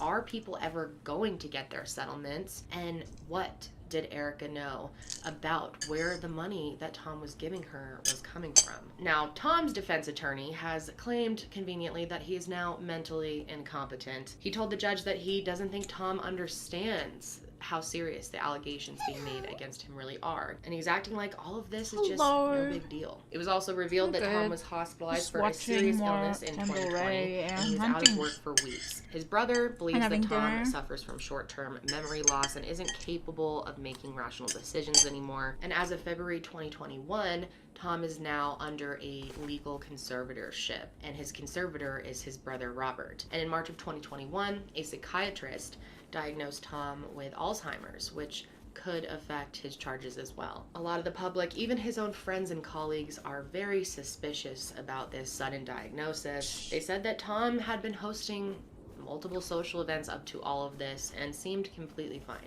Just months before the conservatorship even started, he was still speaking at events, so who really knows? Tom's business partners, Robert Keese, Robert Finnerty, and Jill O'Callahan, have also filed a lawsuit against Tom, just to add to it, for $315,000 of unpaid income. And his partners claim they had no idea what Tom was really doing and where he was taking money from. Their partnership has obviously been dissolved at this point, but Girardi Keese is still being sued by Wells Fargo as well for $882,000, which is all from unpaid taxes, fees, and rent on their firm's office. Even Tom's first wife came forward and renewed a decades-old lawsuit against Tom for failing to pay her $10,000 per month. When you're a good lawyer with a good reputation, why would you fuck up with the settlements of people that you build a good relationship with and get a good, reputable, you know? Erica moved out in fall of 2020 and had to downsize her life majorly. Those are millions. Like, I'm not even a millionaire, you know? Pretty hard on her. I would totally live humbly. When you think about where all that money came from victims, from people who are just trying to pay their medical bills, it's hard to muster up an ounce of sadness for Erica Jane. The only thing I would do if I was a millionaire is travel a little bit, enjoy life, and probably still be at home on Unless PC. we find out that she knew a lot more than she says she does. In March, the California State Bar filed charges against Tom, and this is the first step towards disciplinary action and disbarment. When the divorce was first filed, Erica actually filed for spousal support from Tom, but it turns out she now makes more money than him, so that's not gonna happen. And Tom actually has requested that Erica pay his legal fees now, so that's fun. And these two do not have a prenup, so it'll be interesting to see how all of this ends up playing out. Erica has claimed that anything that she still has from Tom was a gift. A lot of these are her assets like clothes, shoes, handbags, things like that. At this point, the court could still take those things. It's still being decided whether or not these things are going to be considered gifts. But recent court documents revealed that Erica has been refusing to turn over bank statements and company records for the bankruptcy case. And she also started a new company called Pretty Mess Incorporated, and millions of dollars are still unaccounted for, and some people suspect that she's now using this new company to hide assets while quietly selling clothes on a public website. So what's gonna end up happening with Erica is a complete mystery for right now. She might get off easy, or she might go down really hard. Jay Edelson, that lawyer from Chicago who broke open all of this, thinks that she was involved. He is convinced that not only did she know about all the fraud going on, but that she was an active participant in it. And going back to Joe for a second, I wanted to say that he is now among the first in line to collect his settlement money, and hopefully all the other clients that he screwed over, the families of the Boeing crash, all the people who were hurt by Tom Girardi will receive what's rightfully theirs. I mean, let's hope. Right now, it's really hard to say what's gonna happen with any of this, but I just think it is so mind-blowing that all of this wealth that was being flaunted around and turned into music videos and glam squads, and Erica Jane's appearance just to keep her being her was costing like $40,000 a month for her glam squad, for all her clothes and everything. All of that is coming from victims' settlements, people who lost their spouses, their children. I mean, Joe lost his girlfriend, and a lot of his life he's living with all types of medical issues due to what he's been through, and he can't even afford to keep up with the bills because Tom's giving it to Erica to spend on more clothes and bags and shoes. Wow. Some people are just truly evil, and I will leave it at that. I want to know your thoughts below. If you want me to do an update on all of this once we get more information, should be in the next year or so, let me know. But before I go, I wanted to thank today's sponsor, Audible. You guys know that I have been a fan of Audible for a really long time, longer than they've even been sponsoring me. And if you guys haven't heard about Audible's Plus catalog, you are really missing out. They have tons of audiobooks, podcasts, Audible originals, guided fitness and meditation programs, sleep tracks for better rest, and more. And every month, Audible members get one free audiobook and full access to the Plus catalog all month long, which is awesome. Normally, I recommend a true crime book for you guys, but today I wanted to switch it up and tell you about a book that I've really enjoyed this year, and that is called The Body Keeps Score. It's a really interesting read, and it taught me a lot about myself. It's all about how trauma and things that we go through in life are physically stored within our bodies, and how that affects us, and how we can kind of...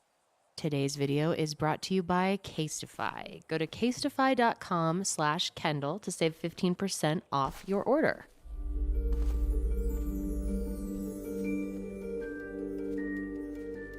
Hi guys, welcome back to my channel. So happy to have you here for another true crime video. This one is very, very interesting. If you are new to my channel, welcome. So today we are talking about Linda Stein, who was a very famous realtor.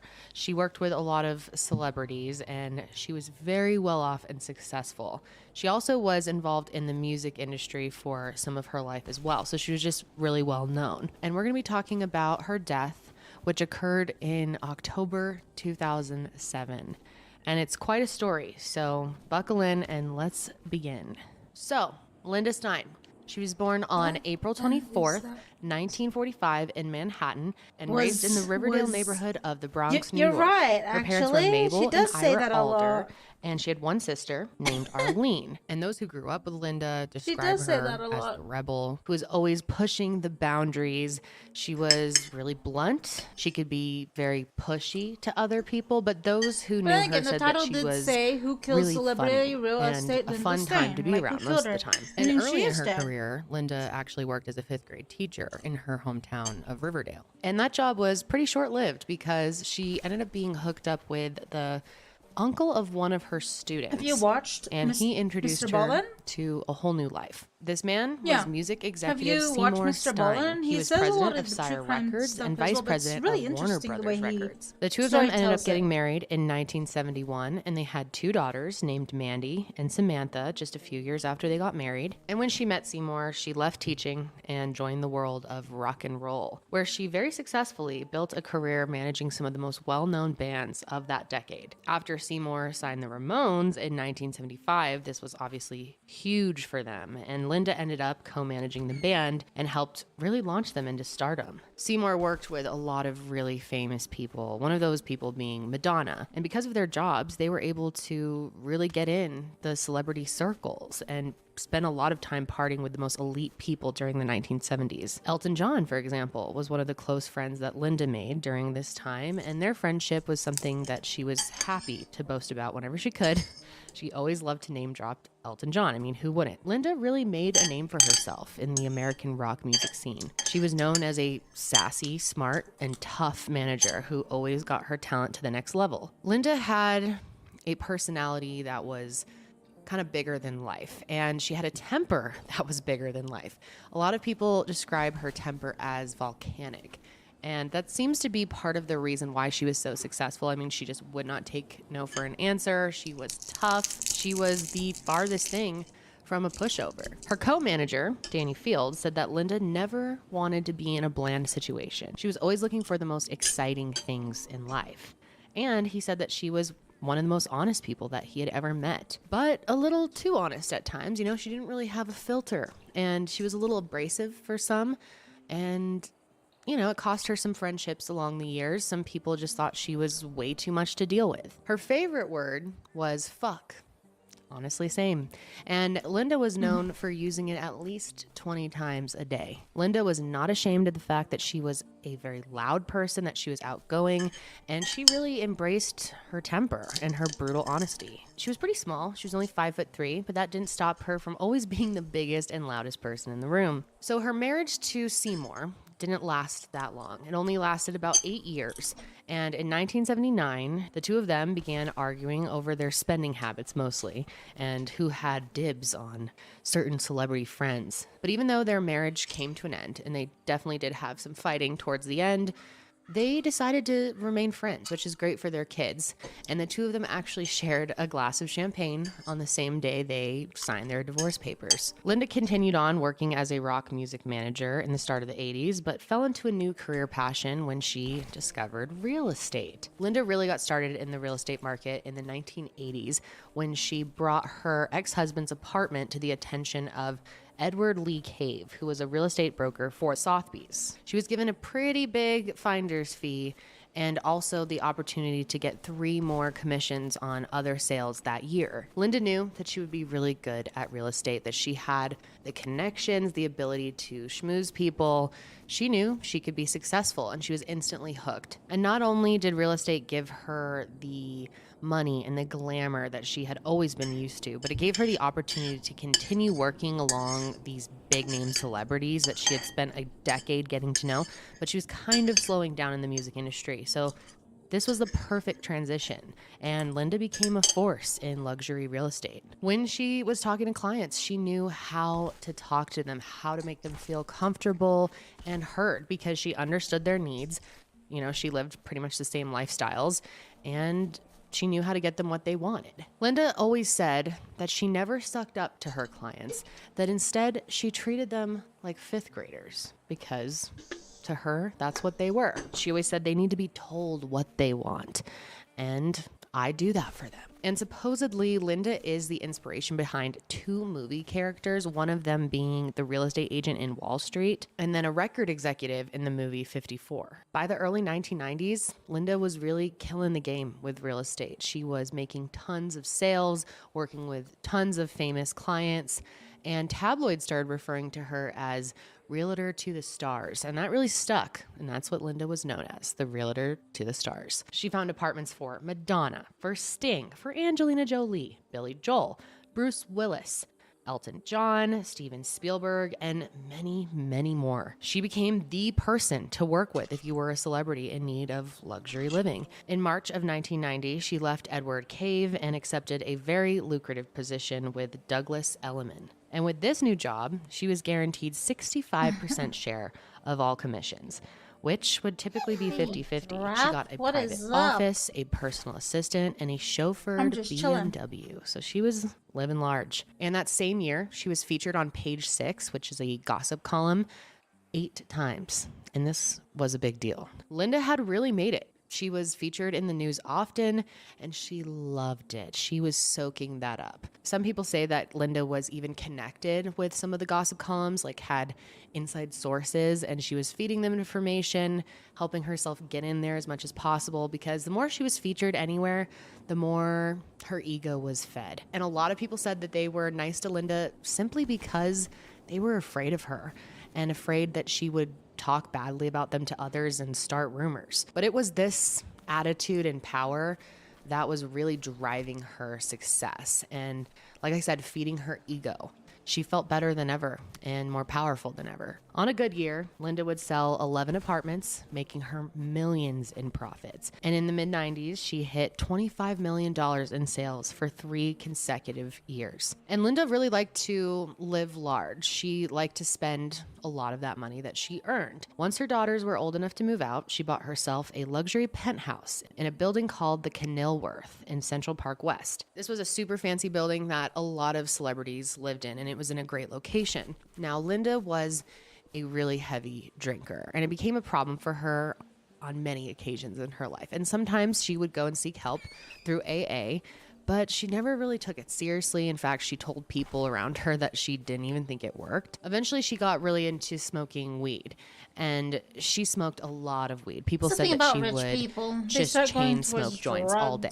In the mid-1990s, Linda was diagnosed with breast cancer, and she was at a really high point in her career, so she did not want to slow down, but she ended up smoking a lot more just to cope with the pain. She also said that it really helped counteract some of the side effects of the medications that she had to take to combat the cancer. And people around her said that Linda didn't seem afraid, at least not publicly, about the cancer, and that she kind of treated it like any other challenge in her life. She had her first mastectomy and breast reconstruction in 1994 and her second mastectomy in 1996. And Linda was very public about her battle with cancer. She even joined Evelyn Lauder's Breast Cancer Research Foundation, where she was instrumental in raising millions of dollars for breast cancer research. She even got Elton John to perform at a fundraiser for the foundation in 2001. And Linda was known for helping a lot of people who were diagnosed with breast cancer, kind of deal with it emotionally and physically,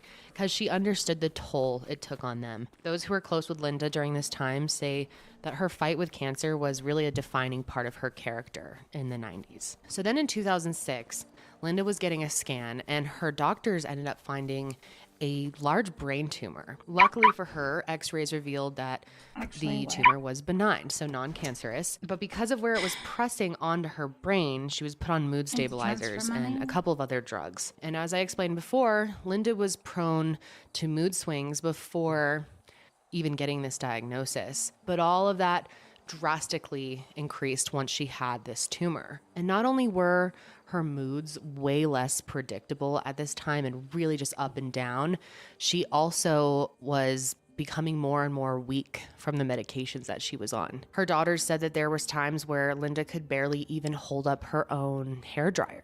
So like I mentioned earlier, Linda signed with Douglas Elliman, and a lot of perks came with that, including having a personal assistant. Now, her first personal assistant, Linda was not too into, and she fired her in 2007. Linda was very abrasive and a bit aggressive towards her assistants, like very demanding. Working for Linda was a tough gig, and that she would openly talk about how she would want people fired that she worked with all the time, especially assistants. A lot of people have straight up said that Linda was a bully to her assistants. Her temper was extremely short, especially after the brain tumor, and it often impacted her relationships both professionally and personally. She also had a pretty abrasive relationship with her own daughters, And she was heard one time saying, "I'm not talking to that bitch," in reference to one of her daughters. So around this time, a temp staffing agency called Axion sent her 26-year-old Natavia Lowry. Natavia was born and raised in the great housing projects in the borough of Manhattan, New York. She was an only child, and she was raised primarily by her mother, Lottie, and her father died when she was only a baby. At one point, everyone in her family saved up enough money for Natavia to attend Bishop Laughlin Memorial High School to get a good education. But Natavia was kicked out of that school, and she ended up having to finish at a public school called Murray Bergtraum High. While she was there, she was on the track team. She enjoyed studying criminal justice, ironically enough, and she also considered modeling in college. The year following high school, Natavia was a temp at a PR firm called Rogers & Cohen, and then she went to college at North Carolina State University. And she did end up pursuing modeling in college with a group called Black Finesse. Natavia decided not to finish college and ended up going straight to work instead. Her family described her as an extremely kind person that she would never hurt a fly. But other people who knew her don't feel the same way. They said there was just a different side to Natavia that a lot of people didn't see. Natavia was sued in Virginia for not paying her rent. It was a small amount, like $500-ish. And her family said that this isn't a fair accusation because it was actually her roommate's remaining rent amount that person kind of ditched her, and then she was stuck with it, so that's why she didn't pay. She was also accused of stealing $3,000 from a former employer in Virginia. A girl that she went to high school with said that Natavia opened credit cards at different stores like Target in her name and would rack up debt for her. And they were small amounts, like $300 on each card. And when this girl sued her, Natavia said that it was her boyfriend, not her. That girl called her a pathological liar. So who knows? And before she became the assistant to Linda Stein, she was actually working at Planned Parenthood. But her staffing agency sent her to Douglas Elliman, where she connected with Linda. And at first, working for Linda was a great opportunity for her, and she liked Linda to some degree. This was in 2007 that she started. And at first she was doing pretty typical assistant work. She was making phone calls. She was typing out contracts, tracking lists and appointments, setting up showings, etc. But after a few weeks, Linda began requesting more personal help from Natavia. She would have Natavia help her do her hair, go run personal errands for her, accompanying her on walks because she didn't like to be alone. Working for Linda was a tough job. I mean, Natavia was dealing with doing all these personal things, and she sometimes questioned whether or not she should be doing those things, and sometimes it was just a lot on her plate. But at the same time, she needed this job. It was the best job she had had, and she was sure that it was going to kind of push her into the next stage of her career one day, and that working for Linda and kind of taking the attitude and dealing with all this shit was worth it. And even though she was very frustrated with Linda a lot of the time, Natavia also said the two of them got along fairly well. She also does personal tasks for Stein, even washing her hair and accompanying her on her walks and her jogs every day. Linda would give her advice on stuff, and one time she even paid for her boyfriend to come out and visit her. What? And so that was pretty nice. Are you But kidding me? sometimes she would just lose her temper with Where'd my Natavia. car And it go? wasn't just Natavia, it was everyone in her life. Her medications were really having an effect on her mood. And she started kind of resenting how much she relied on Natavia.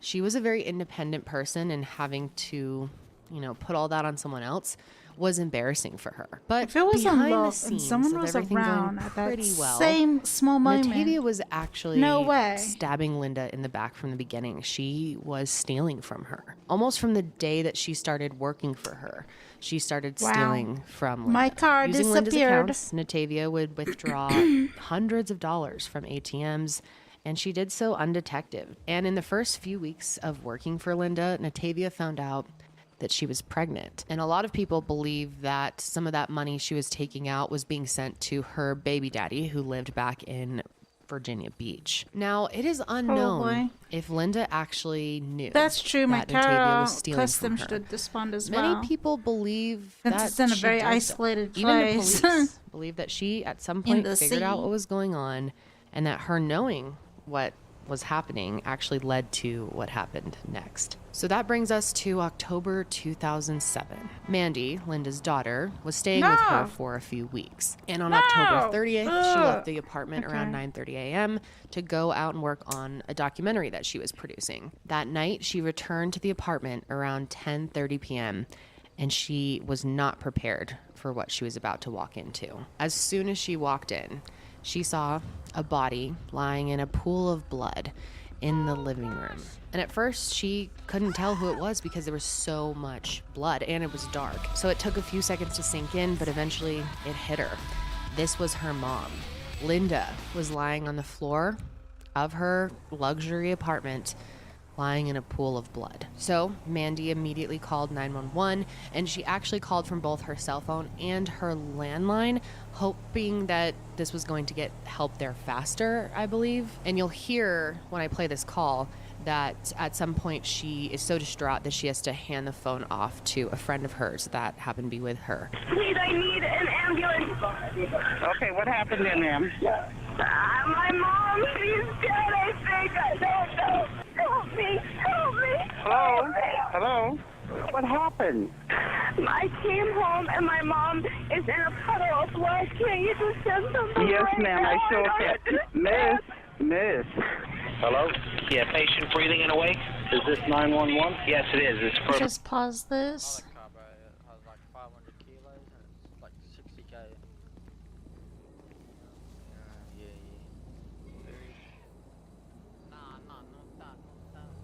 Not that.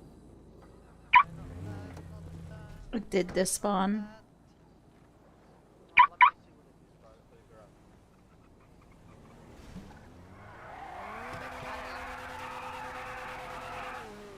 You got any Cadillacs in stock?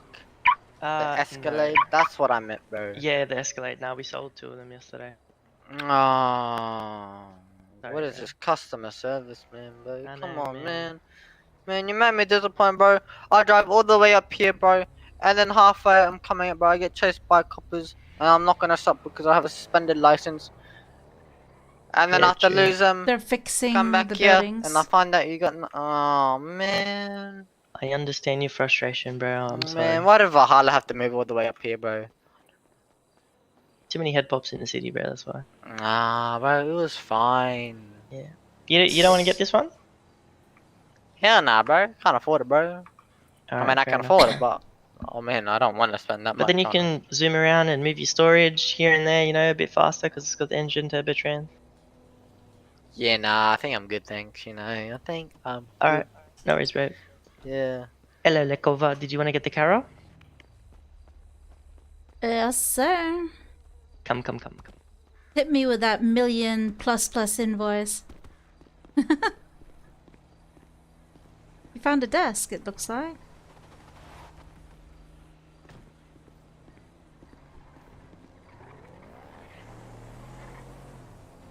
Oh man, that's a good discount. You're not bad.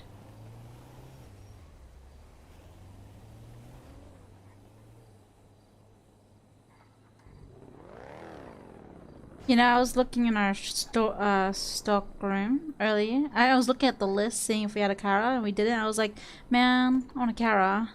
My Cara custom, okay? The one that I got drowned. I drowned it. Yeah, how much is this car for max 100? It's already sold. Oh, VIP fuck. discount 1.22 mil. Oh, that's fuck all. Fuck, man. Huh? Yeah, I know, it's pretty good. Do you want to buy a Ford GT though? Yeah, bro. Ooh, I mean... Evo 10? I mean, I've got that. I mean, is that a... would it... Do you want to get rid of that? I mean, how much would you give me for it? I just got the car. I don't love it. Max 20.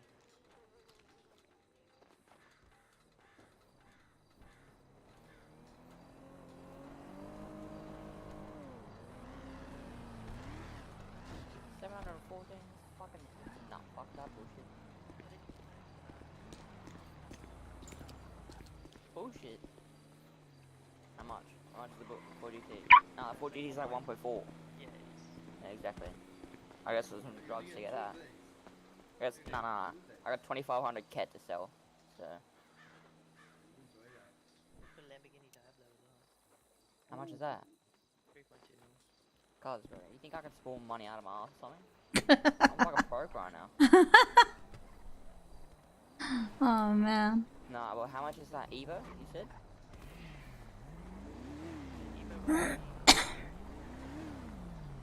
Ooh. You reckon?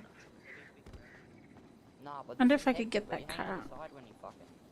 Like, you know. That's pretty shit. That's shit, nah, bro. Nah, but it looks hectic, bro. It's shit, but it looks hectic. No, it's actually in the ocean. Hey. What's that? Am I tripping, or is there no Valhalla in front of me right now? So the building, in a sense, is gone. They removed it to fix head issues because apparently people even in HEMS or helicopters were head popping, and basically you know what happens to the helicopter. Yeah, they even removed the flywheels to fix head issues, but we're still open because we still have the stuff here. That's awesome. That's good. Yeah. You can see at the table if you need to look at the stock. Look at the stock. Cool. Yeah, awesome. Are you a worker? Yep. Cool. I just want to ask how much you would sell Maserati Max 20. Has it got brakes? Yep. Or to buy it though. Sorry. Yeah, 716. There's no interior. That's how much you're selling them Wait, for? do we have? Oh no, that's how much we're No. buying them for. Yeah, we don't have any in stock. Yeah, that's the Oh, you thing. got no People okay, sorry. never really sell to. They go for around like Yeah. 820. Yeah, 820, 850 around there. Just so I know, in case I do buy it privately. If not, I did prefer to go through a business. It's but generally going to would be have cheaper with been- a business. Yeah, it's cheaper Yeah, with yeah. Valhalla CMG. That's why nobody. As long as you generally don't pay more than 900 for a Max 20 Maz, you're still saving money if you pay 900. Okay, cool. Alright, that sounds good. I can probably do that. Yeah. Cool. In fact, I think this guy's selling his Maz. He just doesn't like our price. So if you offer him at 20, I'm sure he might. Oh, is it the one over there? I don't think it's these two. I think he went into the showroom just then. Oh, Come sorry. back. Okay. Come back. Yeah. Come back. That's right. Alright, awesome. Thank you so much. No worries. But yeah, I decided to look for a full-on car instead of a fucking Cara Custom, because the Cara Custom, regardless of it being the same type of car as a Cara SE, sucks off-road. It is not good off-road. Like, it slides. What does it look like? It's basically a lowered version of this. Join me, Mark. Oh, yeah. Join me, Mark. But yeah, it sucks off-road. It slides. They can't even climb the Drippy smallest photo. hill. Let me get on the same fit, bro. Let's get the drippy fit and we'll make a So photo. I want to transfer my shit to this car and sell the Cara Custom here. I don't know what the mods are, but yeah, I can't even grab it out of the garage because it's stuck in the ocean. You trying to join in that photo? I'm just putting more chairs down for you boys. Love them at last, though. Do we not, though? There you go. That's the best.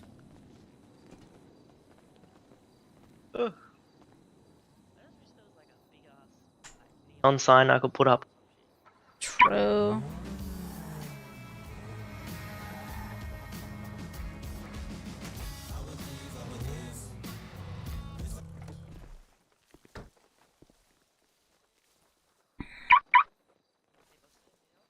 I'm shocked right now. How much is the fucking McLaren? P1 or F1 it is?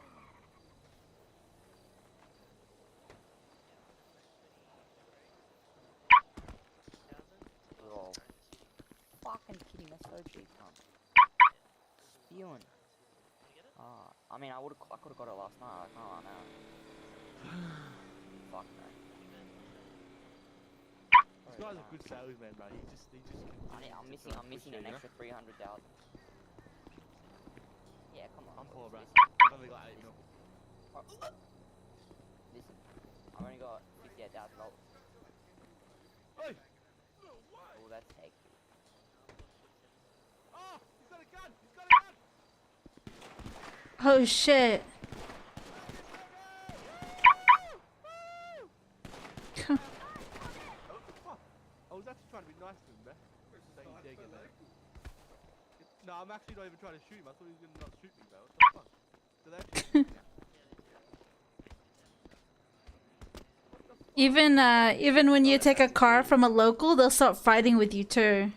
Yeah. Fuck you, dog. The worst is if you're selling drugs in a.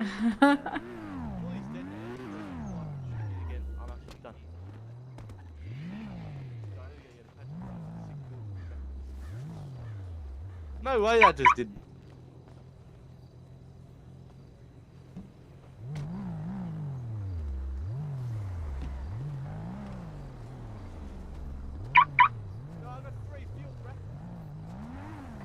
Do I have to go around that stick in order to go to my car?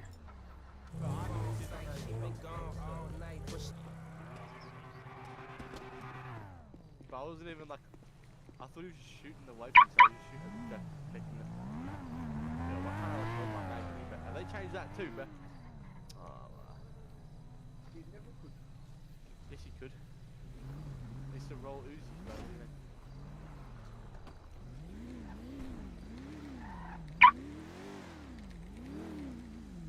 Alright, where's the nearest? Fuck's sake.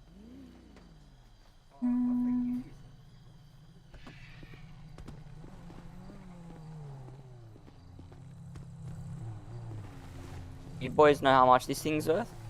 What? This thing. What is it? What's the name of it? I'll tell you. Crimson Web. Oh, it's Crimson Web. I think it's about like 200 to 250. That's not too bad. Yeah, the slaughter's That's if you worth get like someone 400. that's good, bro. Yeah, she might buy it off you. She likes to buy knives. Miss, would you like to buy this knife? Look how sexy it is. Wait, is that a different one or is that the same one you had, Rena? No, my one Nah, was the slaughter. nah. His one is the Crimson Web. Crimson Web. How much That is one's worth that? like 200. 100? I don't have enough anymore. That's cap. Stop the cap.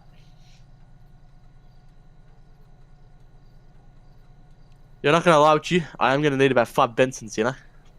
5 Bensons? For what? For jibbies? Yep. Are you gonna Yeah, I'm dying, bruh. We're dying for niche. Thanks, bro. I'm Hey, just go right be, now, to just be honest go with be you. Zach Ghost, bro, and go get 12, 30 mil and throw GBs. I'm literally, but I have close to that. I literally am like nearly dead. I'm on crit. Go get your shitty pack. I've been shot by like this stupid little sieve like 7 times. Oh bro. shit, SAPF application's now open. Did you not see that? I opened yesterday. Go! If someone's selling a max 20 mils already on Twitter. Wait, Estelle, are you gonna be here and sell or nah? 'Cause I'm gonna go, get my cousin in. Oh, sure. Yeah. Yeah, up to you, bro. If you wanna go hunt, go hunt. I'll just chill for a bit. No, I can try stay and here get some for a food in. bit. Besides, I need to wait for my car custom to... Wait, is anyone here a cop? Like, does anyone have a Yeah. cop cousin? Yeah, bro. How do I get in, cuz? Tell me. What do I So do? it's pretty easy. Bro, literally just make your Just got make it VDM actually with all sound my good. logs That's all you on do. me That's all. Yeah, last- easy. They That's how I don't got care into about all my spelling jobs. mistakes. Go They don't went care about spelling application, mistakes. service gods. They don't Like for example, if you're gonna Spawn say help, like see for my example, good- if they say, oh, no, one of the What? questions is for example, Wait, what do you mean spawn? there's 2 cops on their No. knees. What do you do, right? If you say, oh, just shoot the person, of course you're not gonna get a job, you know. You've got to be like, oh, you know, radio onto, you know, the PD, tell them that we've got 2 officers currently on their knees. Because of last spawn location. What do you mean because of last spawn location? Do you know if fuck, so my cousin's only been in the city for like less than an hour, bro, is that alright? Yeah, it depends on your whole overall person. So if you like, have you been in the city for longer than like 6 months? Yeah, bro, heaps, bro. Yeah, but you're fine, yeah. It's more like they run off of like people that hopefully have been here for like over 6 months. Just so they put that go out like, first. and then obviously they got to learn the SAPF like kind of rules and shit. Ooh, PDM. Yikes. Anyways, let me just change. I'll pull you over on my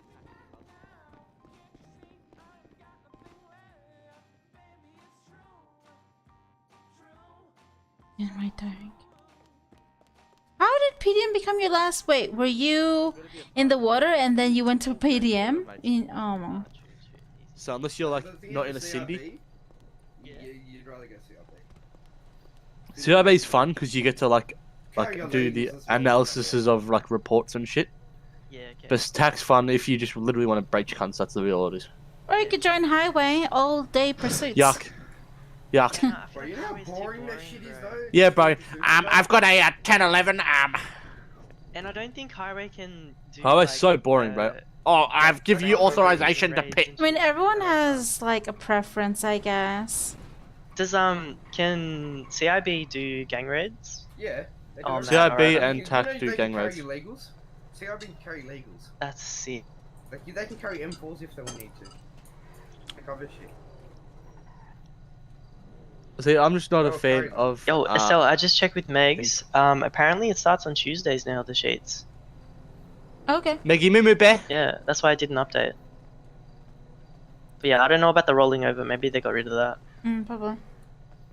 Okay, I'm like very hurt, so I'm gonna actually get a patch up before I Alright, get like, homies. fragging. I you am gotta- about to oh, fly out Toxic, and you're fly just in my cousin. lucky. I will see you guys later. Goodbye. What are you doing, Huxley? Are you gonna play COD with me or what? No. You're a bitch. Oh fuck! I actually did not see that guy there. That's really awkward. It's really Sorry, awkward. mate.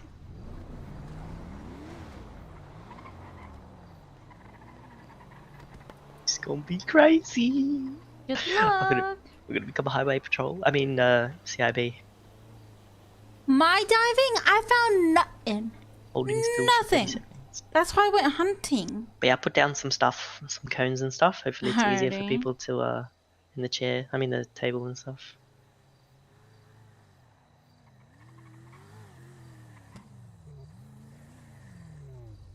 We even have an RS6 max 100%. What? Yeah, just bought that one. It's good. I should use it so then I can use it for bank.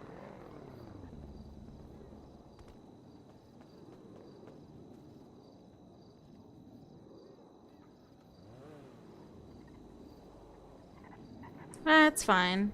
I mean, you win some, you lose some, you know?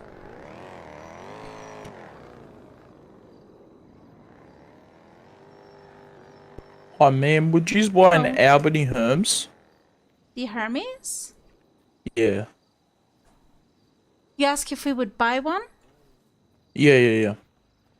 Is it performance or? I don't. I'll give it. Hold on.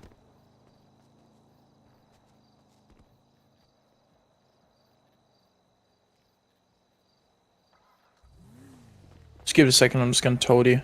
Okay.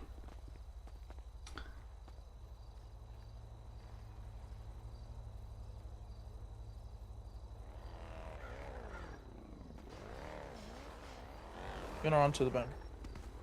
Alrighty.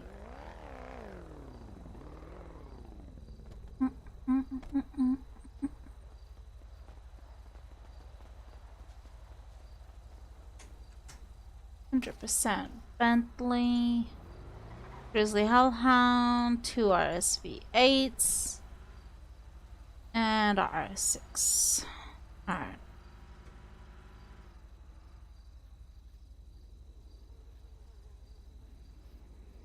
Okay, since there's nothing going on. Male or female? For a female. She's lying on the floor, a lot of blood from her head. The daughter just came in and found her like this. She's bleeding heavily, sir. It's important. She's bleeding heavily. She's not moving. What happened? She fell? She hurt herself? I don't know. Listen, mister, is she conscious, yes or no? She's not conscious. She's not moving. Big question now. Is she breathing, sir? She's not breathing. She's not breathing. I don't think so. I can't feel it. If I give you... She's lying face down. Hello, mister? Okay, the ambulance is en route to that location. She's 62. Thank you, mister. So when How much for the police got 900 there, RS6? The 100% RS6? Yeah. It's at 890,000. Can I test drive it? And everyone can I have an ID and a number, please? Yeah. There you go. Joe. I'll write down my number on there, yeah?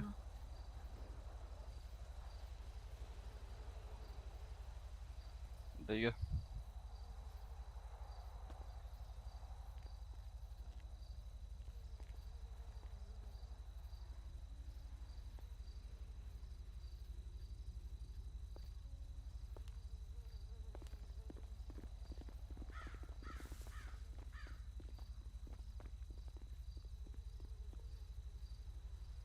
There you go.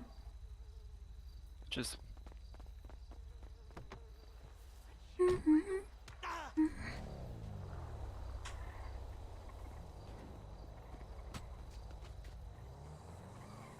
Time to say goodbye and shit. Oof. Now we're really seeing the action here.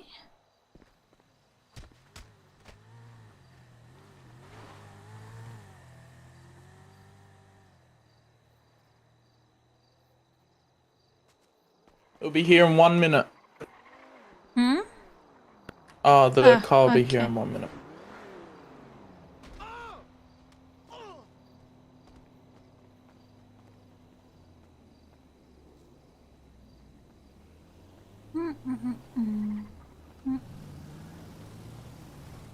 Oh.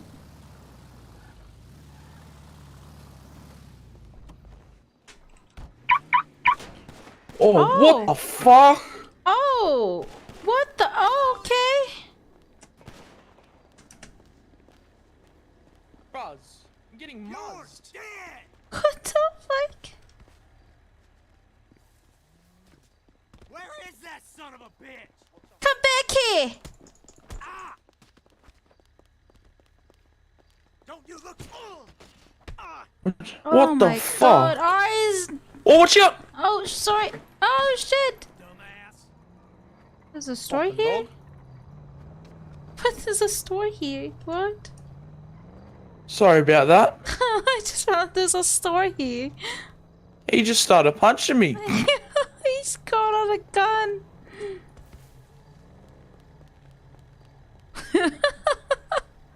Fuck. Alright, so. Started muzzing me. Yeah, I know. So you got suspension and 20% only. Yeah. That kind of hurt. I might ask this because if he has So joints. we'd be offering 66,000 for it. Oh, yeah, yeah. Because do you have joints by any chance? Yeah, how many need? Oh, just a couple. I just got shot up by a guy down there. The local. Oh Cheers, man. guys. I got hit too, but like let me just put How much this did you say away. it was again? It was 890. Would you do 875? That's the lowest. Lowest? Yeah, alright, I'll 890, take it. yeah. No problem. Had to try. I'm just hoping that God, since we don't have an indoor store now, like these locals go cray cray. What the fuck happened? Like, I haven't been in Sydney for like a couple months and everything's changed. Yeah, that's the thing. The locals can attack you now. So No, not even that, but like fucking Valhalla spots changed, the LSC spots changed.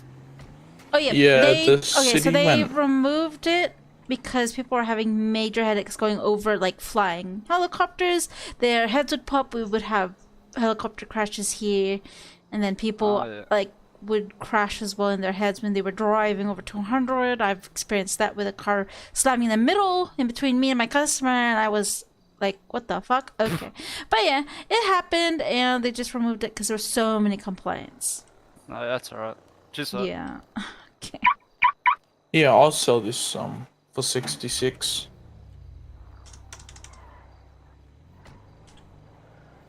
That was insane.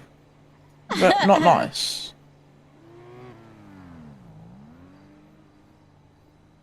Yeah. Alright. Go ahead and page up sell vehicle to Estella. Oh my god, there's another vehicle. Please don't do anything. And then I'm gonna go grab the funds. I just need your Bank details. Yeah, on a note.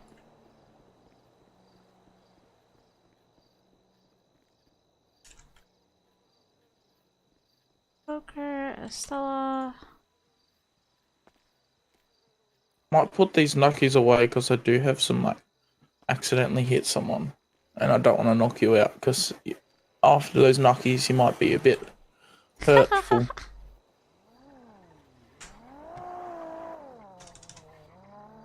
True. Let me just get your bank here.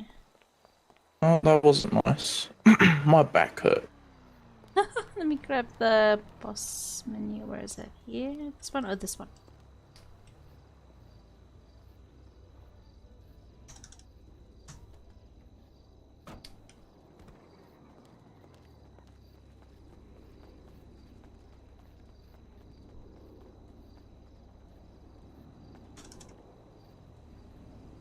Did you get that? Yep. Alrighty. Thank you. Did you get everything from the I'm bridge gonna. door? I don't think there's anything in. I might just double check. Yeah, let's look that up, see if there's anything. I don't think there is. Yeah, there's No. nothing in here. There's nothing in the glove box. I never put Alrighty. anything in the glove box. Alrighty, I'm gonna run to the bank and I'll go have a look. Alrighty.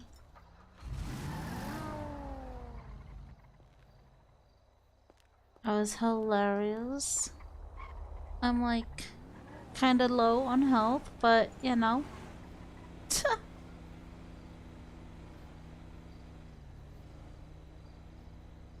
Ooh wee.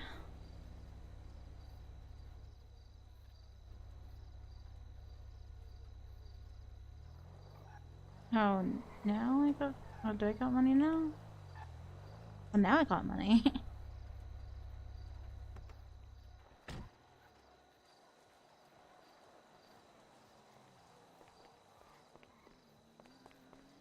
Hello. Howdy. The What's showroom should be in front of the counter. They temporarily removed both of the buildings here because they were causing a lot of headaches and disasters with helicopters, cars in general.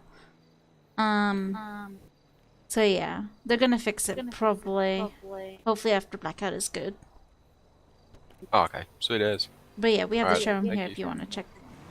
Oh, yeah, cool. No, I'm all good for now. Alrighty. Hypothetically, would I be able to trade in an RS6? So you'll be able to sell your an RS6 if you agree with the offer that we give, and then Oh, yeah. use that money for whatever car you're trying to get. Yeah. And that wouldn't be like store credit, that'd be like cash. It's going to be in your bank. Oh, okay, cool. Yeah. Yeah. But yeah. is your R6 max or? Max 20, yeah.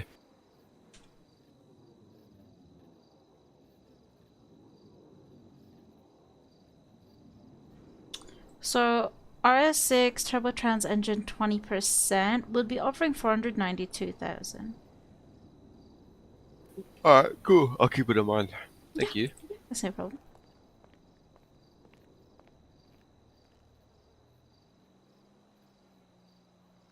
Are you looking for the showroom or?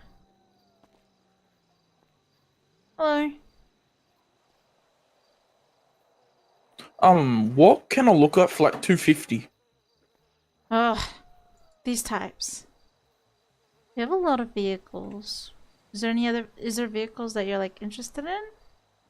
I honestly don't know because I've only got my like God. 292 and I'm not trying to spend it all because I'll get bullets for hunting to get my money back up. What about the Karen Sultan custom?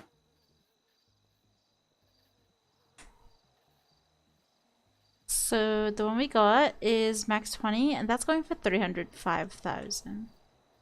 Fuck, I'm like, I'm like Yeah, 8 grand off.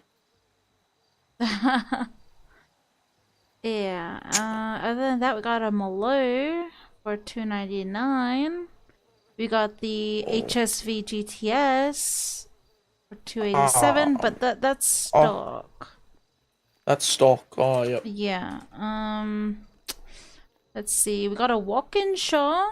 That's max for all the way 20% for 283. Then we got the Grotti Turismo, which is more of a sporty-ish car. Could I have a test drive of that? Which one? The Grotti Turismo. Sure. I just need a ID and a ID? number. Number.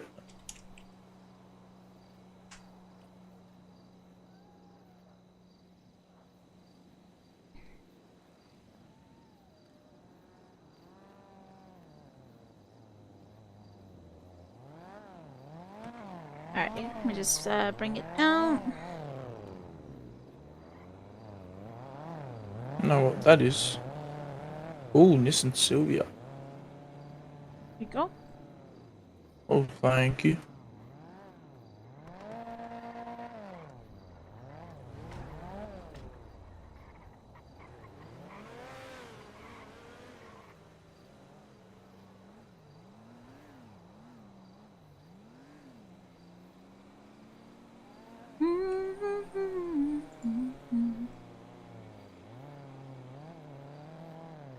Remember the Grota used to be expensive, now it's just not.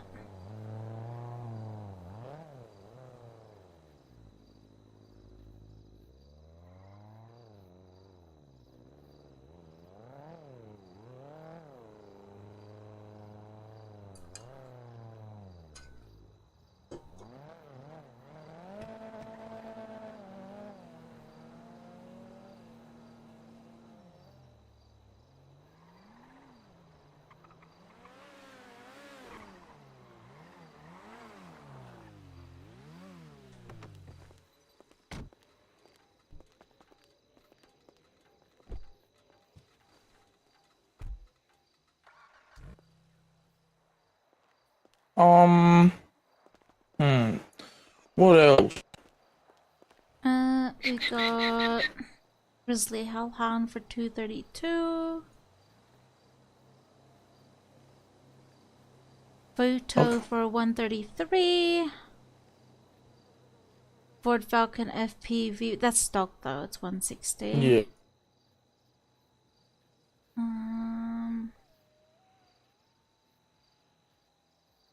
I'll look at the Grizzly Hellhound. Okay.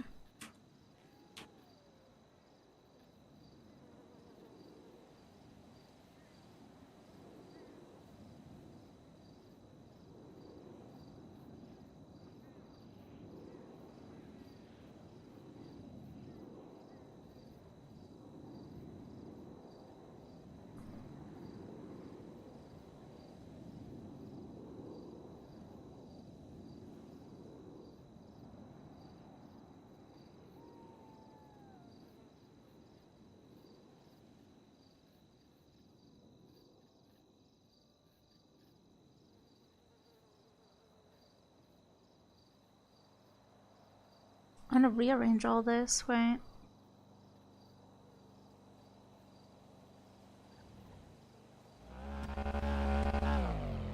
Sort range. Oh.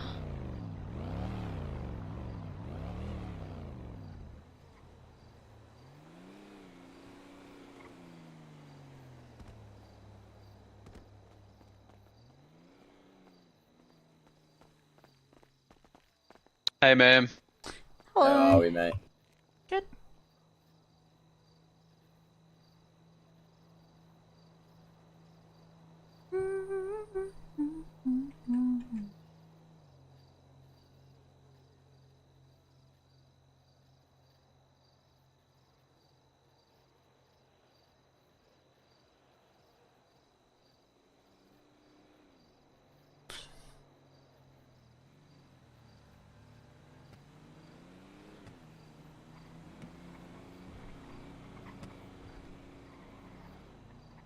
What about the Ford FPV Ute 2014? Let's see. FPV.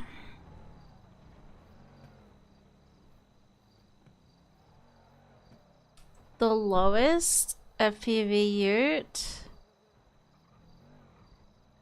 305.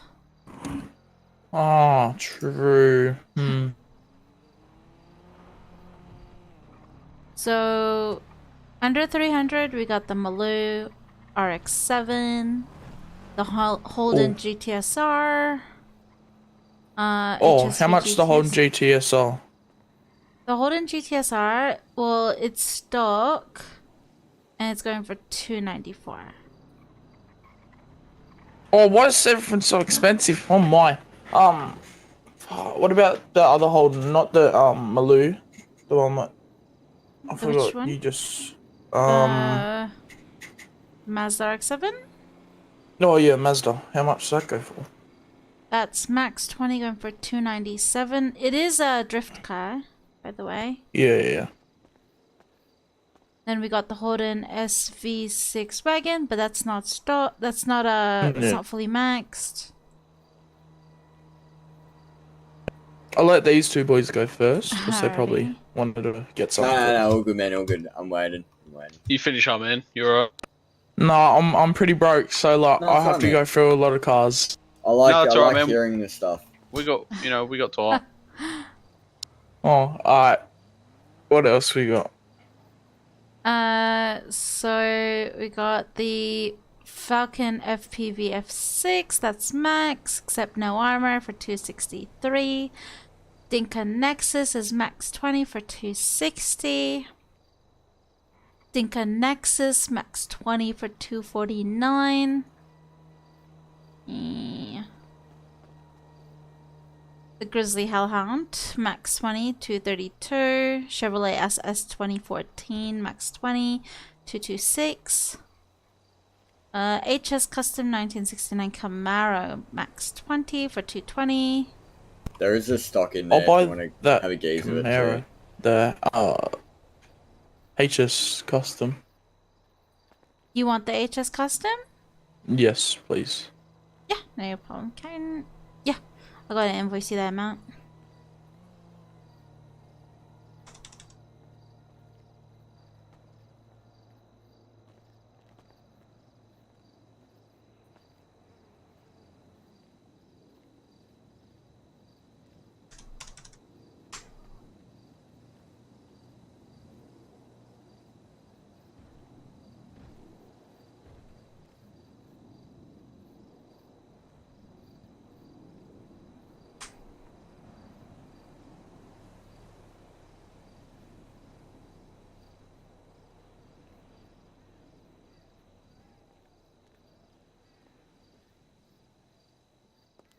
Let me just give you the keys.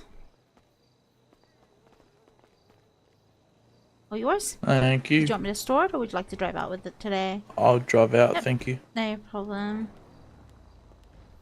Hey, ma'am. How you going? Hello. Good. Let me help you. Are you buying cars? Yeah, we are. I got a max. I think it's max 20. Hellhound, Grizzly Hellhound. Oh my gosh. Are you taking what any is of that? those? You said max 20? Yeah, I think it is.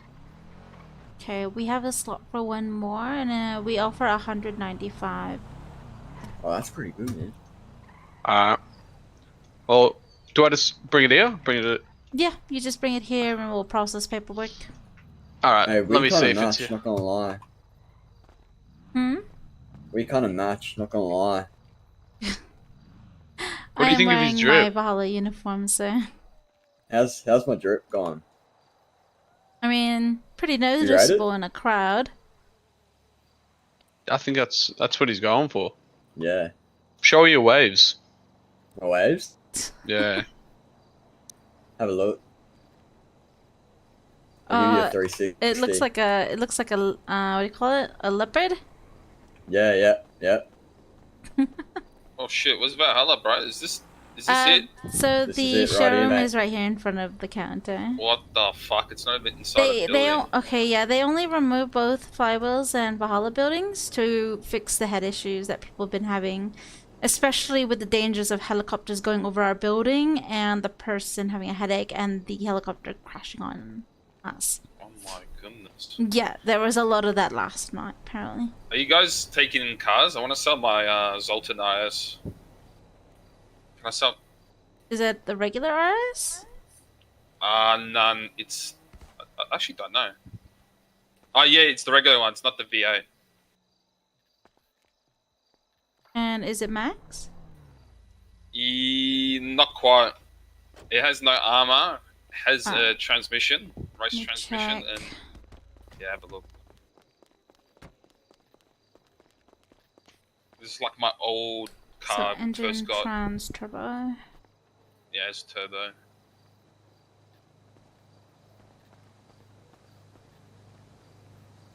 So our offer is 125. How much? 125,000. Yeah, you take it for Yeah. that? 125. Actually, that's quite a bit. I was thinking like 90, but I'll do 125. Yeah, no problem. Just page up, sell vehicle Estella, and then your bank number on a note so I can transfer you the funds. Yeah, okay. What's your name, sorry? Estella. I'll give you my bank number.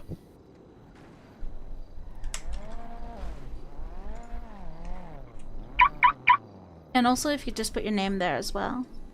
Yeah, okay. Ah! I'm trying to figure out my bank number. Yo, are you fucking sweet? I'm good. It should be in the Maze Are you bank. good? I don't think you are good though. Yeah, I'm good. Yo, watch yourself. Watch yourself. Where should I go hunting? Oh, there's no way. You don't want this shit, alright? Yeah, I'm strapped Alright, I'm up. scared. I'm scared. There'll have to be a blackout. Just wait until blackout's finished. Oh, is that? Oh, okay. Yo. There you go. There, but it ain't the best spot anymore. That is not taken. Chow's trying to get some Riz game going. Yeah. Any tips for him? Really? Riz Alright, game. just give me a moment to No, grab your Charles good at funds. that. He doesn't need tips. How You old got are this, mate. I believe ya. Believe in ya. All you need is a hat. Look at that. Just say, you want to spin my shit?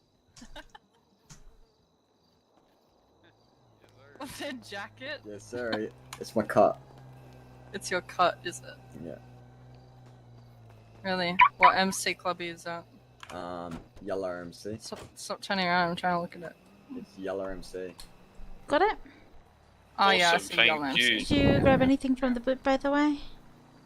Oh, I think I had nothing in the boot. Let's just check in case. Pretty sure I don't have Oh, anything. there's something in there. Oh, Oh, fuck. Lucky I checked.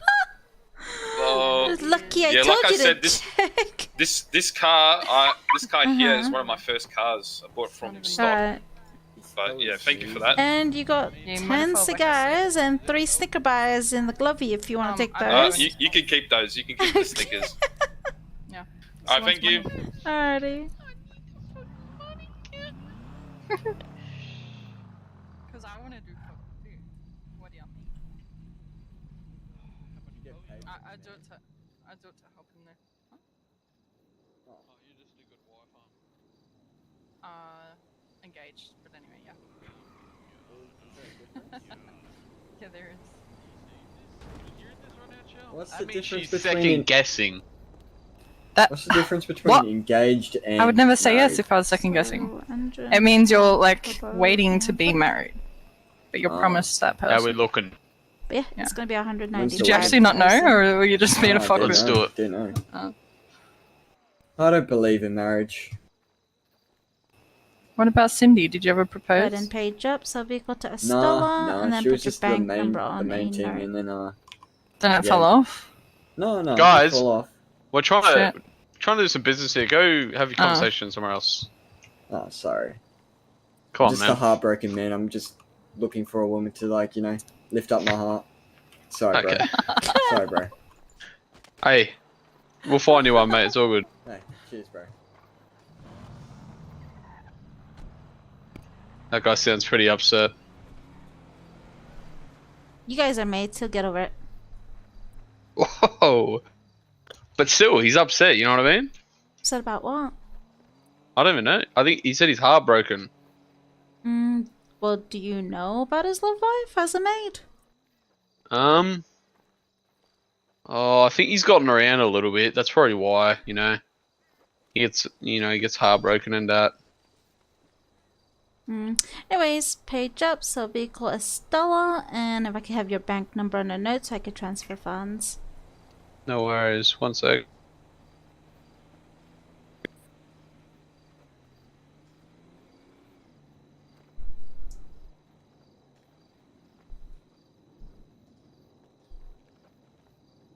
Yeah, and I just need the keys to the car first. No. Did you get those? Page up, sell vehicle Estella. Oh, yeah, sweet. Because that way that you just There we go. it only let me borrow. Yeah, sorry, my bad. First time selling a car. Alrighty, let me go grab It's your alright, buddy. bike number. Yeah, sorry. Grab your Hey, phone. Let's do better next time, yeah? she said you'll get over it.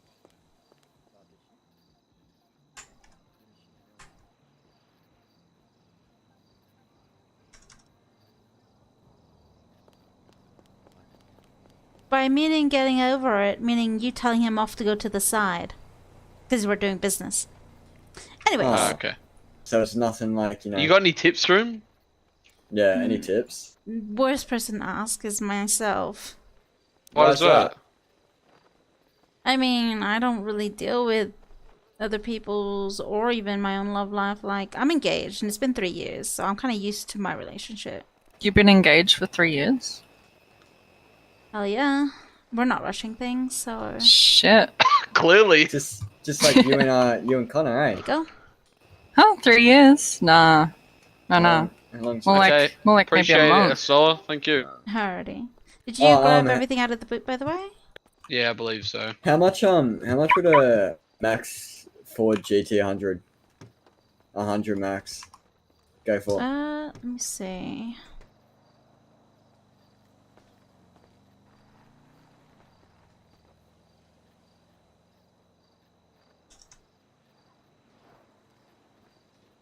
If we were to buy it? Yeah.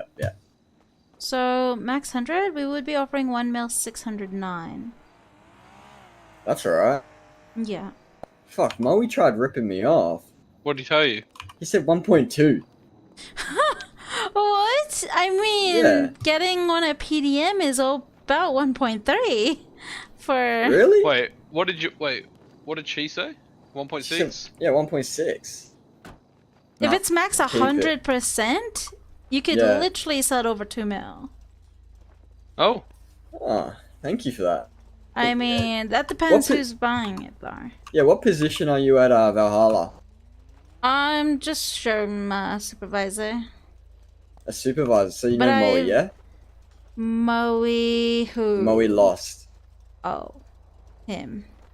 Yeah. Sorry. Yeah, can you tell that cunt to fuck off next time? No, I don't want to cause more drama than what we have already. He already hates my guts. Yeah, I What hate about- him too, don't worry, we can hate him What about together. his missus? Do you like his missus? She's alright. She's neutral. I mean, I haven't had any issues with her. She's always in uniform. She's always acting professional. But That's good. him, eh. Are you allowed to wear masks while working here? Yeah, what happened to Valhalla? It's still here, It's man. only it's only temporarily removed the. Go over to the got the desk, desk, man. bro. Yeah, over the You should desk see of the the show. But I don't know. Yeah, fuck Honestly, Moe. I Try don't. ripping me. Like I said, I don't want to go further into that. Honestly, I just want to work, make money, have a good convo with a coworker, but that's it, you know. What about with a customer like we've had today? You know, good It's combo with a alright, customer. But like I said, Oh, just I don't alright. want to. Like I said, I don't want to go into that topic though. The one with him. Do you work at Valhalla? I do. Yeah, she so- does, man. Okay, can you check if my car's from there? Because I don't remember buying it from here. I forgot which place it was Yeah. from. Buddy, she's kind of doing a deal right now, so if you can wait like about 2 minutes, and I'm sure she'll get What you deal? up, alright? Just a moment as a I car. pack this up. Man, you better move out the way, bro.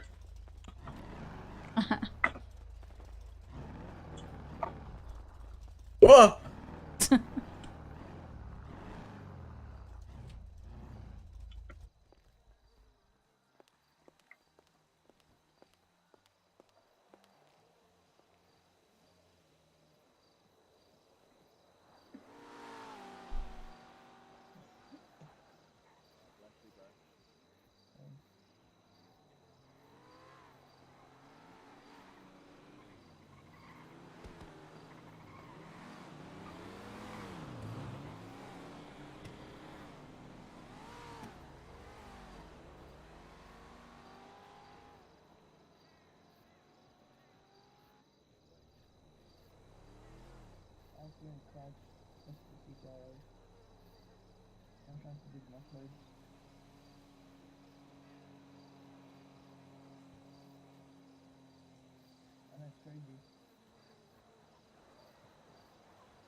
So can you check if my car's from here?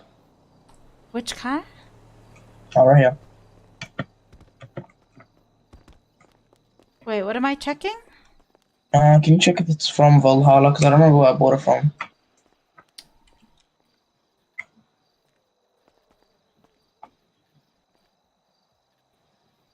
This is a fully stocked Feltzer. Are you sure you didn't buy it from PDM? I don't remember because my brother gave it to me. He said he bought it from somewhere, so I don't remember where he bought it from. So I'm trying to check all the car stores because no one's at PDM right now.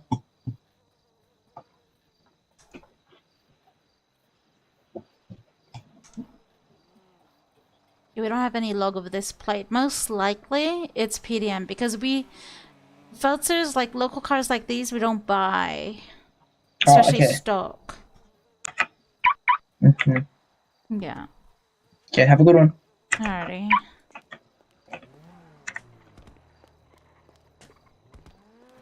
That's so weird. It's almost black out.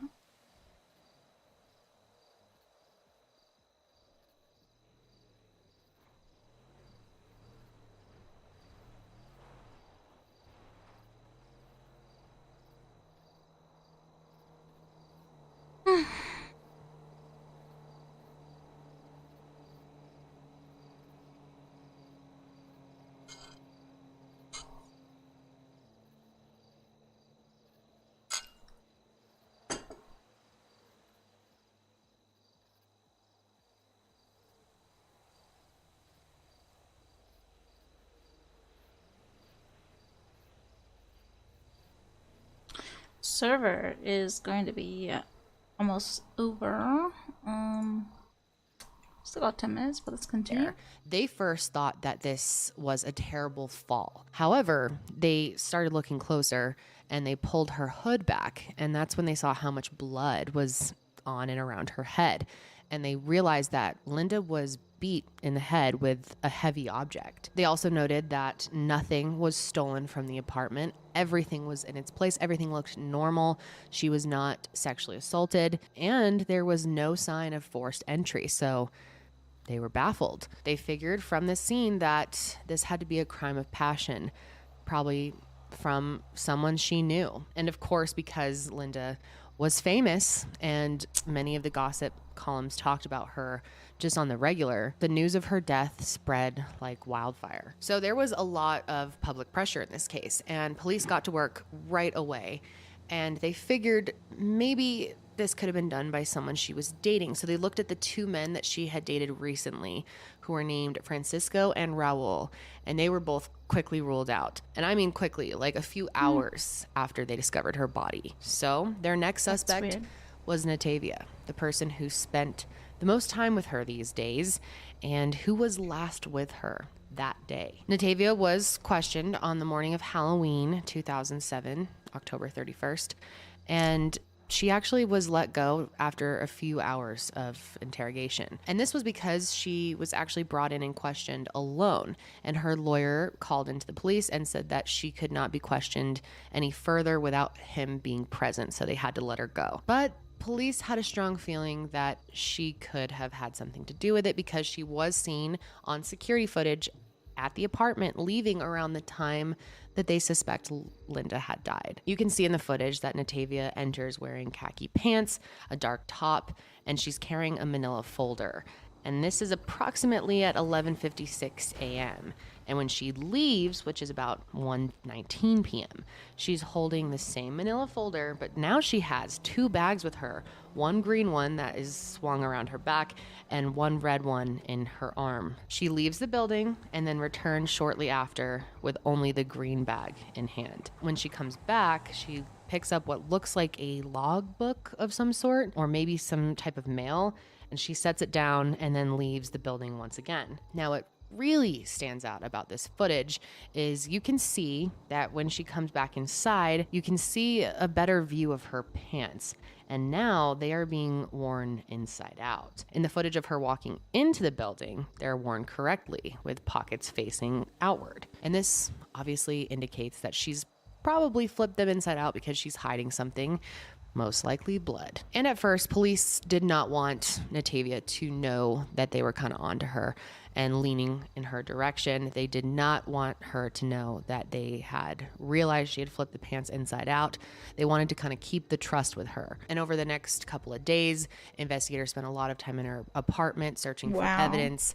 And they actually took apart her bathtub and her drain pipes. They removed chunks of her carpet in the living room. They also took a whole door because they believed there was a fingerprint on it. But at first, there was actually no trace of Linda's killer. And after looking into the rest of Natavia's day, they learned that after leaving the apartment, she went to run some of the errands that Linda had previously asked her to. She got some lunch. She answered calls on Linda's behalf, telling whoever was on the other line that Linda was busy at the moment and unable to come to the phone. And at one point that evening, Natavia actually called up Linda's phone and left her a voicemail. Here it is. Hey Linda, it's Natavia. Just want to let you know that I'm leaving work at 5:30. Hopefully the walk in the park was actually good. I left everything upstairs at the door, and Seymour called. He said just give him a call back if he had a question to ask you. And I hope that the showing goes well with Ursula. And I will see you tomorrow. So if you get this before 5:30, you can just call me. If not, talk to you later. Bye. But there wasn't enough physical evidence to prove that Natavia had actually been the one to kill Linda. They needed a confession. So then on November 7th, 2007, the Daily News leaked all of Natavia's criminal past. And this got a lot of people talking. This made everyone feel that she was the one who killed Linda. And people started swarming her apartments and journalists. And it really freaked her out. I mean, all these people swarming outside of your door, yelling things at you, of course, would freak anyone out. So she called the police to complain about it. And when the police talked to her, they were very sympathetic and they asked her to come in and talk to them. And she agreed. 2 detectives met with her at Kellogg's Diner in Williamsburg to talk. And then the 3 of them went to a precinct on the Lower East Side. Natavia was at this precinct for almost like 14 hours. And then she was brought in for interrogation for about an hour and a half. Now, the entire interrogation was not filmed, but once Natavia was close to confessing, they turned on the camera, and most of that is public. However, I'm not sure how much of it I can include in this video. Copyright, you just never know. If I'm not allowed to include much of it, I will have it linked below. And it's honestly a really interesting interview to listen to. I definitely recommend checking it out, even if I am able to include a few clips here and there. So Natavia ended up confessing to the murder of Linda Stein without a lawyer present. In her confession, she says that Linda was yelling at her. She said she was sitting on Linda's couch and that Linda just kept yelling at her and was very aggressive that day. And it was also upsetting her because Linda was blowing smoke in her face and she felt like this was very disrespectful. And this whole time, while Linda is screaming at Natavia, she is waving around this yoga stick. Now, a yoga stick is used for posture mainly. You hold it behind your back and then kind of lean up against it. Even though Linda was a very temperamental person, she actually was really into the practice of yoga. They put it on their shoulders, they stretch, they turn. It looks like a king. And how long is it about? Probably like the length of a king, but without that hook.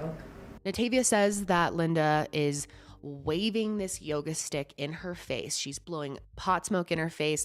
She's screaming at her. She's getting louder and louder and more aggressive. She's just like in my face. And she's just like yelling and screaming and cursing. And I'm looking like asking myself, who the heck, like, what the heck is going on? You know, I'm like, why am I here? Like, what's going on? How did I get to this point? You know, I'm asking myself that. And I'm like, looking at her like, okay, what's wrong with her? You know, because she just looks crazy right now. Her hand is, you know, going like that. And then she takes it too far. According to Natavia, she makes a racist remark at her. So she's pointing the cane at me now, right?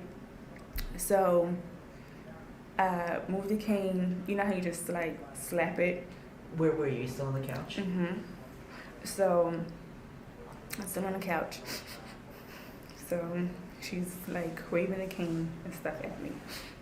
Natavia says that she heard Linda say racist things about other people or sometimes at other people, and she would tell her this, Linda, that's not okay. Like, I used to talk with her and just be like, because she used to always curse people out and stuff. Like, she didn't care.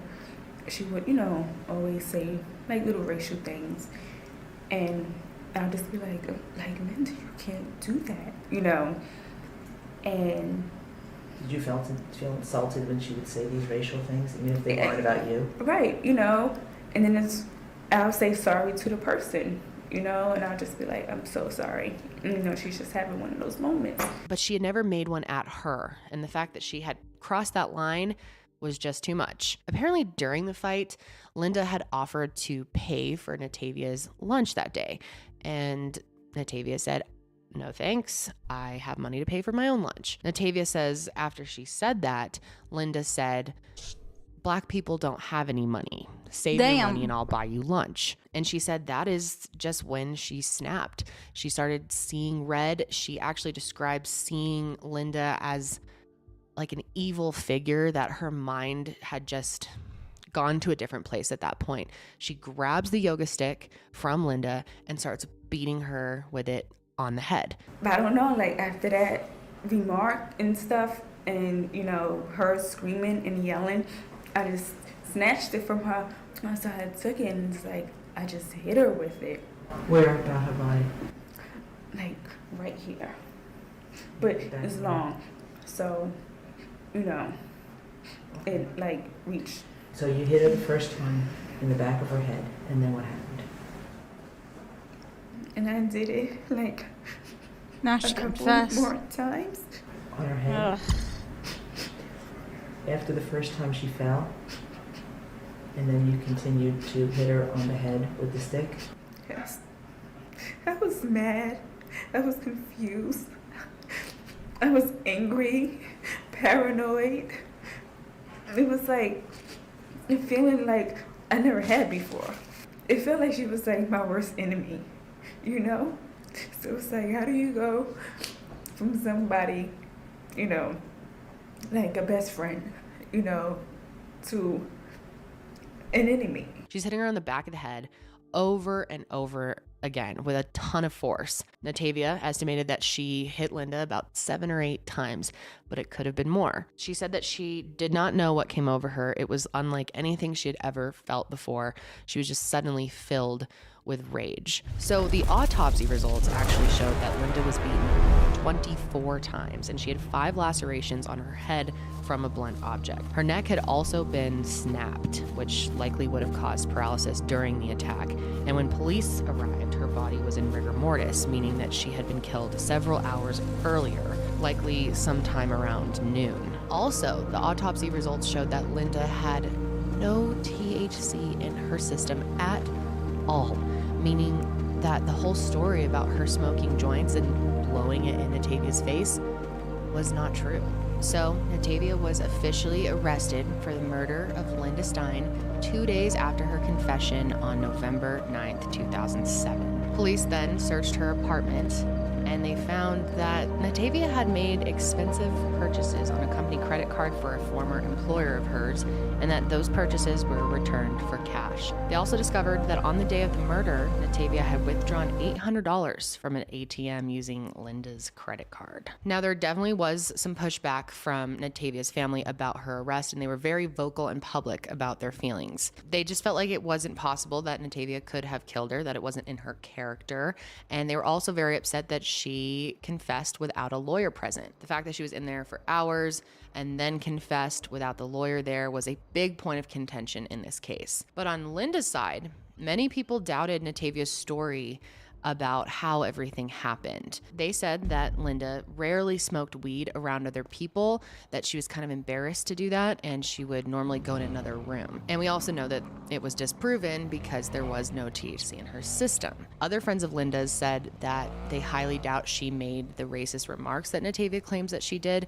They said that she was not known for doing that, and it just wasn't in her character. They argued that she had many black friends and that she just wouldn't have said that. They admitted that she was loud, she was rude, she was abrasive, she was a lot of things, but they said that she just wasn't racist and that most people would not describe her this way. So police and many people who knew Linda and have followed this case believe that Natavia's story of what happened was... Oh, they took out the buildings because there was a lot of head issues. But our stuff is still here. The showroom is right here. Oh. Yeah, it's the same with flywheels as well, I believe. Yeah. Are they gonna bring it back? Or They will eventually. It's just they're fixing the issues because helicopters would fly over us and then people's head would pop and then the helicopters would drop on us. Oh, yeah. Yeah. That's not good. Yeah, not good.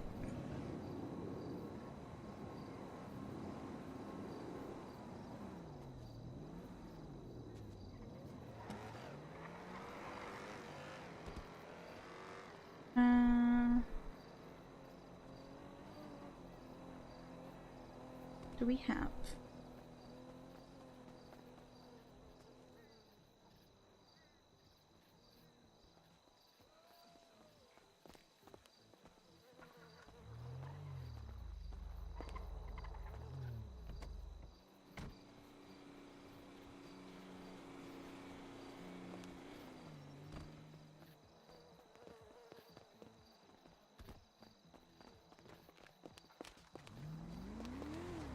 That was rude.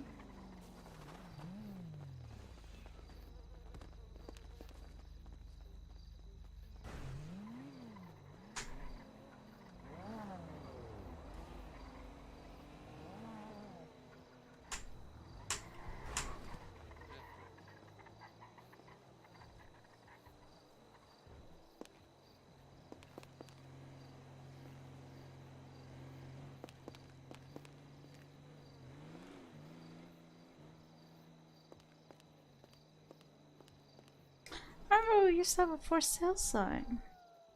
What happened to that one?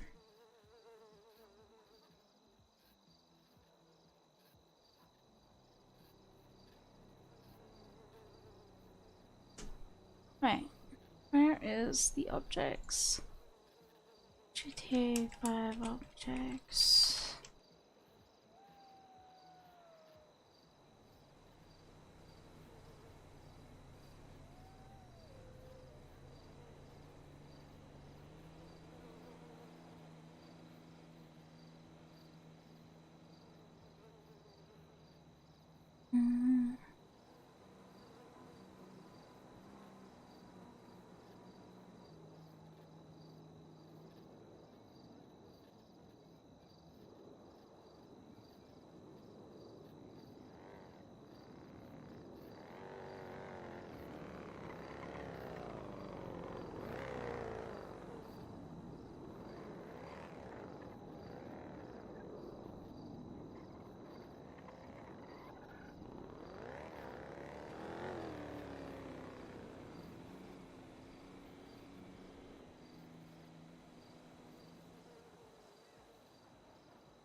Now look for a sign.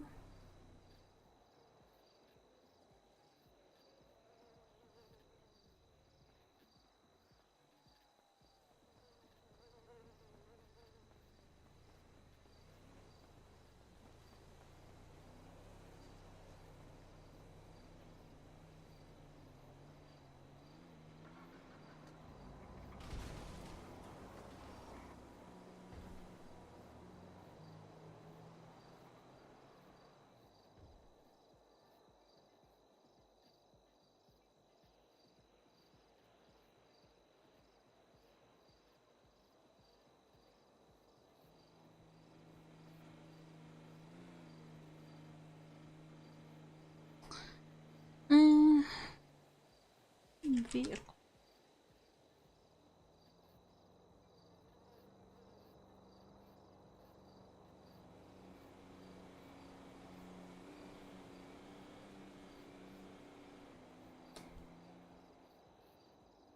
desk.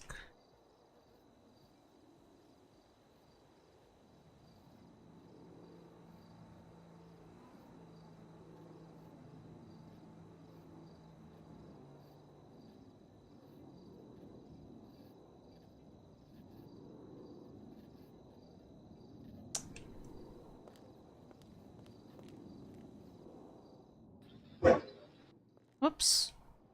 Did not mean to do that, but yeah.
Boo.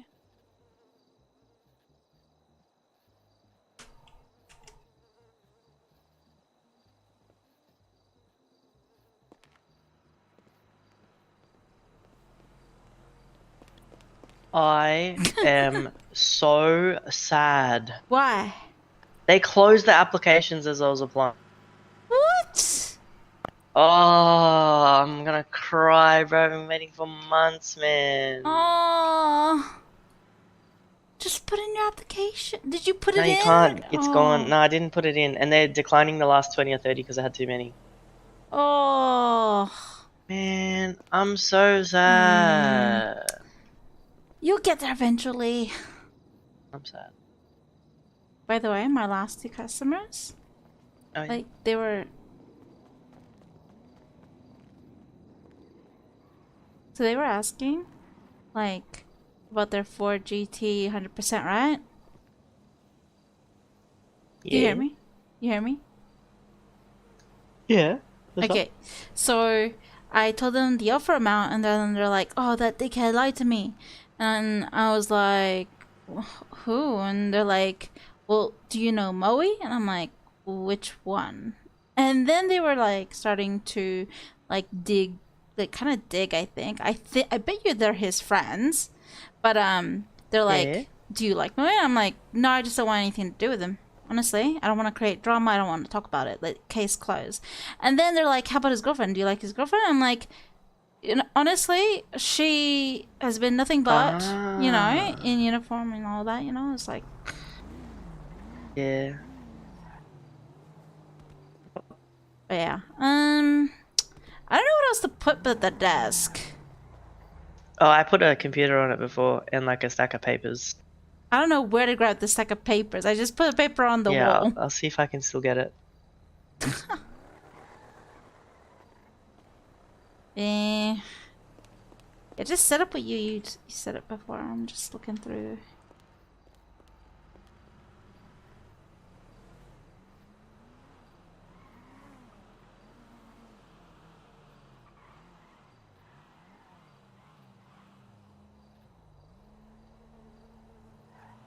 That's right, my car should be out of the ocean.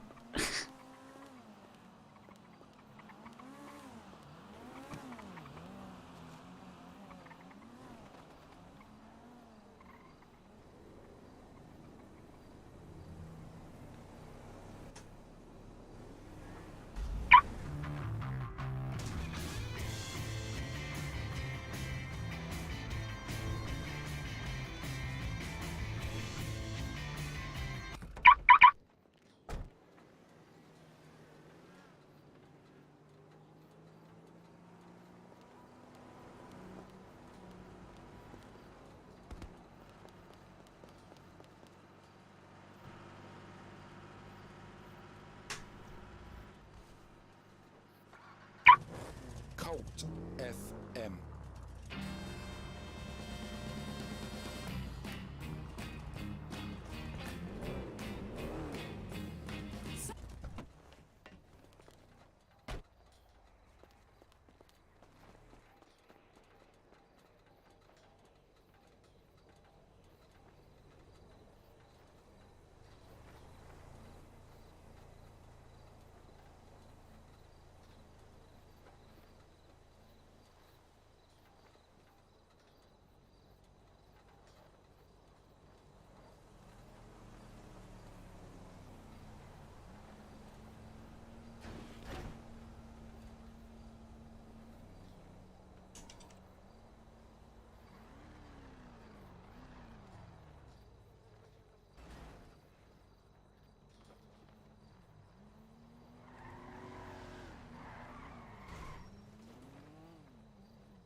Ooh, you know what we should put?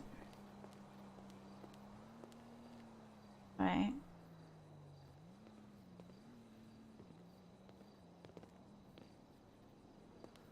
Probably put it here somewhere so it doesn't get...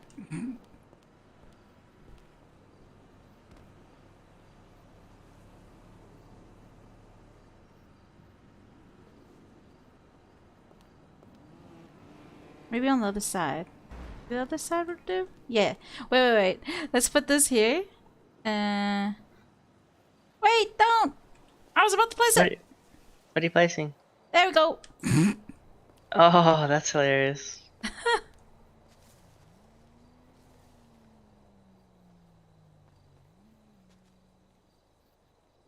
Oh, it's crooked!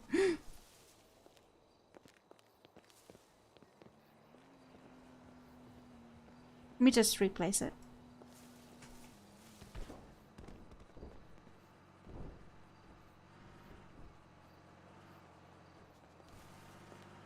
There you go.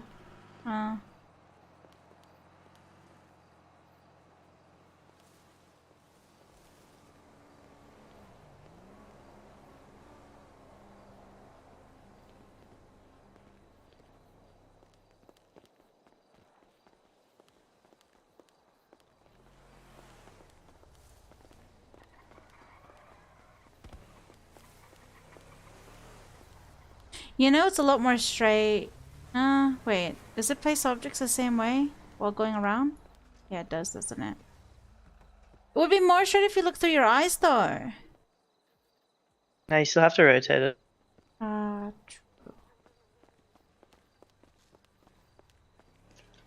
Hey, Chug. Yo. Chug, you better go fix your shirt, mate. Undershirt number 15, lad.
Yo.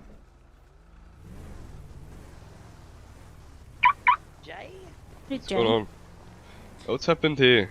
They removed it Looks due good. to all the head issues. All the head issues. You know, helicopters would fly over our building, and then their head would Head pop, pop. and then Oh, that's why I got the crash over there. yeah. Yeah. That's why they removed it. So how we went to hit KPI? Like, does it matter if we don't hit it this week, or? Oh, we could still, showroom's still there, we can still put out cars, we can still deposit, and the boss menu's right there too. No. I don't know, no idea if it matters or not. I'm still gonna work, so.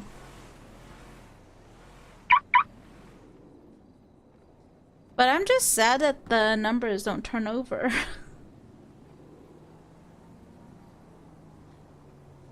Not anymore, at least. It used to.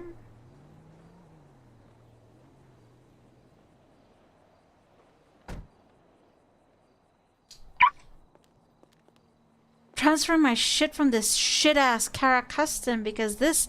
Oh my god. It's not good off-road. It's horrible off-road.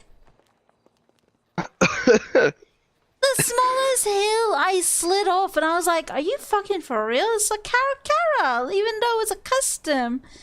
And you know what? I drowned this car into the sea by accident.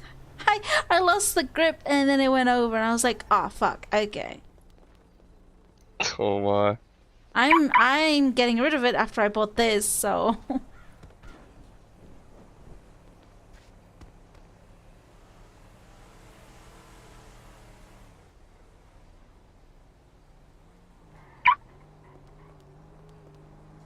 there's too much shit in here. I mean, it's cool that the back opens like that, but it's just... It's a shitty off-roader. Can't even grip.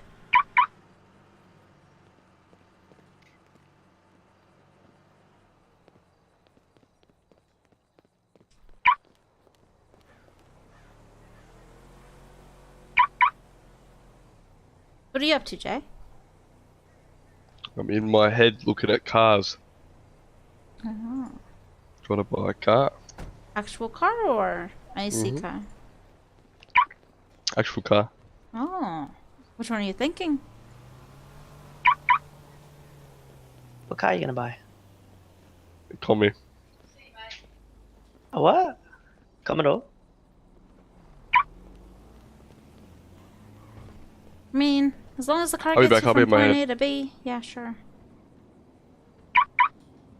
Oh, but if you live in a snow-filled... Oh, God.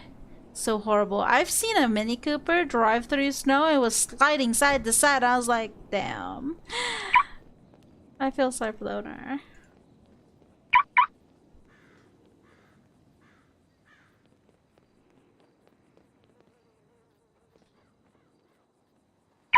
Actually...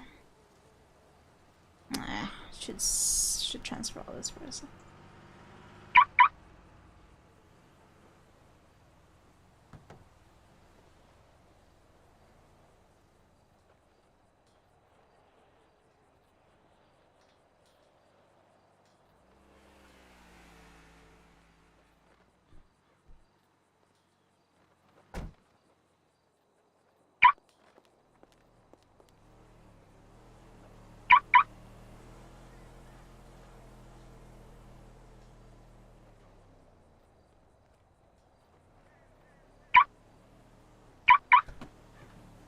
Rena, don't put too much objects down. It also gives headaches.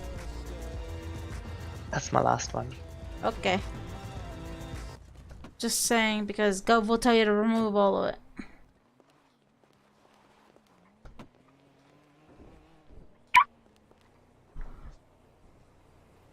Oh, I got so much stuff. I actually need to sell a lot of these things, actually. I think that's what I'll do. I'll sell them and then I'll just... Wait a minute.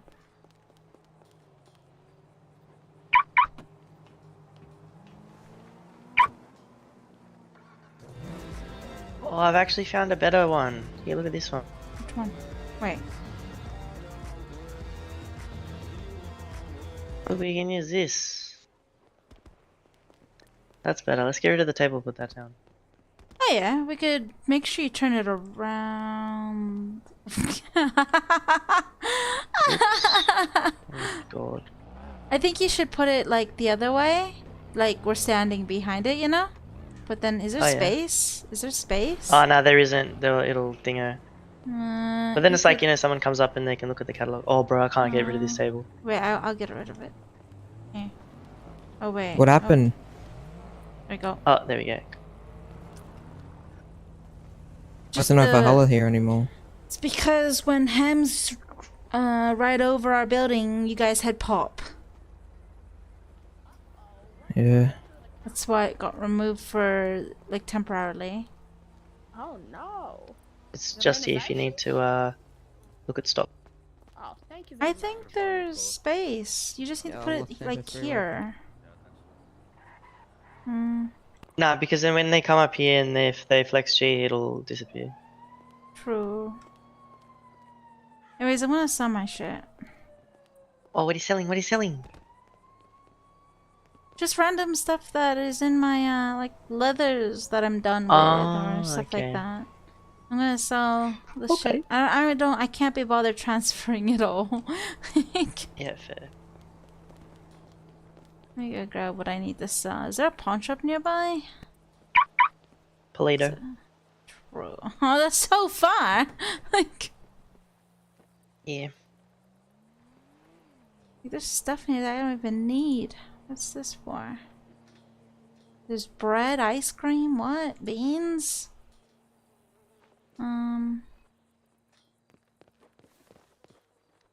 Sausage rolls that I don't even need. Sausage rolls are part of the diving lock set. Shit! Cut shit! Wait, are you gonna sell all this? I'm gonna drop this one. I don't need that. Wait. What's this? I don't need popcorn. I don't need this mag. I don't need this. I don't need that. I don't need that. I don't need that. I don't need that. Yeah. Was this because back when you needed to eat? When I needed to eat, yes. Now I don't need Oh. to eat anymore.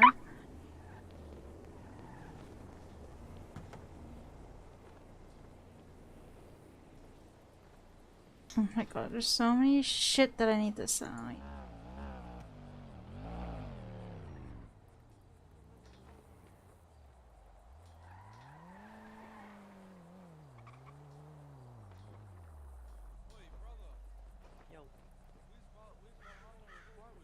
Just there at the kiosk, that little table, you can look at the stock. Flywheels, you're probably gonna have to go up to Sandy for now. We got a couple, yeah.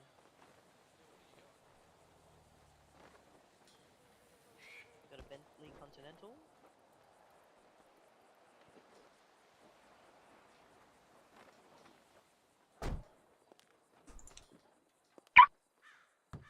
Bentley, Grizzly Hellhound, Sultan RSV8, those are the only three.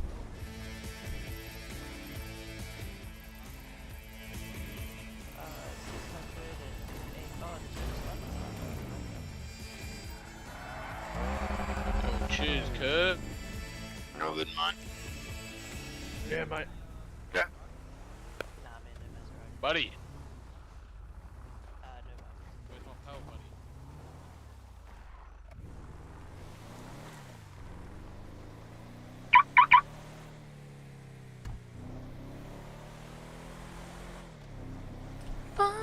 Okay, I'll continue this. It's partially true that they definitely did get in an altercation, and how she killed her was pretty accurate.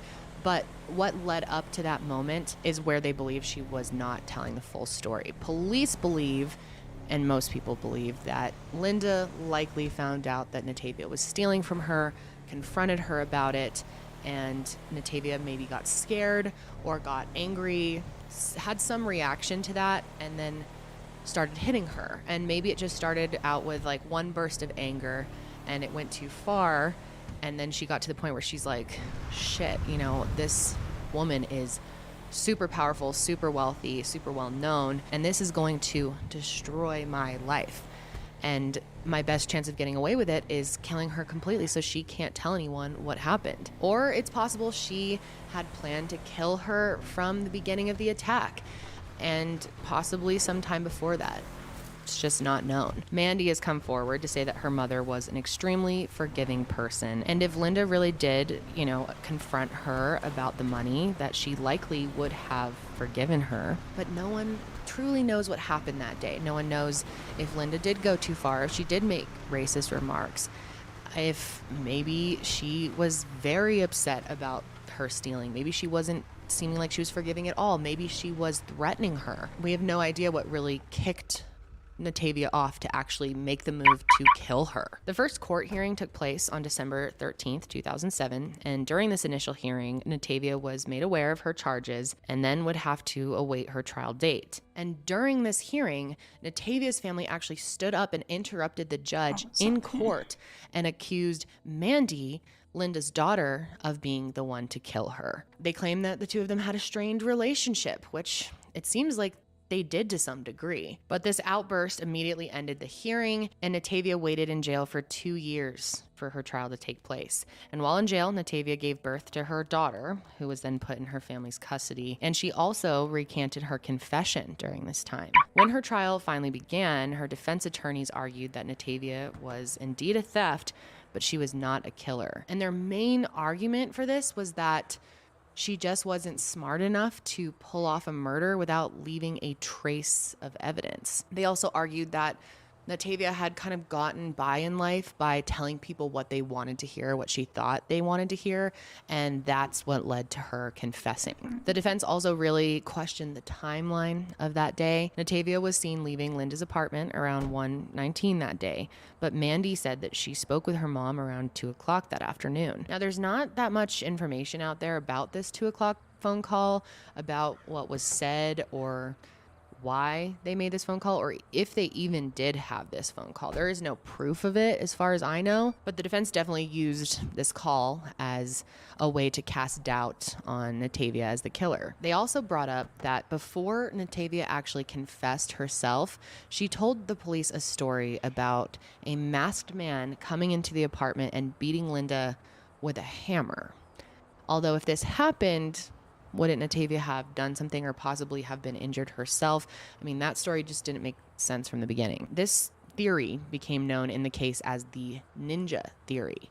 And Natavia said that this person told her that she would be the last person to see Linda alive. But the story, like I said, was ridiculous. There was no way to back it up. It didn't make sense.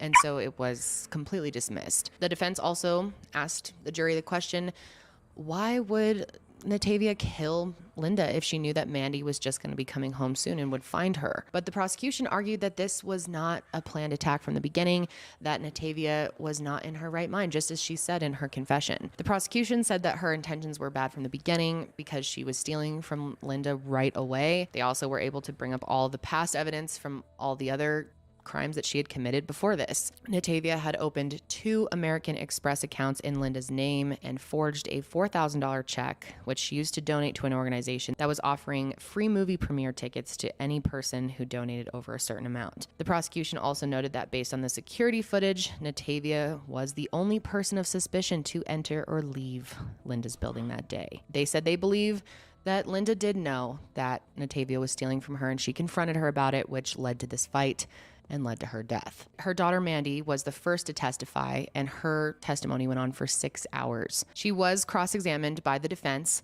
and they brought up that she didn't have the most ideal relationship with her mother, but they got along to some degree.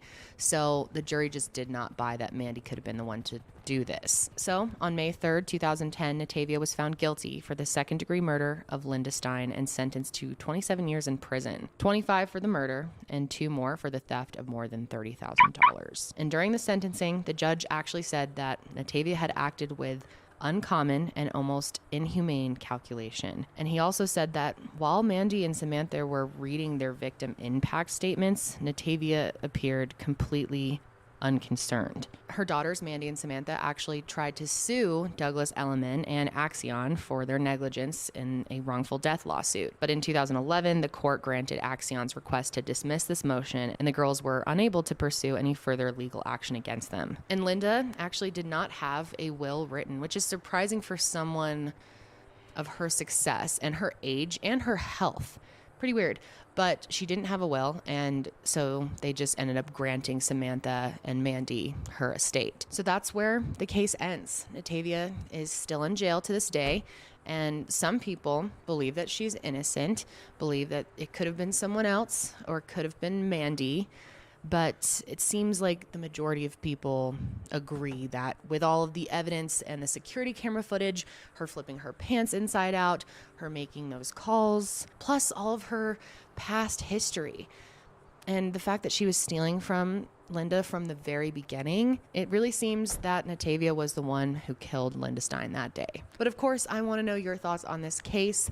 Let me know below what you think happened that day. But that is going to be it for me today, guys. I hope you found this one to be interesting. I certainly did. And before I go, I need to thank today's sponsor, Casetify. We love Casetify. I love how much you can customize these cases, so they really make great gifts for anyone else. And a lot of their cases are made from bamboo-based materials, and they are 100% compostable. You can really make these cases yours. You can change up the colors, the customizations. You can add photos to cases if you want.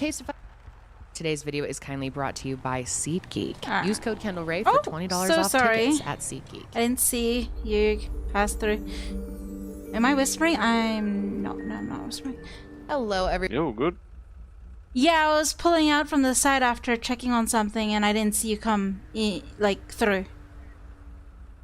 Sorry about that. That's alright. You surprised me, actually. Boo. Have a good one. Yeah.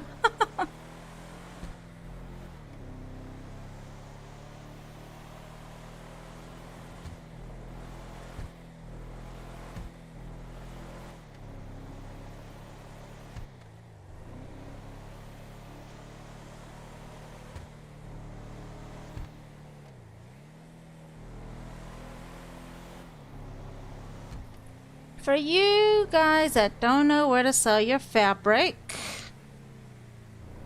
somewhere here. I believe it was like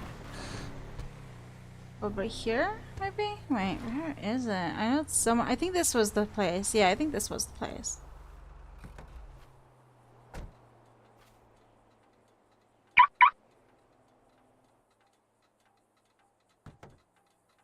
So this fabric over here, this 19 fabric.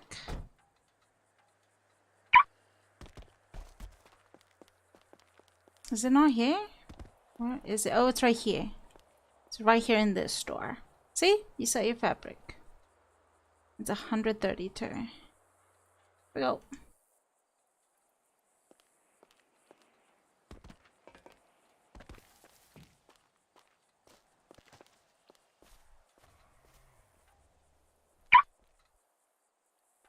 Also, I need to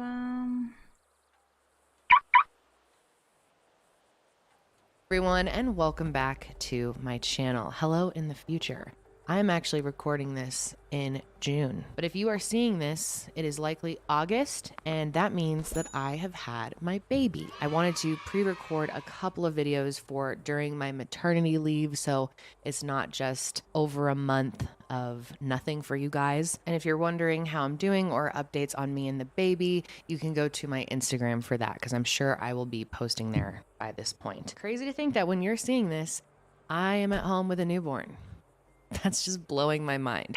I'm currently recording this 8 months pregnant, and yeah, actually I'm 32 weeks today. So pretty crazy to think about how fast this is all going to happen. And I just want to thank you guys all in advance for being patient with me during maternity leave. I don't know how long I'm going to take time off. I don't know what other types of content I might upload during this time, but just know I will do my best to hurry back to you all soon. Anyway, let's get into today's case. This one is pretty bizarre. Today we're going to be talking about Russell, who goes by Rusty, and Andrea Snyderman. Let's start off with Andrea. So Andrea, originally known as Andrea Greenberg, was born and raised in a northern city of Ohio called Sylvana with her brother Todd. Growing up, she was a very smart student, a well-behaved kid, and from a very young age, she always excelled in subjects like math and science. Eventually, she attended the University of Indiana, where she studied computer information sciences and technology. And Andrea was Jewish, and her faith was very important to her, especially during her time at university. In 1994, Andrea began visiting the Jewish... I knew it was draft. What do you mean, Cam? Huh? You drove, but as soon as I saw that green, this green car, I was like, it's draft. I know it. I don't know. I wasn't driving. Regardless, I know it's your car. I like the color. What do you guys... I'm selling this piece of shit. Oh, what are you selling it to? Valhalla. Oh, I should probably go get my Maloo then and sell it. Because if you're gonna sell your Maloo, you better sell it to me, yeah? But anyways, I went past that. Okay, this piece of shit does not have any traction off-road. It's an off-road car. How the fuck does it not have traction? It doesn't. It slides as soon as I lose grip. It slides down the fucking small hill. Wow. Someone died recently here. But yeah, this piece of shit car went into the ocean just before, well, not just before, like an hour before blackout. And I was like, fuck me, dude, how am I get out here? It was deep in the ocean by then. I was like, he's selling this piece of shit car. Anyways, I'm gonna sell something.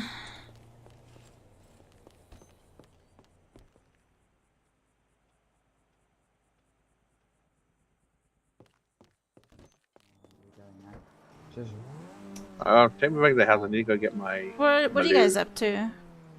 Was hunting a bunch of the pussies, you know, like the Rossies. Yeah, I'm calling Uh-huh, them the pussies. yeah. Well, they are. Yeah, I'm hunting one of. I'm hunting him. I was wondering what that pink car was doing. Oh, no, like. Wait, which one? Just a bunch of pussies, bro. I don't know, they were parked at the back. That's why I was like wondering. That's why. No one's gonna steal your car, miss. Well, I don't know what they were, huh? What? What's your name? I forgot your name. Oh my god, just say Le Corva. Like, dude.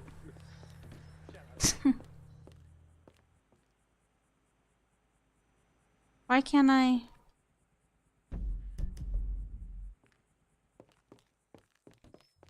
My G muscle's broken. I love how we're whispering. Wait, is it you guys? No, we should talk about this. It's like No, are you guys able to do your G muscle, E muscle, or whatever? I can't do anything. Hello? Whoa, where'd you come from? Oh my god. Hello?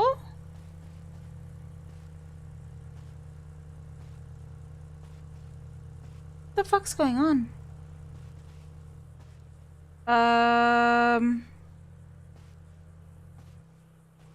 What the f- Oh. Hello? Wait, what is going on? Oh, my head. It hurts so much.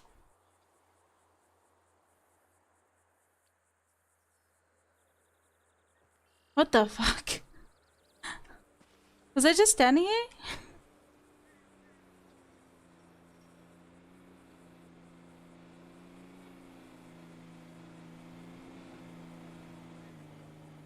Can you hear me? Hello? Oh, what? Oh, you can hear me.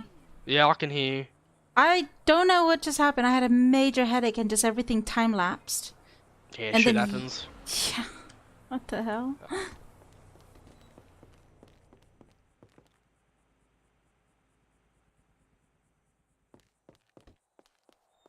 Oh gosh.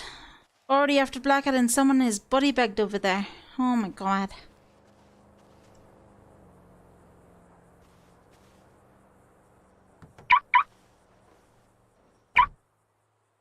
Good one.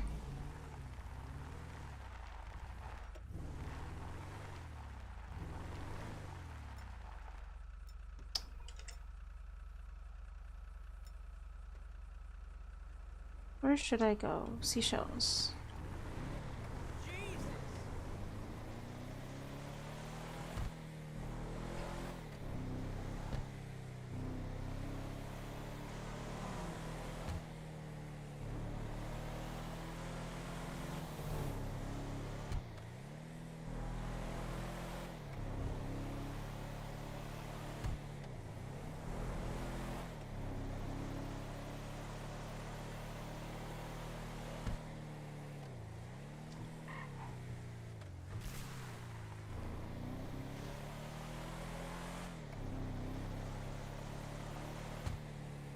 I think the sell point was somewhere here.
I feel like someone's nearby or something. Let me see where the restaurant is. Dudes.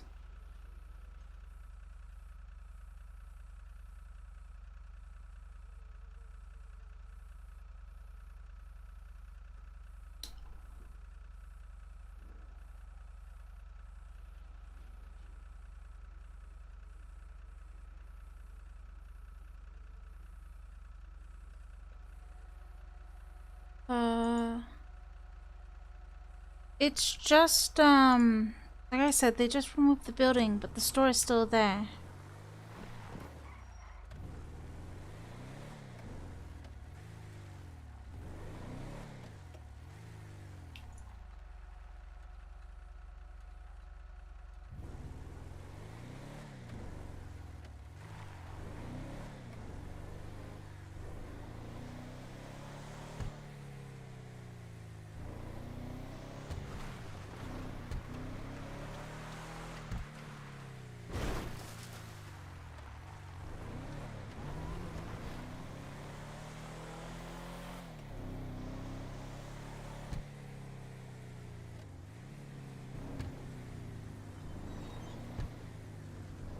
Yeah, I was giving people head issues, like a lot.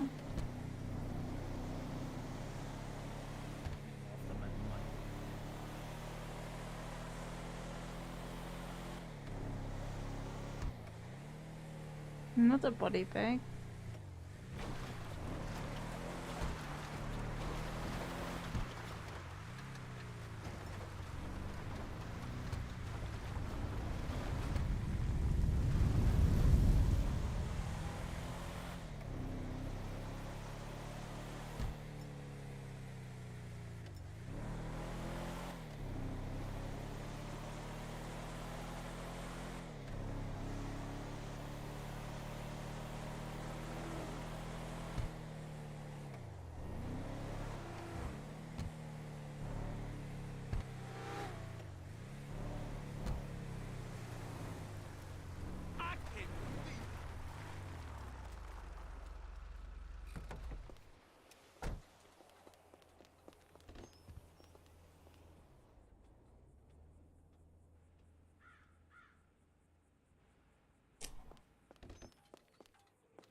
Oh, wait a minute. I can't. Oh, damn. Oh, what the?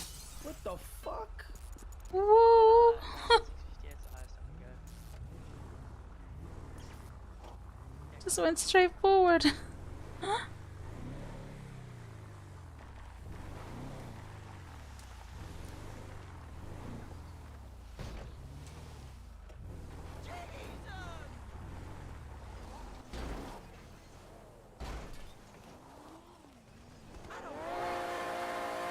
Oh god. The reason why we blocked this off was because cars showed up here. Yeah, it's just my mate trying to buy it. I just wanted to give it a go, but fuck.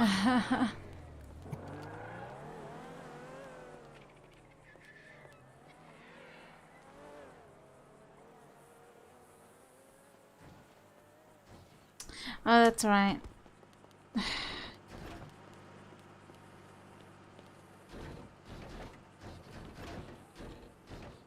Just 20%.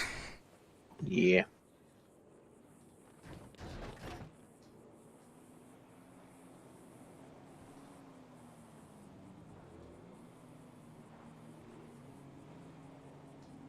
So it's gonna be 264. I'm just gonna transfer you $1 to Yeah. make sure it's the right account. Yep, no problem.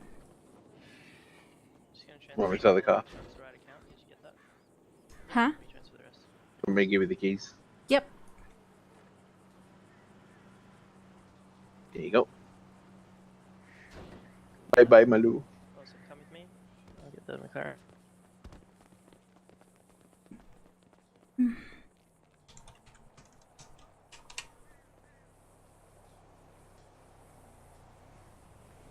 Just need to put your bank number on a note. Yeah.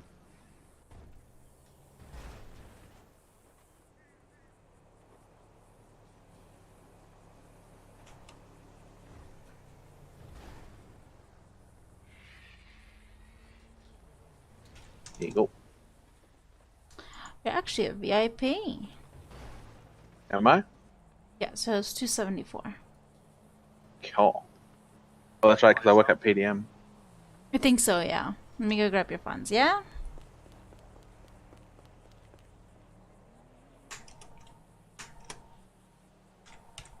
Yeah, man. Let me just transfer you this one.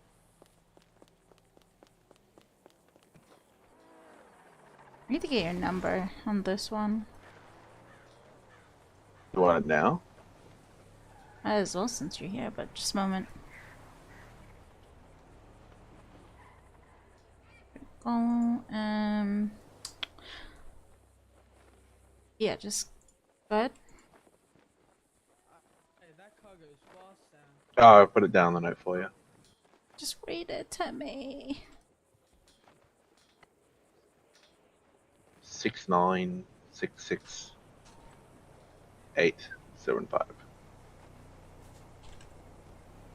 Got that? I think so. I'm gonna test it. Give me a call. Hello? Hello. Oh, hello.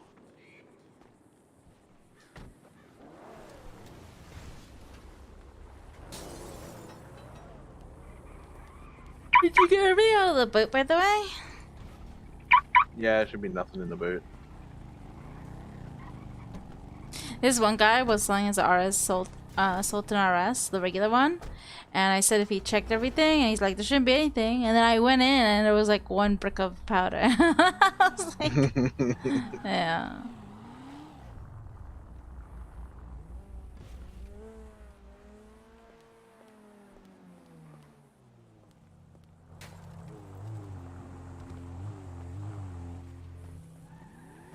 Alright, I'm flying out for a bit. I'll see you soon. Oh, okay, bye.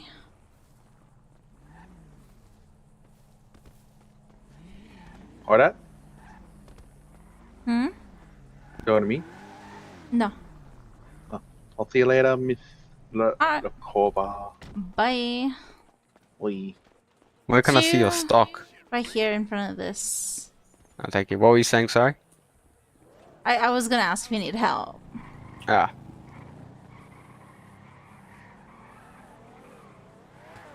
Yeah, it should be in front of this, yeah. Hello. Oh, what happened to you guys' store?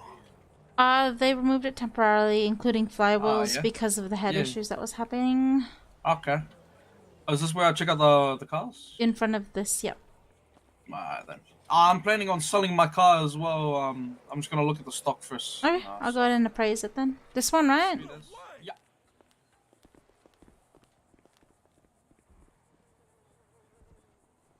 So.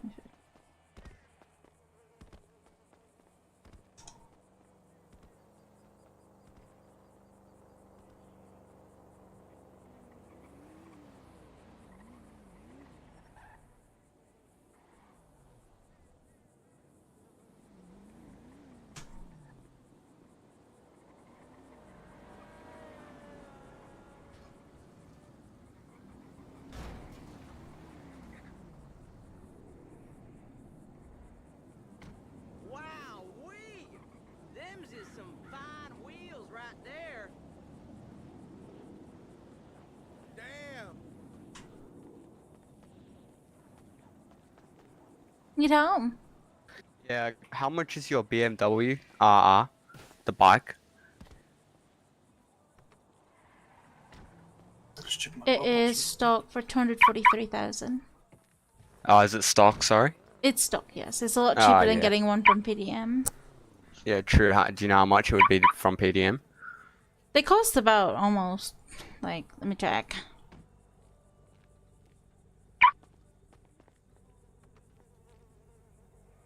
Yeah, they cost over 500k-ish. Oh wow. Okay. Well, thank you for that. I think I'll pass there. No problem. Cheers. Yeah. And you? Yeah, I saw this car off. So it would be our offer 246. Yeah, sweet as. I'll flip it off. Yeah, I just need the keys and then your bank number on a Sweet note. as. So how do I do the keys again? Sell Page vehicle? up, sell vehicle, Estella. Estella de Cuba. Yeah. Neon. Get that? Oh, hey, Petey. Oh, that's a cop. Shit. Run, mother Yeah, who shot though? Who shot? And what was your last name? I'm sorry. Toko. Toko.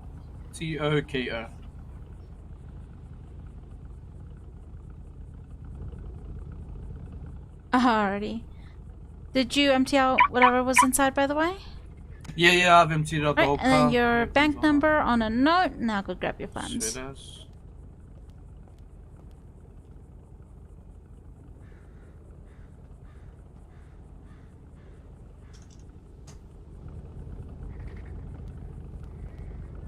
There you go. Count right down.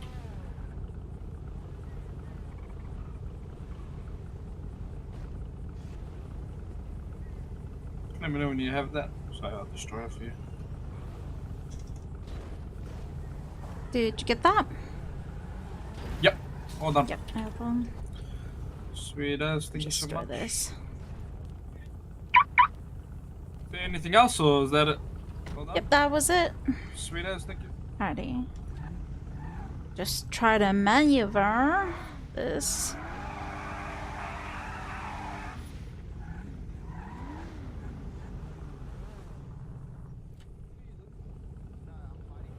Miss, Yes. how much can I sell this R32 for? R32, let me check. It's max 100.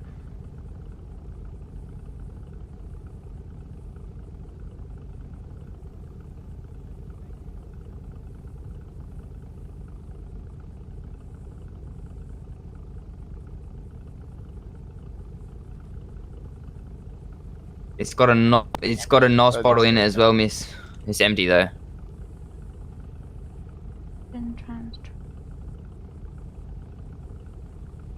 So we'll be offering 778. No chance. Yep, that's no problem. 778, you said? Yeah, I mean, it's always a good idea when it comes to the R32 or 33, even the Maserati, to sell it on Twitter than a used car dealership. This is why we sell our vehicles a lot cheaper than everyone else, is because our offers are a little lower for us to make profit. Yeah, alright. All good. Yeah. Alright, catch you later, miss. You busy, man? You Oh, have is this one? what's it called? I've got 2 cars. I wanted to sell. I got quotes on them yesterday. I can't remember what they were. It was like around What just was the it? Raptor and the Merc. I'll quickly go and inspect the Raptor. I'm pretty sure it's just max 20 with no brakes, and then the Merc's max 20 with no brakes as well. I'm sorry, which Merc? Over here. So I don't know. I don't know the new system up here. I Oh, don't know how you guys okay. function. Just a moment. So, engine, trans, turbo, sus, 20. And then what was the other one? Just the same. I'm pretty sure.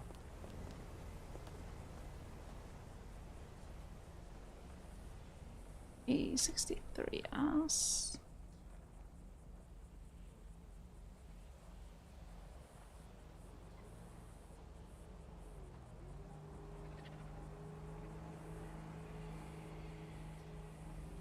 So for the E63S, we'd be offering 703, and then Yep. for the Ford Raptor, 574. Is that both best prices? Yeah, those are the offers that we Yeah. can give. Yeah, that's sweet. That's fine. Do you want me to just sell you the vehicles? Yep, no problems. Perfect. Page I up, quickly sell need vehicle a- as Stella, and then you need your bank on a note. Oh, it's a Stella. Oh, hey, Yeti. What's going on? Yeah, and then I've got to quickly grab something out of the Raptor. Just some, hold on. You never saw me. I mean, there was a guy selling a Sultan RS, and I said, "Did you take everything out?" He's like, "I don't think there's anything there," and I saw a brick. So I was like, "Dude." Oh, fair enough. Did you get that, sorry? Yeah. Yeah, perfect. And I'll show you this one too. Sorry if they're a bit beat up. That's all fine. I had to get patch shits to get them here because I literally do not drive them.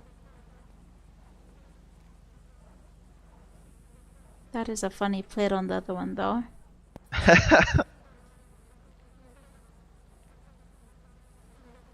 Let me just combine that. Yeah, that's fine. Thanks for the follow, Camomate. 703 plus 574. So that'll be a total 1,277,000. Let me go grab your funds. Perfect, thank you. Did you put your bank on a note? Oh yeah, can do. Yeah.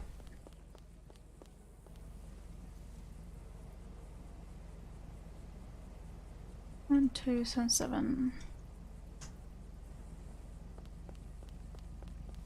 There you go.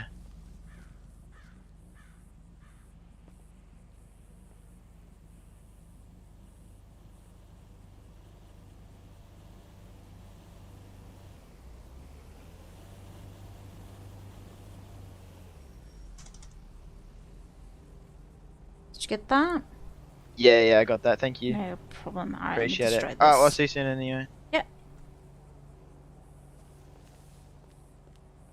And this one's 703.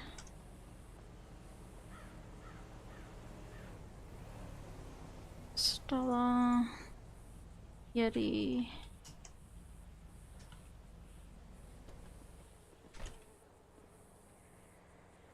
This one's like purple.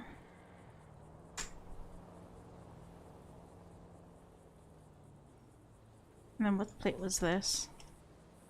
It's 04 IXA 037.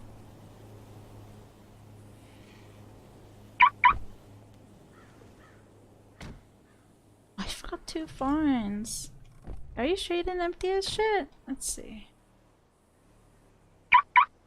There's even bread in there. Okay.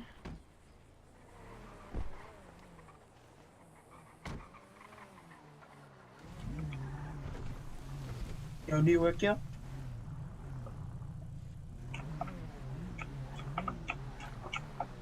Can I ask you something? Huh? Can I ask you something?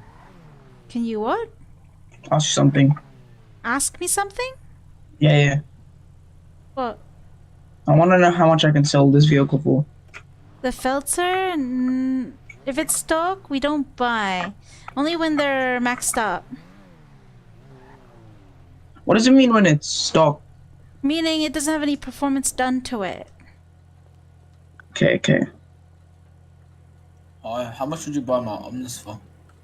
Your Omnis? Let me check. Yeah.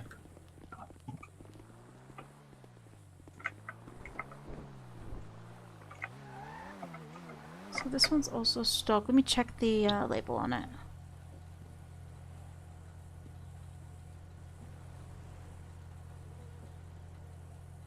Yeah, it's even a red list. You're not gonna get much on this at all. It's red listed, meaning we don't take it in unless it's fully maxed.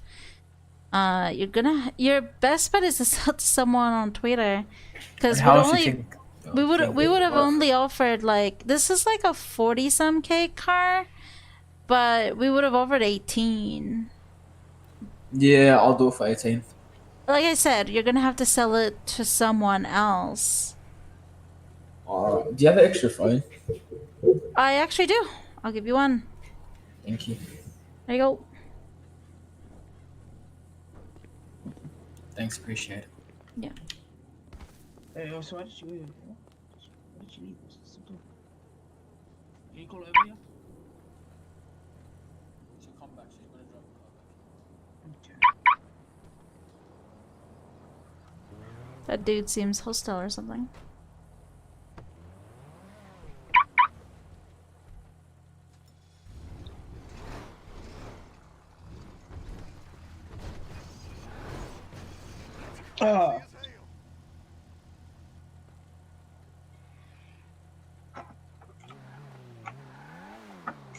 So how much could I get it for? I'm sorry? How much could I get it for? Which one? Filter. Like I said, we're not buying the Feltzer. But how much could I sell it for online? Well, its cost at PDM is like around 50 some. We would have offered 25, but it really depends on the person if they're wanting to buy this. It's like a local car, that's why. Yeah. So I could sell it for some 50k. Or lower, it depends. So if I had the, what is it called, T20 on it, the max 20, how much could you sell it for? You'd be losing money from Valhalla if you try to sell it here. Yeah, I know, but I'm just saying, if online, if I get, say if I upgrade it to the T20, would I get more online? You upgraded to, like, if you were to fully upgrade this, Yeah. you'd be spending almost 200k. You'd be losing a lot of money. Yeah. I know, but how much could I sell it for if I upgrade it to this? Well, I to all of can't the upgrades? specifically say how much. It will depend on who you sell it to and if they want it. Okay. Roughly, can you tell me roughly? Well, I've never sold a local filter before. I mean, like, the more popular cars I can, it would be the Maserati. It sells around 830 to 850 max performance. I could, like, tell you those type of cars because those are popular. The Hurricane sells, like, for, like, 1.4. Ford GT max 100 could sell over 2 mil. Okay. Have a good one. Alrighty, you too. Yo, what's happened to the store? It's due to the head issues of people when they come by the area. But the showroom's right here in front of this, and you can see that. But oh my god, that guy. Yeah, fuck. I don't know if you ever sell that. Like, I don't know how much a local car would go for. It depends on someone, Straight up, eh? The only way you're gonna know is you sell it on Twitter. Say selling local Feltzer. Yo, let me have a gaze at the stocks. Alrighty.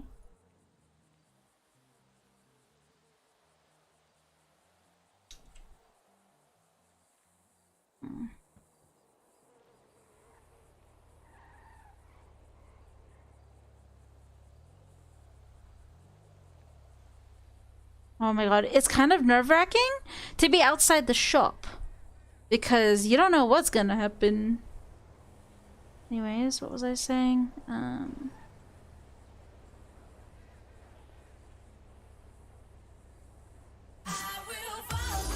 Max 20% Raptor and 63S. It's for the follow.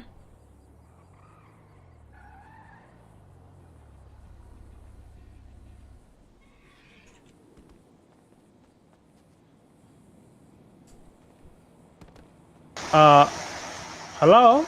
Ooh, there's a lot of static in your voice. Hello.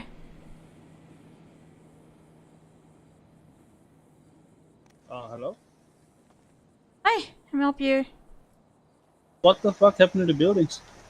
It's because of the head issues that people were experiencing. Oh, so where's Flywheels? Huh? Where is Flywheels? I think they're back at their Sandy shop. Oh, yeah. Thank you. Alrighty. Do you have any questions? Nah. That's no problem. I was just having a look because I just brought the Mustang wide body from you guys the other day. Oh. Yeah, 100%? Nah, it was the one with purple headlights. Oh, that could have been 20%. Yeah, I It was don't like know. 1.1, something like Cars that. keep coming and going, Yeah. like within the hours that I'm not here sometimes.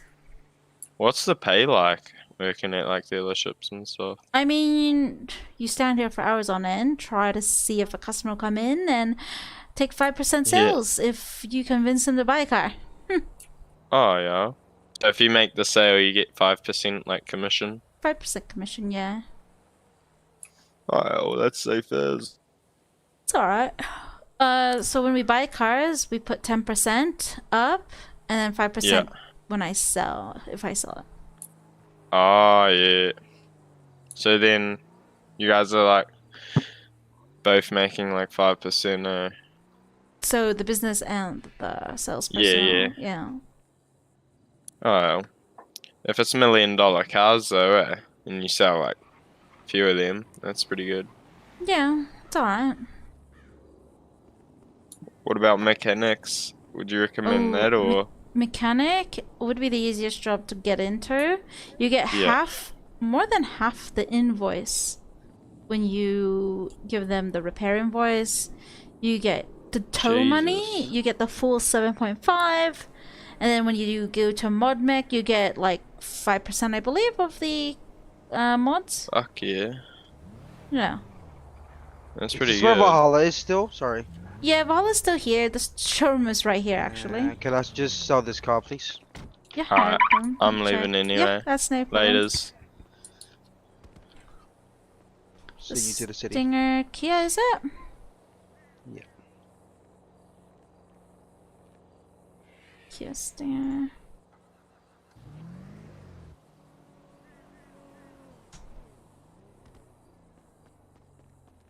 So engine, trans, turbo 20 would be offering 420 for it. Yep. All good. Alright, go ahead and page up, so Stella. There you go.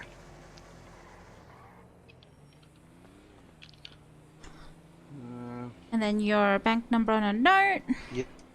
While I get the info. Oh, adoption. What the? Adoption. It's not a bad Oh plate. yeah, I should have changed the plate. Did 'cause you I want want it back. to? Did you want to change the plate first? Yeah, can I change the plate first? Cause I want Yeah, it let back. me go ahead and just give you the car back. Yeah.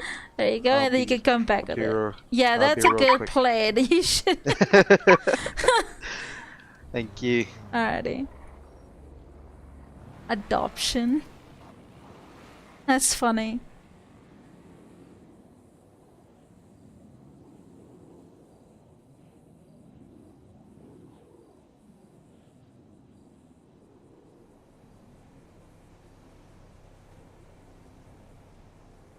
I have to change that plate, actually.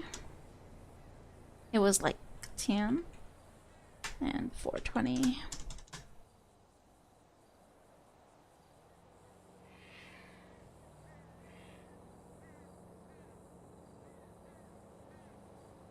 Let me just copy. Oh shit. Is this some mentality problem? Dumbass frog muncher?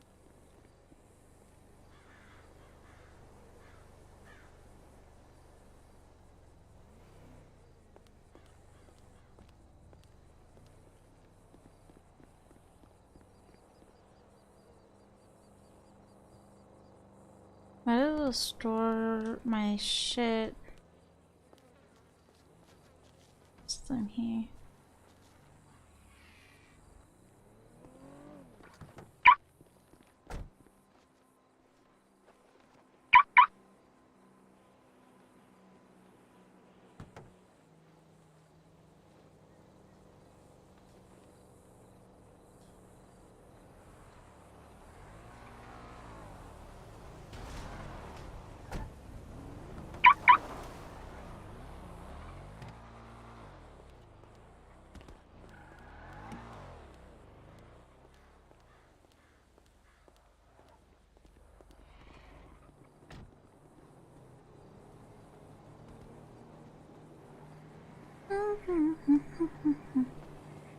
Alright, is Valhalla closed?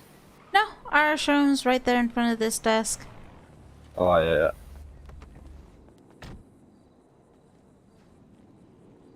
There you are. Alright, let me go ahead and get the funds. 420.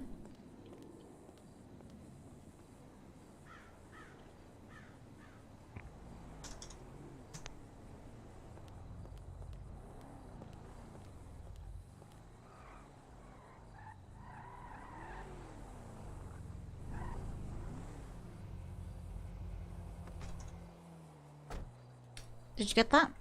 Yep. Alrighty. Thank you. How do I? QRE 1 2 3 4 5S. Okay.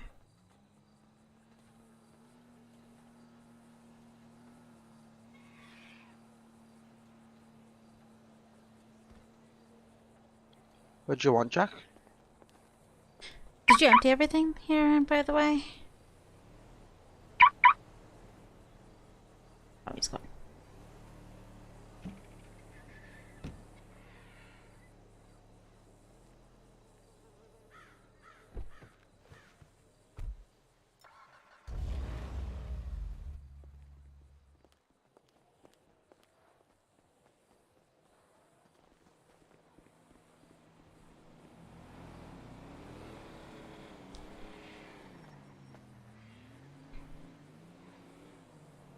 I was just wondering if I could sell my car over there.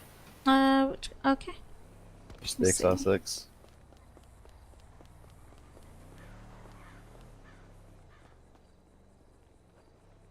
XR6.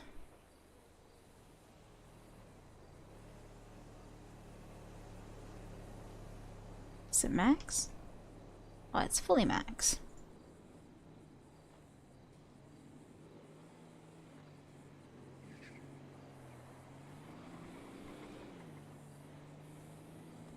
Where'd he go? Oh, you're there.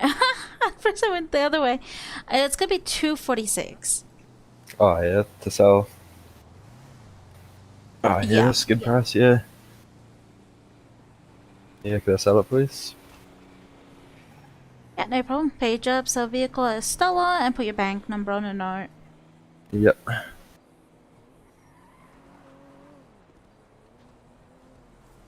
Davida Lato.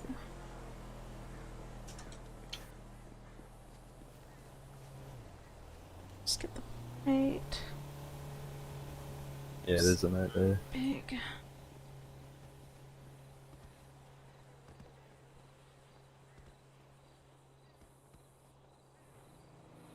Let me just grab your funds. Did I tell you I was building a replica car? That's not one. Oops.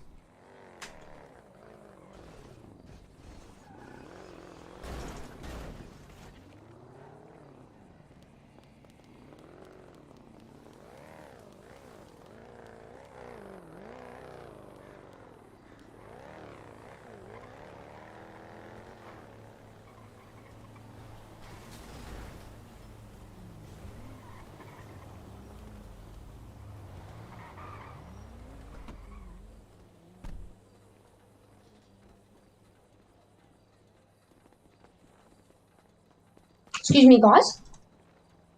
Just give me a moment. 246. Did you get that? Ah, yeah, just got that. Did you empty out your boot, by the way? Ah, yeah, I did. Already good. Alright, thank you. You good one. Hi. You too.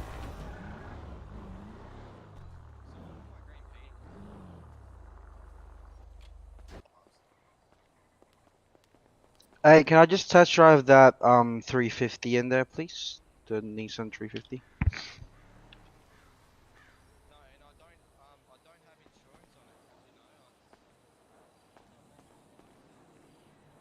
The 350?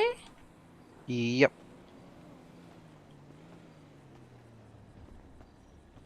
I can get your ID and your phone number, please. It's my number's 5949388.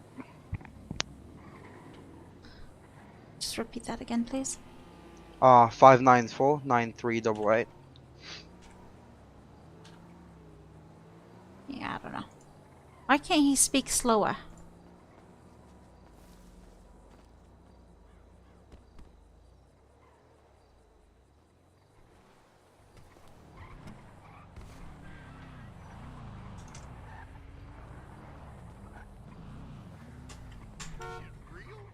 I go. Thank you.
Printer.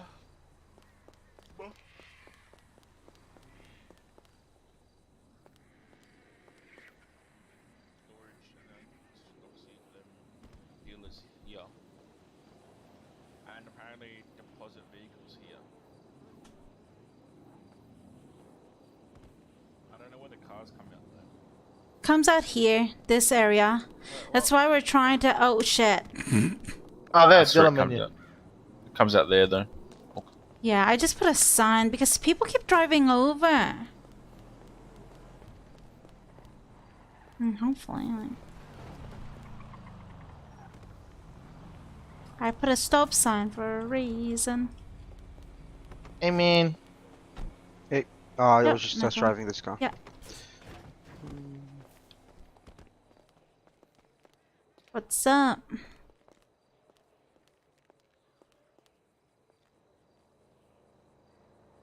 Oh, bro, I feel homeless now. What the fuck is this? What do you mean you feel home? Oh, you know what I fear? When the freaking locals start shooting. Oh, so you haven't... someone shoot, quick. No, like when the locals start shooting out of nowhere, and I was like, oh, what the fuck? Yeah, this is fucked. How are they gonna start shooting? So, but like... Nah, this is fuck. This actually feels like the old Valhalla when we were at the airport.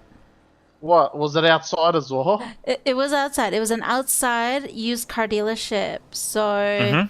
Oh, was it down? Yeah, it was down at the airport, and then they had this little board that showed the vehicle names, and then, yeah, it was outside.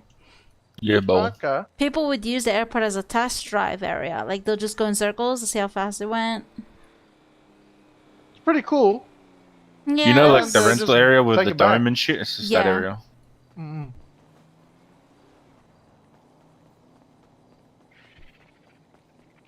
Look, one thing I reckon.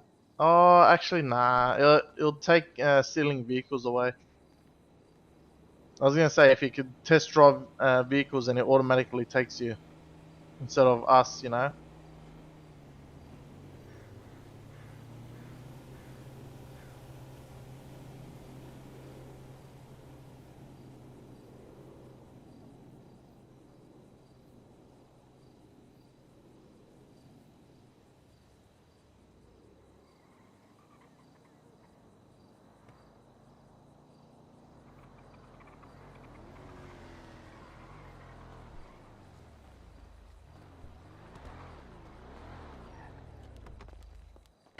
Hello. Hello, I'm just looking to sell my vehicle here. How much do you think I could get for it? Let me see. The Mercedes CL.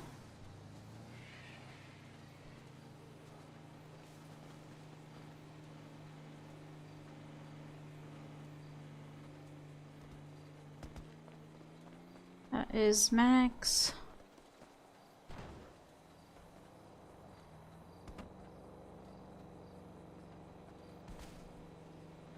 So turbo trans engine, brakes, suspension as well, 20%. You're looking at getting 302,000. 302,000? Can we do 305,000? 302,000 is our best. broken Okay. down. Okay. Hold on, give me. What do we think? 302,000.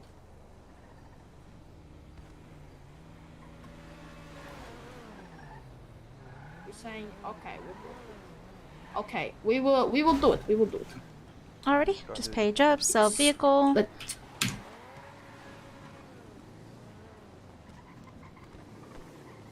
There we are. Let me write down my bank. Hold on.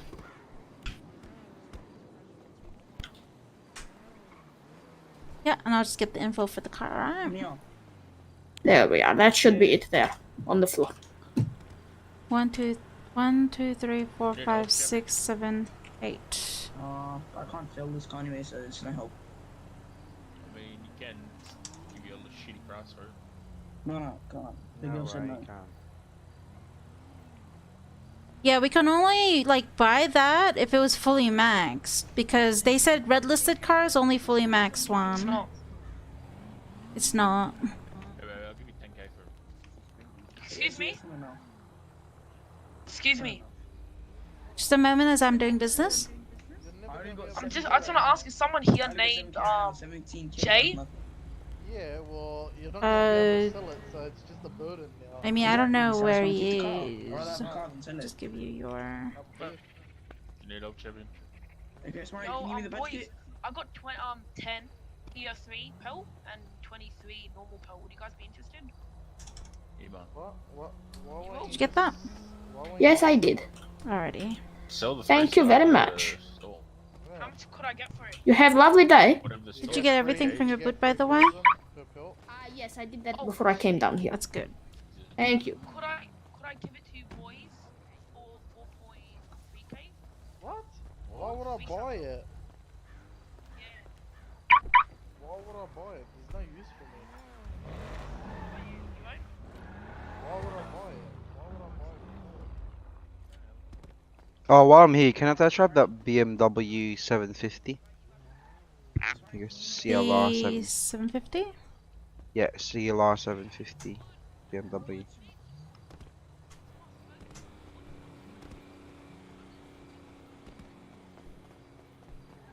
There you go. Thank you.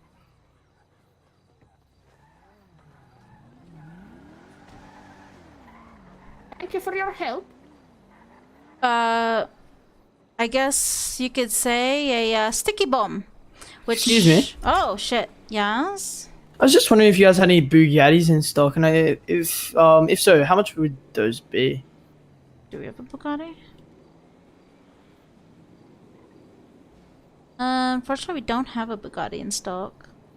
Oh, good. But Thank you very much. estimated would be selling it for around 3.5 for a Max 20. Awesome. And for McLarens, how much do they usually go for? For McLaren 720? GTR 1996, I think it was. Ah, 1.2, bro. I think. Ah, easy. Last time I Yeah. bought one, that is. Cheers, bro.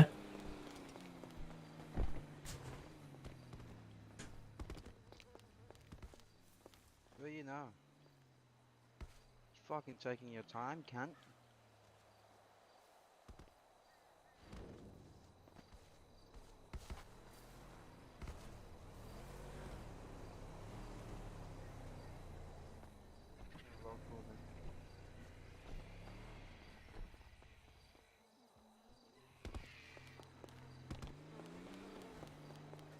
Can't believe that kid keeps coming back to try and sell his filter. He's been here 5 times now. Fuck that. 5 times, and you know, I told him, oh, someone just crashed into that car. I don't know whose car that is. Oh, that's the Veyron. Isn't that Yeah. Moe's. But yeah. So I told him, you know, because what I know is we can buy like the local cars, but they have to be max in order for us to sell them, because nobody's gonna buy a stock one. Unless you want to sell it for like fucking Like 5k a very or something. shit yeah. price. Which is understandable, you know. Like I'll buy it if it's like 5k. If you wanna. But You know, of course Adrian he's not said gonna. if it's 5k, 10k, 15k. Like I bought a. Did he local complain car when you that's said max when 20. you said the price? No. He's like, oh no, I'd rather, you know, keep it. I'm like, bro, then why are you complaining? He's coming Saying here you can't sell 5 it. times. Just tell him that you're gonna blacklist him if he comes back. For harassing. Yeah. Because that's what he's doing at this point. Oh, it's so hard to hit quota up here now. That really depends on the time, honestly. I'll be honest, because I'm in a gang now, so it's harder for me to make time. When I do come up here, it's Yeah. barely anyone. It's barely anyone.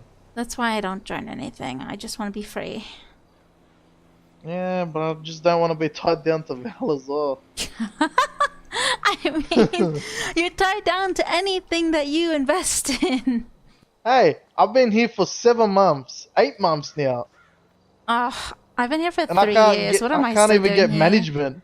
I can't even get management. I've been management. It's such a hassle. Yeah, but it's less quota. Sell 6 cars.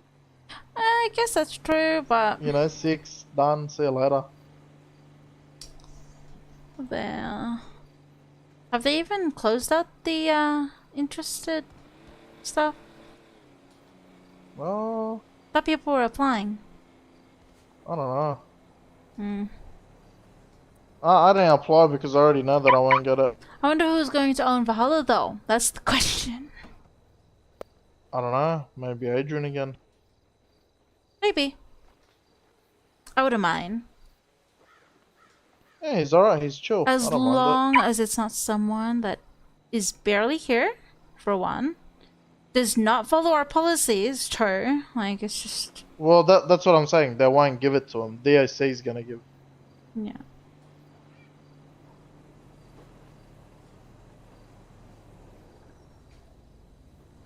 Yeah, I don't think there's anyone that is capable of running Val, like the way that it's been running itself lately. The lack of applications, though, it's actually based off of, because it's not like the old times when we used to own businesses. You know, back Yeah. then you had to buy the business like 15, 20 mil to buy, and then the profits made is actually like Yours. Like, yeah, basically. But you have to leave the float. That was what back then is. But then apparently the funds were being abused into like people that had a gang or was part of a gang, and they would use those Yeah. funds for gang related, and they weren't supposed to. That's why they did all these limitations. Which is fair. Which it is fair. Yeah. Like, I don't even care. Like, you know, getting a payout for 20 mil, 30 mil, that's still big, very big. Oh, well. Especially when you're just managing it. Yeah, the one that owned back then, Benny's before it got changed. Yeah, He yeah. spent Okay, huh? 40 million casino. No, it was not him. No, this is way before. This was 2 years, I think 2 years? Yeah, Or one yeah. and a half. It was 1.5 when businesses you were able to get the profit out of. Yeah, yeah. But yeah, 40 mil used to casino. Well, when you think about it, if that's the case, you'd go buy a mechanic shop because mechanic They literally earn prints money. so much. Yeah, that's true. Because there's no outgoing. You don't have to buy repair kits. It's, you know, infinite. Well, no, actually, it used to. That was that profit was when repair kits was still active. Okay. Yeah, but Yeah. what about repairs? Actual repairs? Like, you lose nothing. You don't pay for parts. Well, now you don't. Unless back then you had to buy car parts off, you know, people that would go steal them. Which would be understandable. Honestly, that would have been a good idea. It would have been. What the? Well, they're gonna make all that stuff. Well, they made a mule run, so you can sell your stuff to gangs, car parts, households, and gangs do a mule run. And if they beat the timer, like if they hold it for the time limit, they get paid double whatever is in the truck. What do you mean? Like, they have events? Like, gangs have events? It's collect not an event. stuff? It's a new challenge now.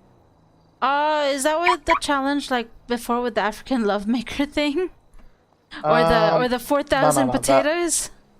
Yeah, that's Cindy challenges. This is that, you know, you can do it whenever you want. Well, what is that about? So, I don't know if every gang's buying car parts, but I'm pretty sure if they're gonna start doing it. So they'll buy, let's say, all the expensive car parts. They'll whack it into a truck, and then they gotta hold the truck for 10 minutes without getting, like, without another gang trying to steal it off them or get that's into the back of cool. the truck. That's Yep. cool. And if they beat the timer, which is like, let's say 10 minutes, they wait out 10 minutes, they still got the truck, they get paid double for whatever's in the boot. That's kind of cool. So, yeah, when you think about it, it could be households. If you put all comics in there, you're going to get a very big payout. That is true. More risk, though. Yeah, well, that's what I'm saying. You got to risk it to, you know, get it. Yeah. basically my double. family likes to hoard a lot of shit. But anyways, the reason why we put the cones there and because people keep driving through when Well, we it's try. the best. It's actually very nicely set up. When we fucking try to store vehicles and they just drive through and bang into us. Yeah, it's actually very nicely set up. I don't think you can set it up any better than that. Yeah, Reno's the one that did it, so. You did very well. I just wish that, you know, Val was getting as much business as CMG is now. Meg says CMG is not getting as much business as well. Wait, do Right? you guys need help? You What guys was that? Are you guys good? Need help or? I'm just waiting for my car to get towed up. Yeah, no problem. But yeah, that's what Meg said. I don't know, man. To be honest, like, I know a lot of She people says that we're just doing go to 3 CMG. times turnover, and also Right now? it looks like Meg is the only one been working at CMG lately. Yeah, well, that's the thing. It's because they don't have workers down there.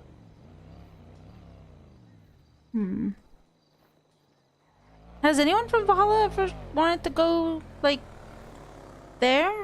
Like Well, transfer? I was thinking about it when this got moved up here, but I got informed that, you know, CMG will be moving up here as well. So there was no point of me moving. No, but like, I wonder if I bet you the KPI is the same, but I think you'd have like since someone you know barely works No, there. it's changed exactly like ours. Okay, everything. so nobody wants to work there, It's so much easier to get KPI versus Yeah, here. yeah. They have so much better cars too. Mm. So I'm so confused. That's because nobody wants to go up here. Yeah, exactly. Oh. Is he... Yeah, Val is still here. Oh, nah, that's all good. So, wait, what happened though? Are you guys Oh, renovating? they just removed Yeah, the yeah, buildings they're because renovating. they're renovating to prevent headaches from people.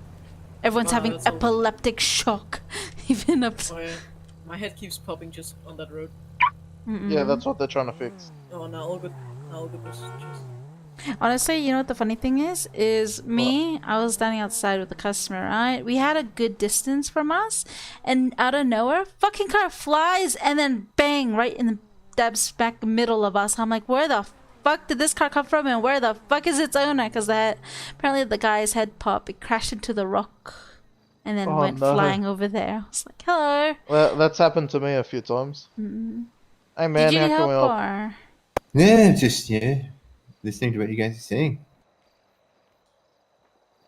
So you don't need help? No, Okay. so you can continue. That was the end of my story. Okay. All right. Well, I'll go then. See ya. So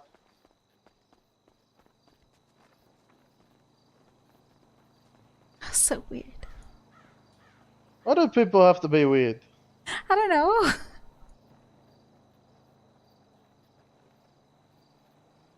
Is he hitchhiking? I don't know, maybe. Oh, but oh shit. That's what you get for being weird.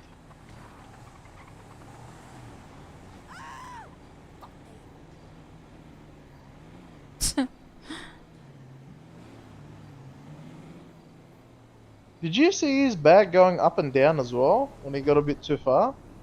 No, I didn't notice. For me, like, I seen his bag jumping up and down. I mean, honestly, when I see tack from a distance, you'll see a lot of things weird when they run around. Yeah. But it's only happening now. So I think they're turning down a lot of stuff to compensate for headaches. Maybe it's all those trees. Well, they got rid of a lot of the trees apparently. Or Oh, maybe there's they should still fuck so off much all the trees. There's still so I much reckon they trees. should.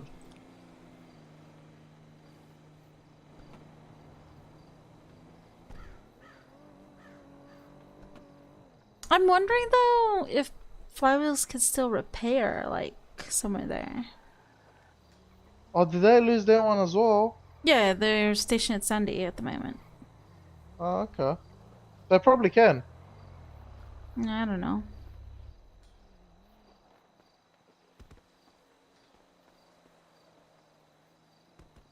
Do we still get area bonus at least? You know what? I never noticed about that. I did not check.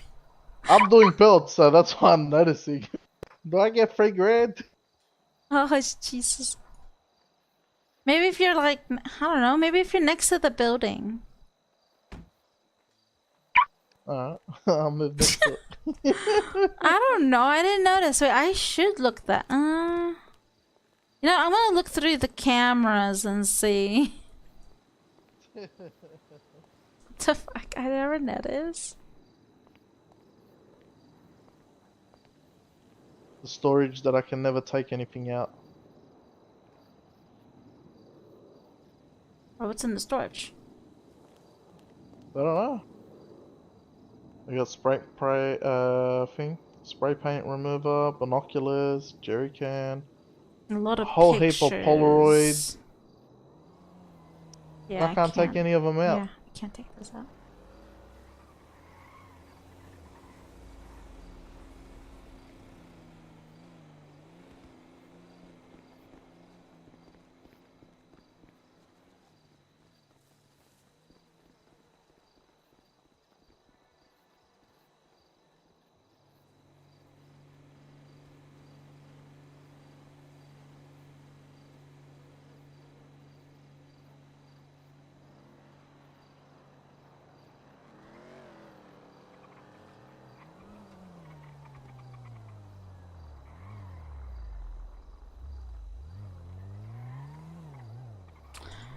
Honestly, if I look through the cameras, it'll take forever. And it's like a split second thing too. It's gonna be hard to Yeah, it swap. definitely is. It should be coming up again. Hmm.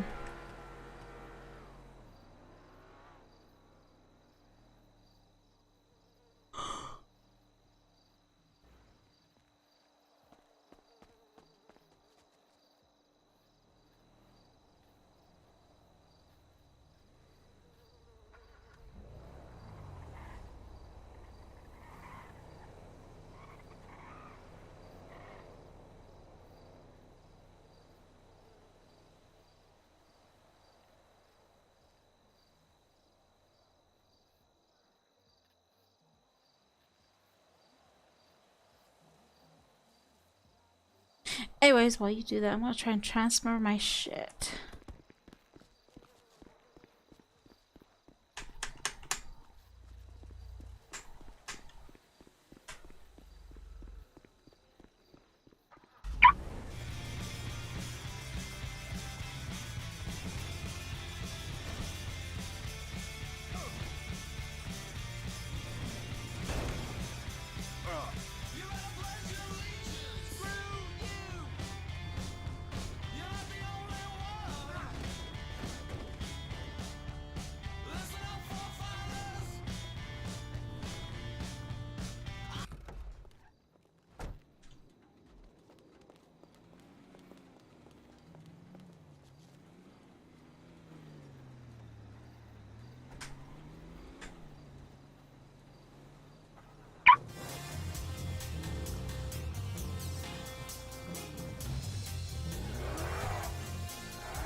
So many knives.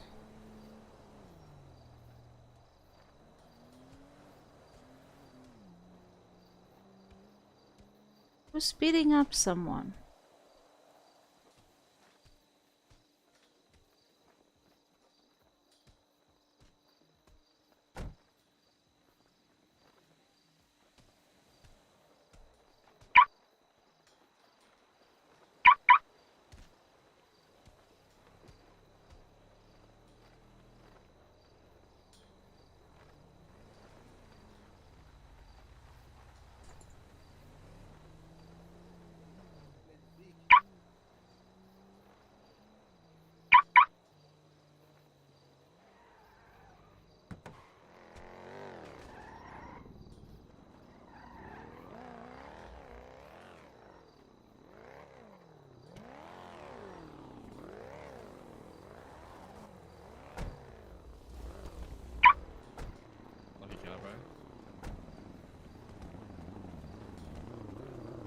Yo! What's happened to Val? Is this just an airside thing now? Yeah, just for now, it's getting renovated. Oh, is that probably why people What having troubles? the fuck is this Oh, thing? yeah. Anyway, bro, you guys got Miss, any this thing is Pagani's? sick. Let me look. Easy, cheers, bro.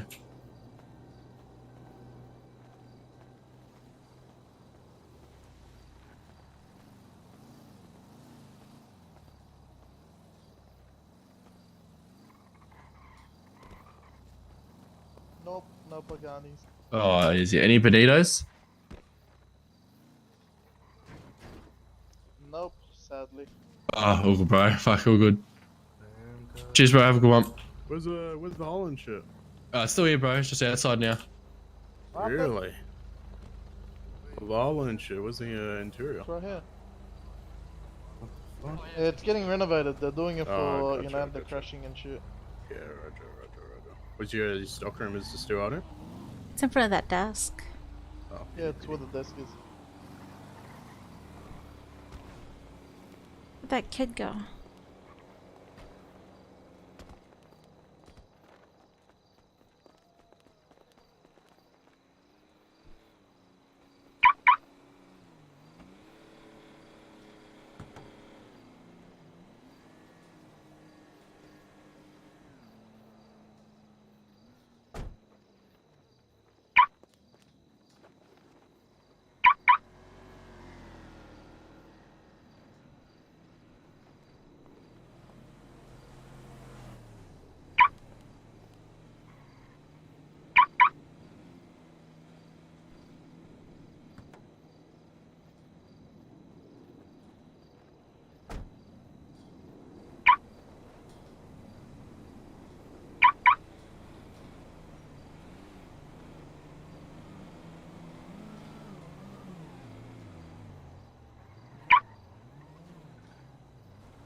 can I get that Vapid custom?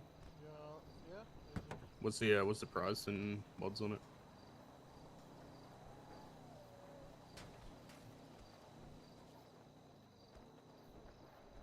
Which one we got to? The Vapid Click or Stain? Kyoto, I think it's good. Kyoto. Sure it's a Vapid? I think so. It's like the lowrider. It's like a brownish cream color. It's all the way at the bottom of the store.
What are you looking for? The Vapid custom. It's all the way at the bottom. It's the lowrider. It's probably the peyote. Peyote? Go Yeah. check peyote and bring it out. It's like a cream type of Yeah, that's color. it. Yeah. This? Yeah. Pretty sure that's it. Yeah, this is the one. Stock, easy. But it's very cheap. Yeah, easy. Check in the West Coast.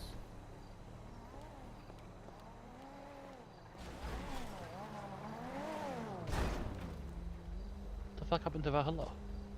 Still here. Showroom's right here. Awesome. Cheers, man. Go ahead, chuck that away for me. They're just renovating it. I did not know that. Yes. Would've been nice.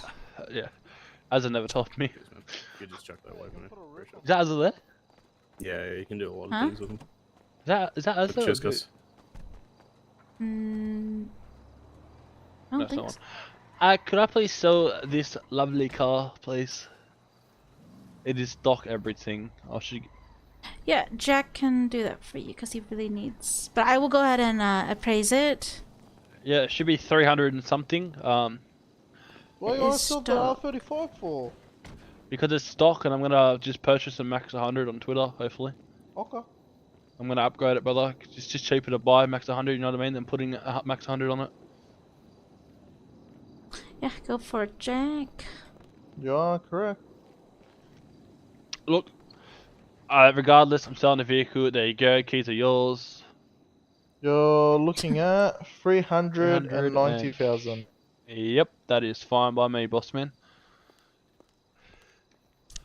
I wish Azza was here. Then I wouldn't have to write my bank details up.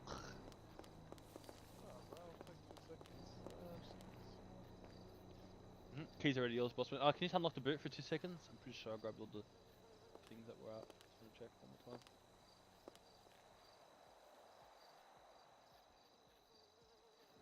Hey. Let's check. Nothing. I'm pretty sure I took out all the things that were in it. There's an MG in there. Oh, wow, really? Oh, don't forget the Yankton ticket. Yankton ticket? Holy. Wait, what? You're just pulling my leg. Yeah, I'm pulling your leg. I was fucking with you. But to be fair, I mean it's only 1 in 4, but one of the boys pulled a Yankton Bugatti yesterday. Oh, well, the Bugatti is the most common.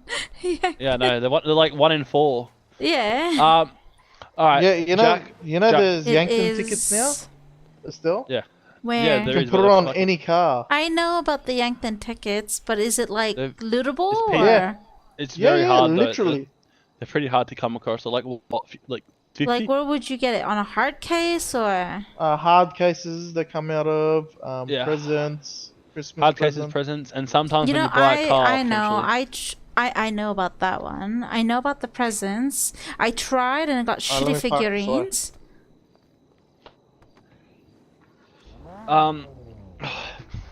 It is, but it's car crap to drive. Behind Huh? you, brother. And I know it's 1% out of PDM. It's right here! Right here! This way, this spot. This spot.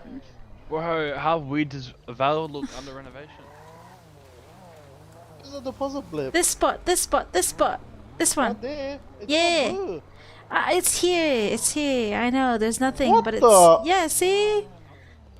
That's fucked. Oh man. Cause I seen the other one. Alright, what's your bank details? This is the Alright, reason you're why ma- we put the cones. It is 365 365 0444. It looks sick, but it's a shitty car to drive off road. It cannot go off road. Like. 44, 48, 7. Man, I'm just too good. So I'm gonna get 390 out plus 180, which is just in quick math 470. Hold on a second. 188 plus 390. That's not in the pocket. 390. There you go, bro. Grab mine, man. Bang. That will leave Okay, me 400k for me. How much did you make for that? Hey, are you going anywhere? Yeah. Whereabouts are you off to, if you don't mind me asking? Sandy, go building to change the plate. Did you need a lift somewhere? I need to lift back to Norcroft Drive.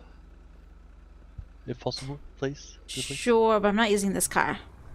This car. Yeah, I agree. Grab a is- Evo 9 wide body. I don't have a Evo 9 wide body. Oh, it makes me so sad. I want one. Ah. Simone Relay. Ooh, this is fancy. I like it. It's a Ferrari. No, it's a Maserati. No, it's a Ferrari. It's a Ferrari. It's super fast with a yank then. Oh, there's a Yankton. Ooh. Just mark Ooh, your I like it. spot. But I don't know how I feel about the Valhalla Motors dealer number plate. I'm a VM dealer. What are you talking about? VM dealer for Yeah. 3 years. 3 years. Yes. Jesus. Now where are Who's we been going? here longer? Yep, thank you. Me, I'm the longest standing member right now. I've been around for like how many? 10 years. 10 years? No, 10 years. Meaning every 10 years is 6 months when they change the boss. I've been here for like 10 years. So you were around when Burger. I was hired when it was, what's his name? Danny Nation. Josh Bryan, was it? This was after I'm so bad at names. Braxton, who was owner of Valhalla for a long time, way before the changes, when he retired from the city itself, and then it was Josh Bryan, I think, and then I got hired. Yeah, it was like a long time ago. Wow. Interesting. I've only been around for 2 months, but I fucking used to watch everyone, if you know what I mean by that. Yeah.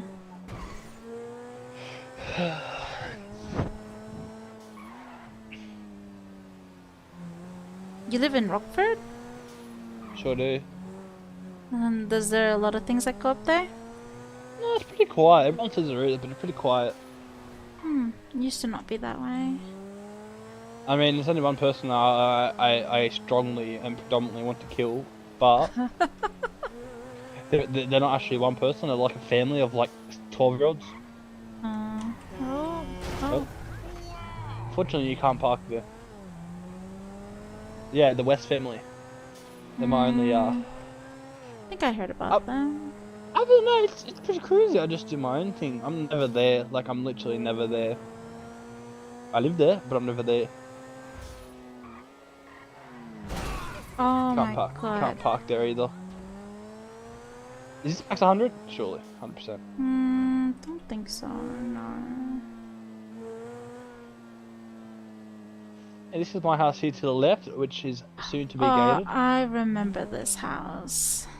Oh, is that a good thing or a bad thing? This used to be someone that was in the city a long time ago that owned this house. This is a very nice house. It's beautiful. Love the driveway. It's gonna have a gate on it soon, hopefully. It even has a tennis court. Has a boxing ring. Alrighty. Helipad. You have a good one.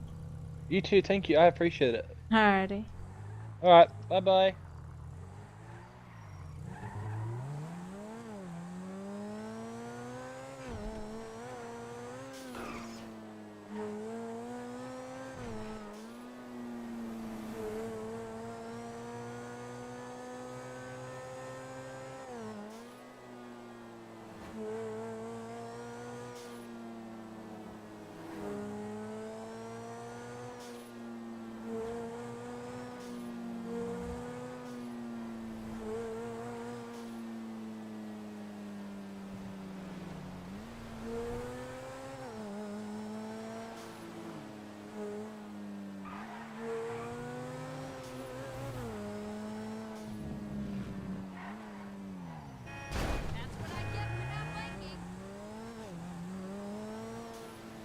That's what I get for not blinking. Wow.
I know you had your reasons and you're sick and tired of feeling through the cracks. Everything we're doing, all the weapons that we're using pull us back. Holding back the river, holding back the flood. I know you had your reasons and you're sick and tired of feeling through the cracks. And it hurts like knowing you're alone in the dark and there's no way out. It hurts like tearing you apart and you shout but you make no sound. I never knew that it would hurt like this. It would hurt like this. I never knew that it would hurt like this. It would hurt like this. Hurt like this.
I'm selling this piece of shit.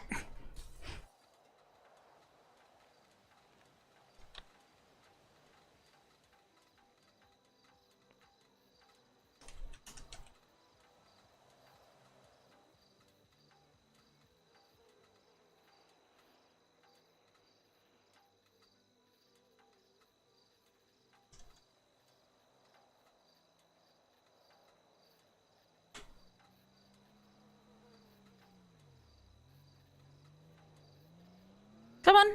Chop chop.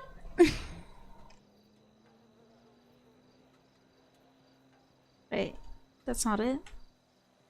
What happened? I'm selling This this is piece the carrot. of shit. There you go. It's on the bottom, on the 5th slot. Ah, thank you, thank you. It's on this piece of shit. Why? It's a nice car. It looks nice, but you know what happened? I went up a hill, right? A little hill, Yeah. and it can't even go over the damn thing. It does not go good with off-road. It slides. And then I ended up in the ocean. Oh no, how'd you get it out? I didn't. I had to wait for a blackout. Oh no. So I'm selling this piece of shit. Alright, that's fair, that's fair. Is it empty? Everything empty? Yes, I already sold everything. If it was Yankton, you wouldn't sell it. Yeah, I wouldn't. I would have sold it on Twitter. I mean, I don't own the Yankton plates. It's my older sister that does. Yeah, you would have sold it on Twitter to her. We already have one. Does he Yankton one of these? Yes. Holy. You know what? You have I'll the just... Yankton BF? Oh my god, if you're Or gonna the keep sheep? asking me, I'm gonna just give you the list. Where's your email? My email? Alright.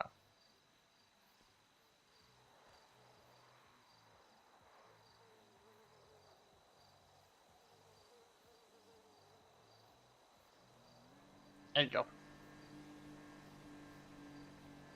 Oh my god, it's... What? What? What? Wait, my bank number, by the way. Just put a dot in the fuck chat. Okay. Here, I will give you, so that, you know, if they look at the backlogs, at least they know that I probably sold. There. It's a dot. Yeah, first here. That's my bank number. You give me the money. Okay.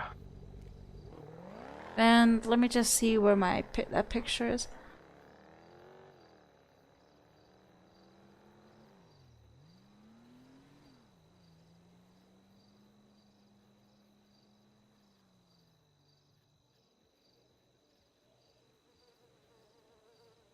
There you go.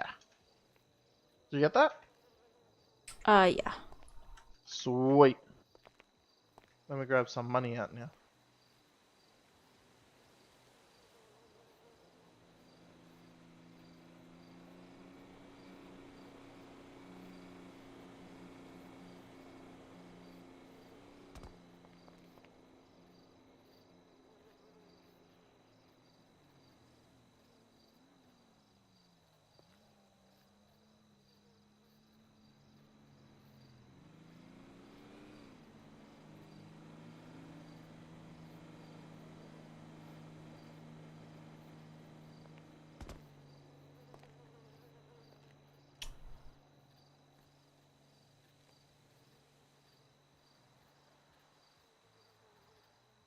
Didn't I give you the keys? I thought I did.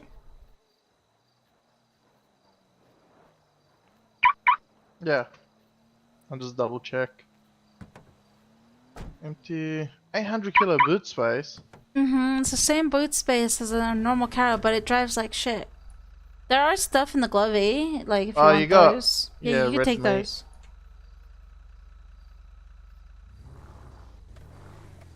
I'm too heavy with pilts. Hello? Deposit? There we go. There, just give you the list.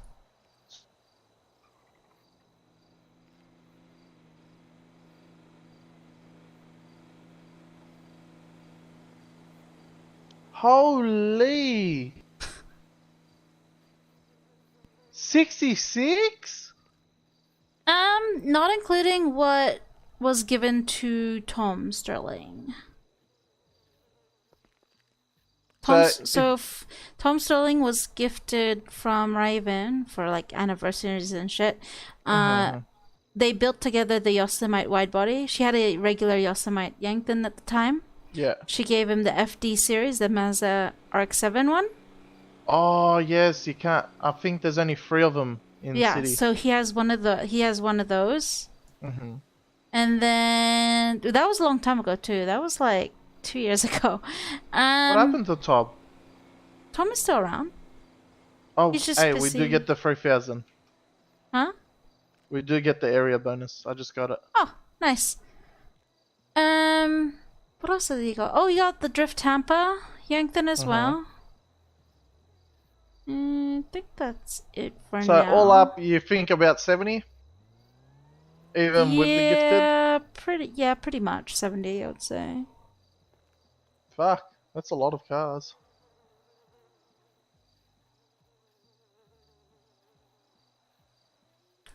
Have you seen your 2022 report, by the way? Yeah, I did. How much is your total assets? I am worth about, what, 34 mil? Or 35 mil? Not bad. Yeah. And I think liquidated assets, I got about 14 mil. Not bad. Just in money, I'm sitting at 14 million. Let me check what 700. was mine again.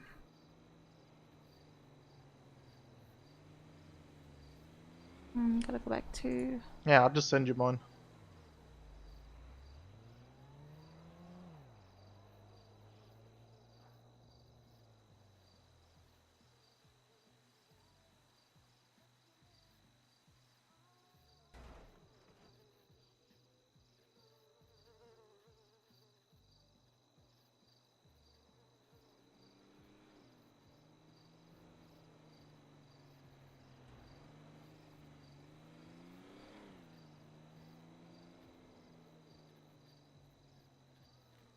So, liquid funds.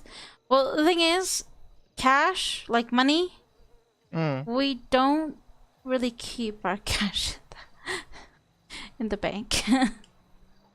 Oh, you don't? But the thing is, wait, what? Your most expensive view. The most expensive, that is so untrue. You know, the wide bodies, they're not 5 mil. Yeah, I don't understand how the thing, what's it called? The Plymouth is worth 5 mil. It's So definitely generally, IC wise, it's supposed to be worth 5 mil if you consider whatever cost, you know. The boost here is just gone ridiculous. So It is. That's why I said this is not totally accurate. yeah, it's not. Yeah, because in assets, we're worth 76 mil. And then liquid funds, it's at 6 mil. But that's because I don't sell. We hoard stuff. We hoard a lot of stuff. That's why. But cars, we own 70 mil worth of cars. But that's not true, because if I were to auction off, but that's never ever gonna happen, just saying. But if I were to auction off those Yankton vehicles, it's probably gonna worth like a lot. A lot of money, yeah. Yeah, but like I said, that's never gonna happen. But I guess if I were to calculate like how much it's for, like, I don't know, market prices can be so iffy though. Yeah, I got, so it's close to 20 million in cars. Yeah. $20 million worth of cars. Holy. Honestly, if I had to calculate how much I bought those Yanktons for, basically 10 of those cars are worth 10 mil each. And then the rest is 1 to 2 mil. So if you calculate, it's almost like over 100-ish. Or almost 200. Hey man, can you move your car back? We just Oh, I got was just- things here, blips. I was just gonna ask how much you would give me for it. Yeah, can you move it back? Because we got blips that we need access here. Oh yeah, sorry about that. Should probably put something to block. Yeah, we can put cones down there. Yeah. Alright, the Maserati. Yeah.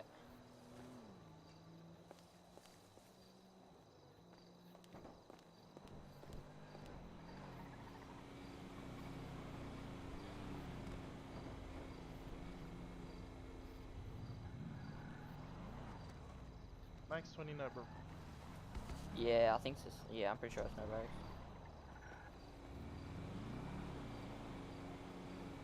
714k. Oof. Nah, I'll pass on that one. Cheers, brother.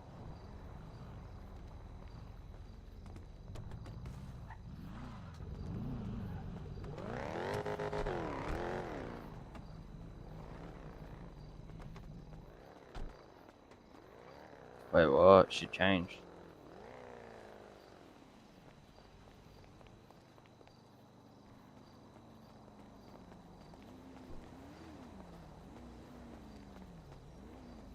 I think I should get close to a mil. Hopefully. I got 81 pelts. Oh, nice. I'm trying to go back to hunting.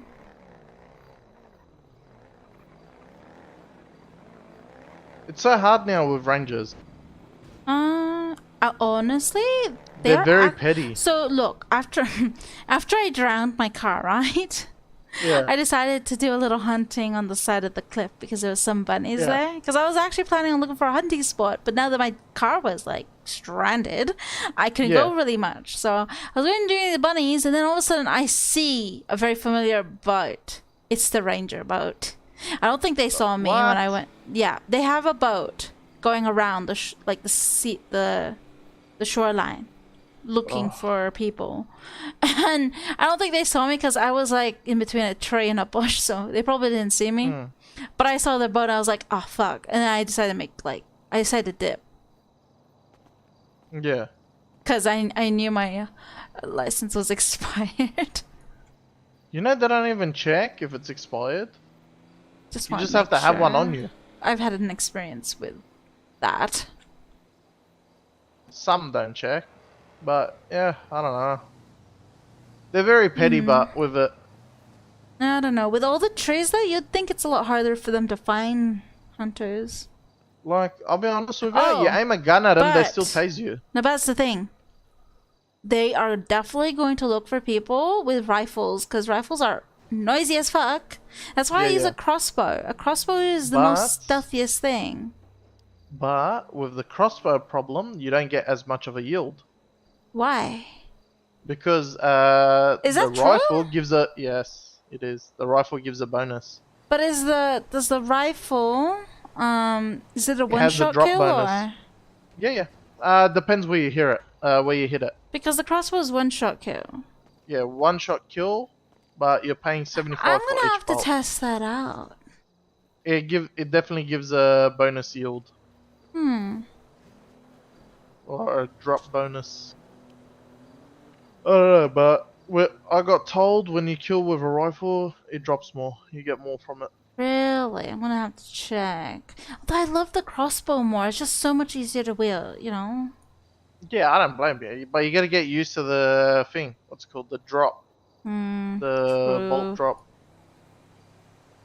So I'll did say you need do help orcas. or? But I want a pelt on the property. Yeah, well, there is Honestly, I that. might as well just buy pelt, but like it's so hard because I've been trying to message people and they don't answer me. Yeah, no one wants. Everyone wants to pay like 2.5, 2.6. And you get lucky with that. Sometimes I offer people 2.4 and they accept it. To buy pelts.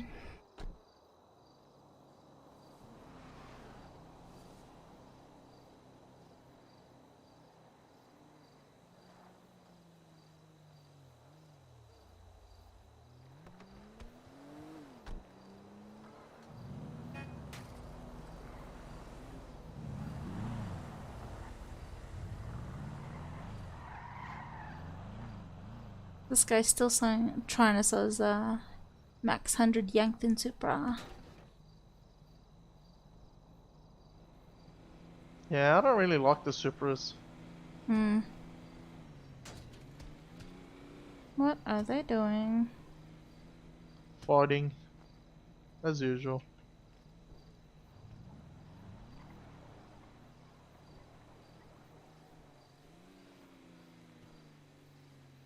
So I won one of the Christmas events and I got a live chicken. Oh, I've seen one of those Yeah. before. What are you doing with Oh, it? there's nothing, it's just sitting in my car. I just put it on my hot bar. Everyone's like, how'd you get a chicken? I'm like, Yeah, "From I've seen some of those before. But when you put it on the floor, it's like on a rotisserie. It's like on a yeah. Yeah. And I got pink fluffy handcuffs. Oh, that's one thing that I tried to look for in a zombie. Yeah. I know But they go for good money as well. the only good thing I found there was like a rose gold ring. Oh, yeah, I got a few rings as well. Yeah. Got rings, earrings, sapphire earrings, and all that. Did you bank? No. I found it off zombies. Nothing. I didn't get anything yeah. good from zombies. I only got a barbed bat, and that was the best thing that I got. Nice. Yeah, I didn't get anything good from zombies. I heard people got door band-aids. Oh, I found 2 Dora band-aids. So someone dropped them on the floor. But apparently the most sought after item at that time was the pink handcuffs. Yeah. And I found the purple dildo. Oh, no, I won that from the Christmas thing. Hmm. What the? I don't know what's wrong with people. Hmm.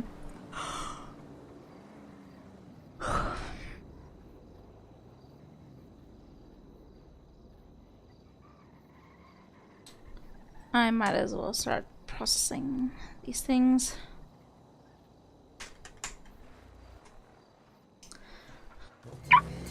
Actually, I'm gonna go Soundy and change this plate. Yeah, that's fine. Yeah, I'll be back.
Like my favorite song going round and round my head. 5 days on the freeway, riding shotgun with you. 2 hearts in the fast lane, we had big dreams in blue. Playing sweet child of mine, and I still feel that line. Where are you now? Where are you now? Hey, it's been too long ago, my love. Where did we go wrong?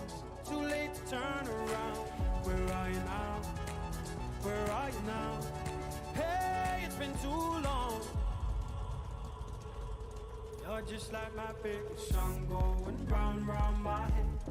Like my favorite song going round round my head. Excuse me. You're just like my favorite song going round round my head. Like my favorite song going round round my head. Hello? Huh? Excuse me. Could Yes? you please help me? I just need 15k for a gun, please. I don't have that cash.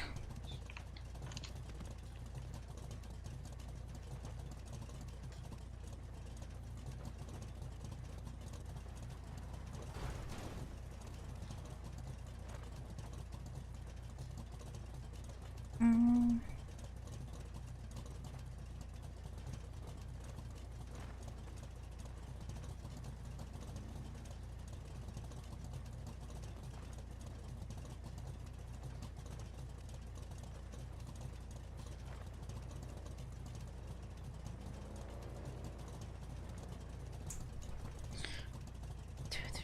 Five.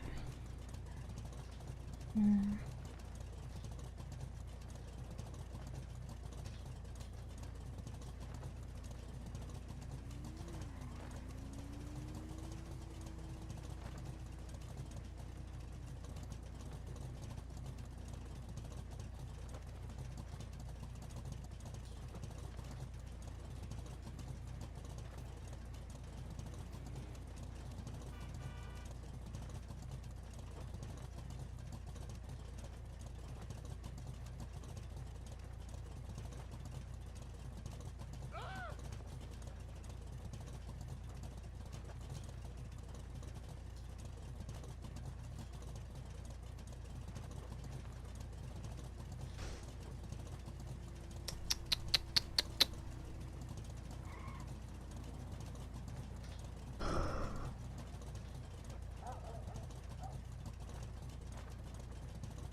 Um.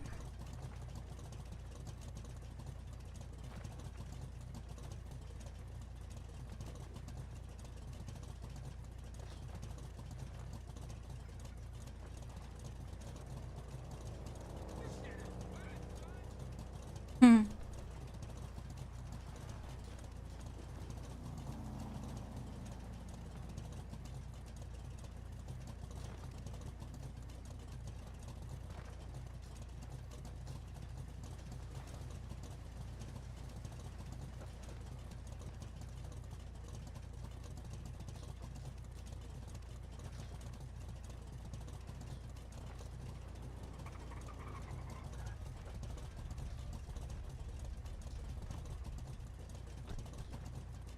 Hmm.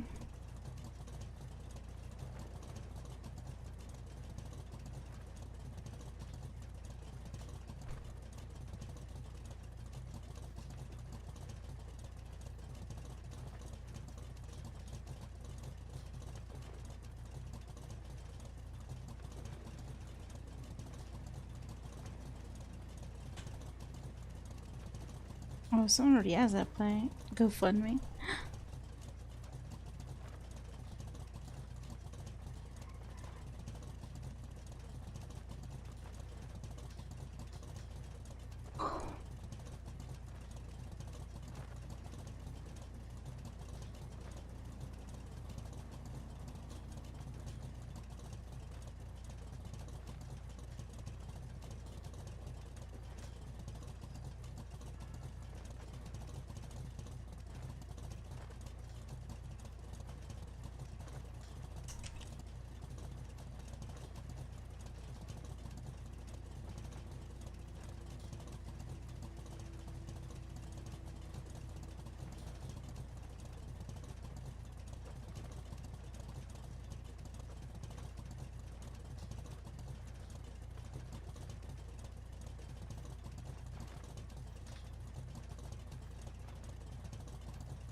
I think Dawn Prey is actually pretty good.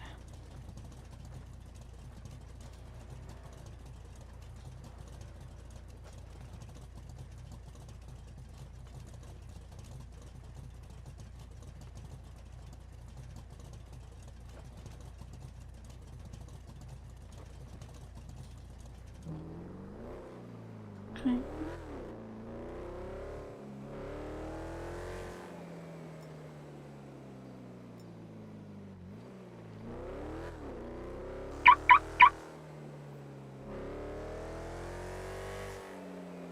You know what? It's best to actually put these. Oh shit.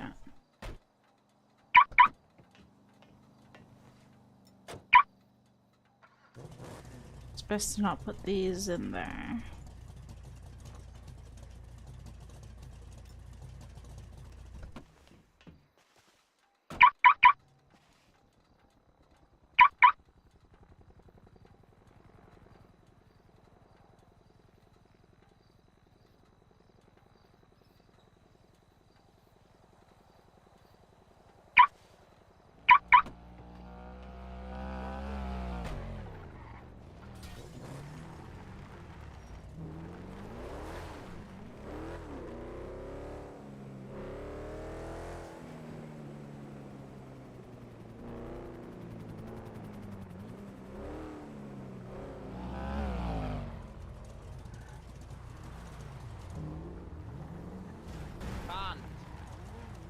Oh.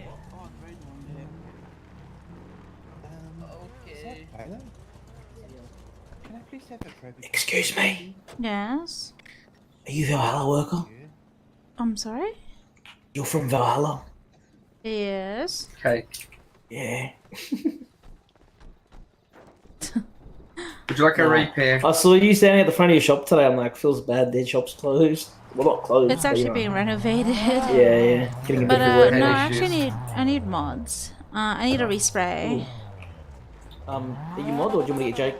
Just get Jake alone. Alright, drive it inside. You can't. It's too big. Will it fit? Just leave it. It should be fine. You can do it. Yeah. You do it in there.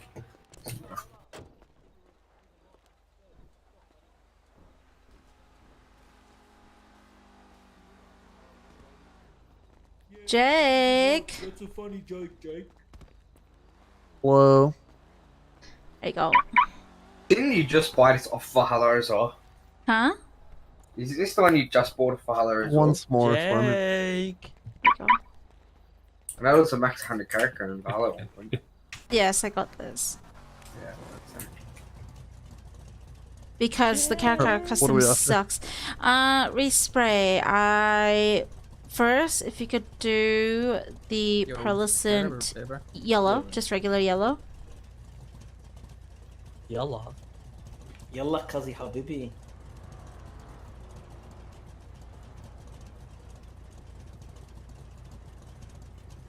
Oh, CIB. And then the Regular primary, yeah, regular yellow. And then for the primary, if you could go through the pinks.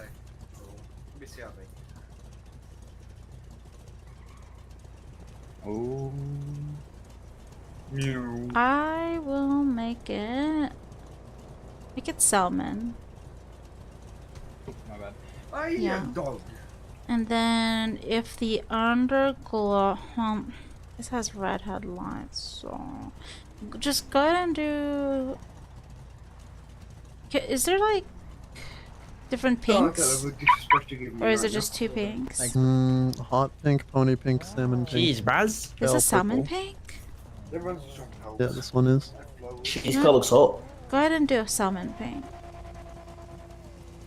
All done. Yo, you guys working? Let me see the liveries. Yeah, man. I was just wondering if I could get a Rippy kit. Oh, just Apache, yeah? Yeah. I'll just enter Can I buy it off these? Can I buy it off these?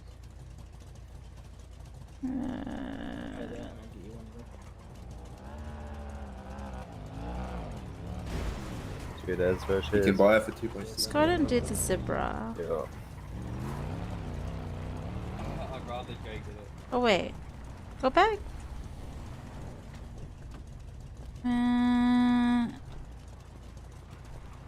mean, that looks interesting. No, just do zebra. Just do zebra before I change my mind.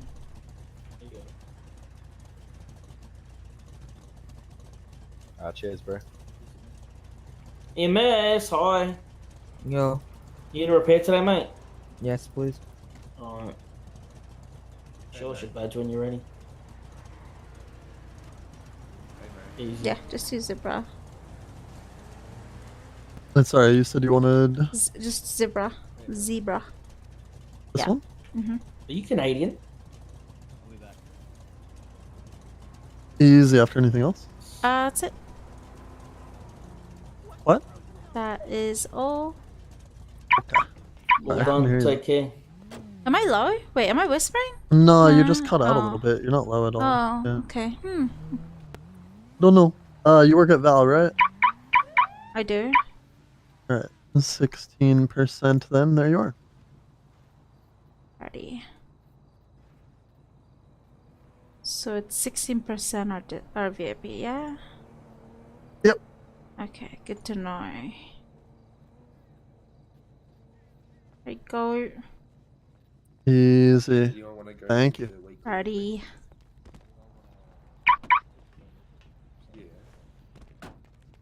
Sure think I should. What's going on, chat? Yeah, okay.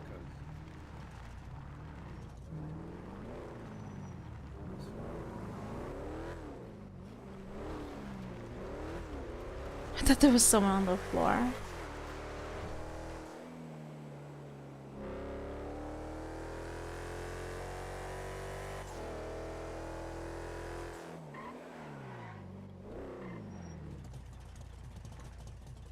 Some emails saying.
Okay. There are so many flywheels workers at Sandy.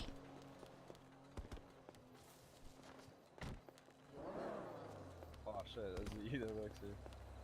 Yeah. Fuck, how much is it? Let me look.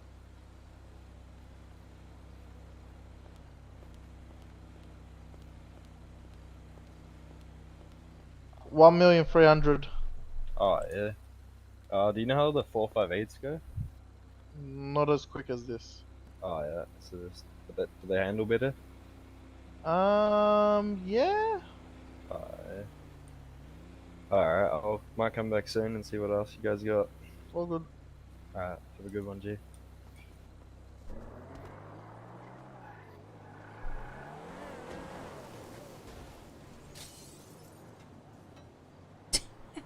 Breaking everything.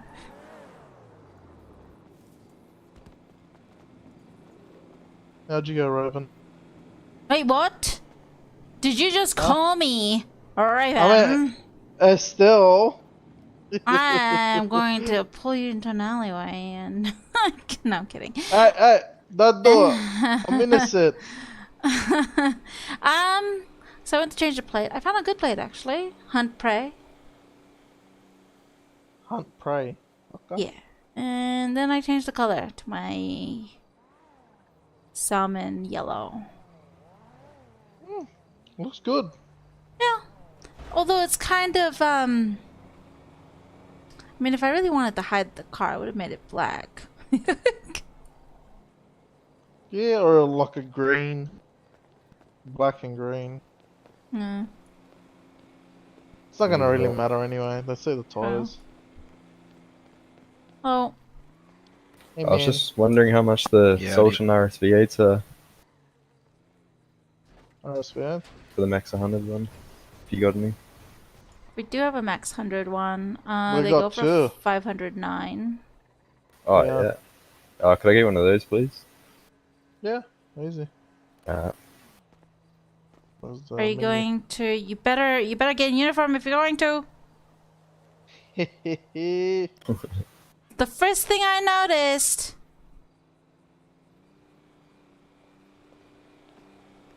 I'll get in uniform before I finish. Mhm. Technically, I didn't finish. Yo, I thought you were just some local getting in the car. Oh, not the See? local, just some random guy getting back in that fucking F1 before. Hmm. I was like, oh shit. Okay, come in. Let me invoice you. Yeah.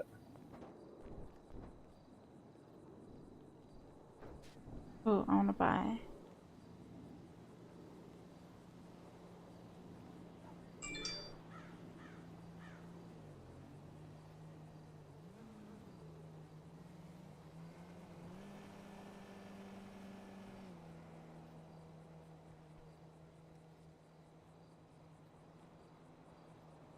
Hello. Run, bitch! Run! Sheesh. How much would that be anyways? There you go, bro. Oh, sweet, 21. thanks, bro. Have a good one, G. Enjoy. Yeah, will do. Oh, thank God. Another sale. No, what I'm thinking is like finally one of those things sold. Is it Danny? That's why. No, the Sultan RSV8, like finally it's sold. You know how long we've been trying to like sell those things? How long? A long time. Too long. Like someone keep coming every few days and say, "What are your 100 max? You know, your max hundreds on 2 Sultan RSV8s, a Grizzly Hellhound, a Bentley." Like same shit. I'm fucking hungry. You know what? I'm gonna make some pasta. Go make food. My mom cooked food actually. Yeah, I have to make food. No one else makes me food. I usually don't eat my mom's food. What? You're lucky you stay at mum's. I don't. No, she stays with me. Well, other way around. But either which, it's because I get sick sometimes. I get easy sick. Ah. Hey, Is this Kat. Megan? And Johnny. Hello. You got no building? Yeah, but our showroom's right in front of the, this desk. Yes, and see it. Anyways, I'm gonna call this guy because he's selling pallet and I need pallet. Do it. Do it.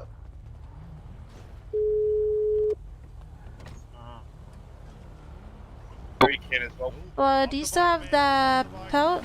Oh. Yeah, Oh. I do. Oh. Just a moment. There's like cops that just rocked up. Holy shit. Okay, yeah. 100. What? 121. 21. Right? 21. Yeah, 2.6 each. I am at Valhalla. If you wanna. What Yeah, that's fine, the? no worries. I can What do you want, bro? don't worry. What do you I'm want? sorry? Yeah, I can come, don't worry. Yeah, no problem. do you have any I'll go max grab 100? the 121 What? pallet. Max 100 what? It's rabbit It's or? rabbit. Just max 100. It's all rabbit. Yeah, no problem. Wrong one? No worries. Hardy, come back. hardy. Thanks.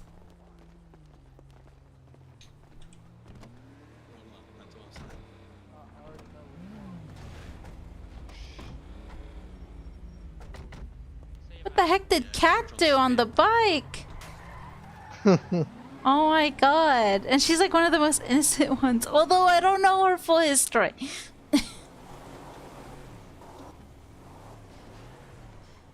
I might have someone for ya.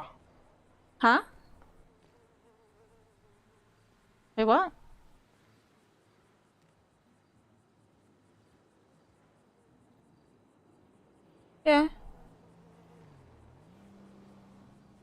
I Wait. said I might have someone for you. What do you mean? For pelts. Uh, He's got 200 plus. ooh, damn. Do I even have that enough? I don't think I have enough money for it. I just called this guy already. Oh, Wait, how many does he have? 200 plus. That's what he said to me. Because he's trying to make me buy it. I'm like, look, What's I a can't. 200 plus? 200 plus pelts, like over 200. I'm tired. I'm already gonna grab these parts, so... When I finish mine, I'll just buy it all. Fuck it. More money for me. That's true. It's all profit, honestly. It'll Hey, be Jade. like, what, a mil and a bit. Mhm. 1.6, but it'll take me 3 days to do it. Yeah. So I don't know if it's like worth it, but Jesus. yeah. Is it just me or all the lights just flipping out? Huh?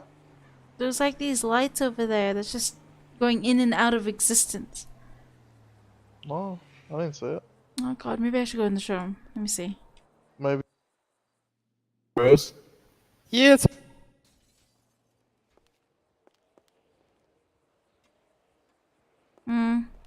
Oh. Only one light's doing it now.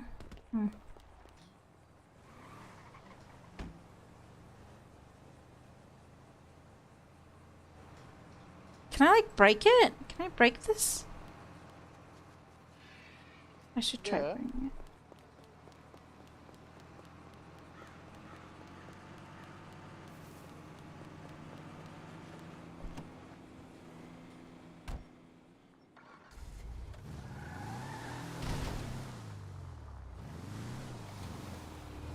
It's freaking bothering me. Oh,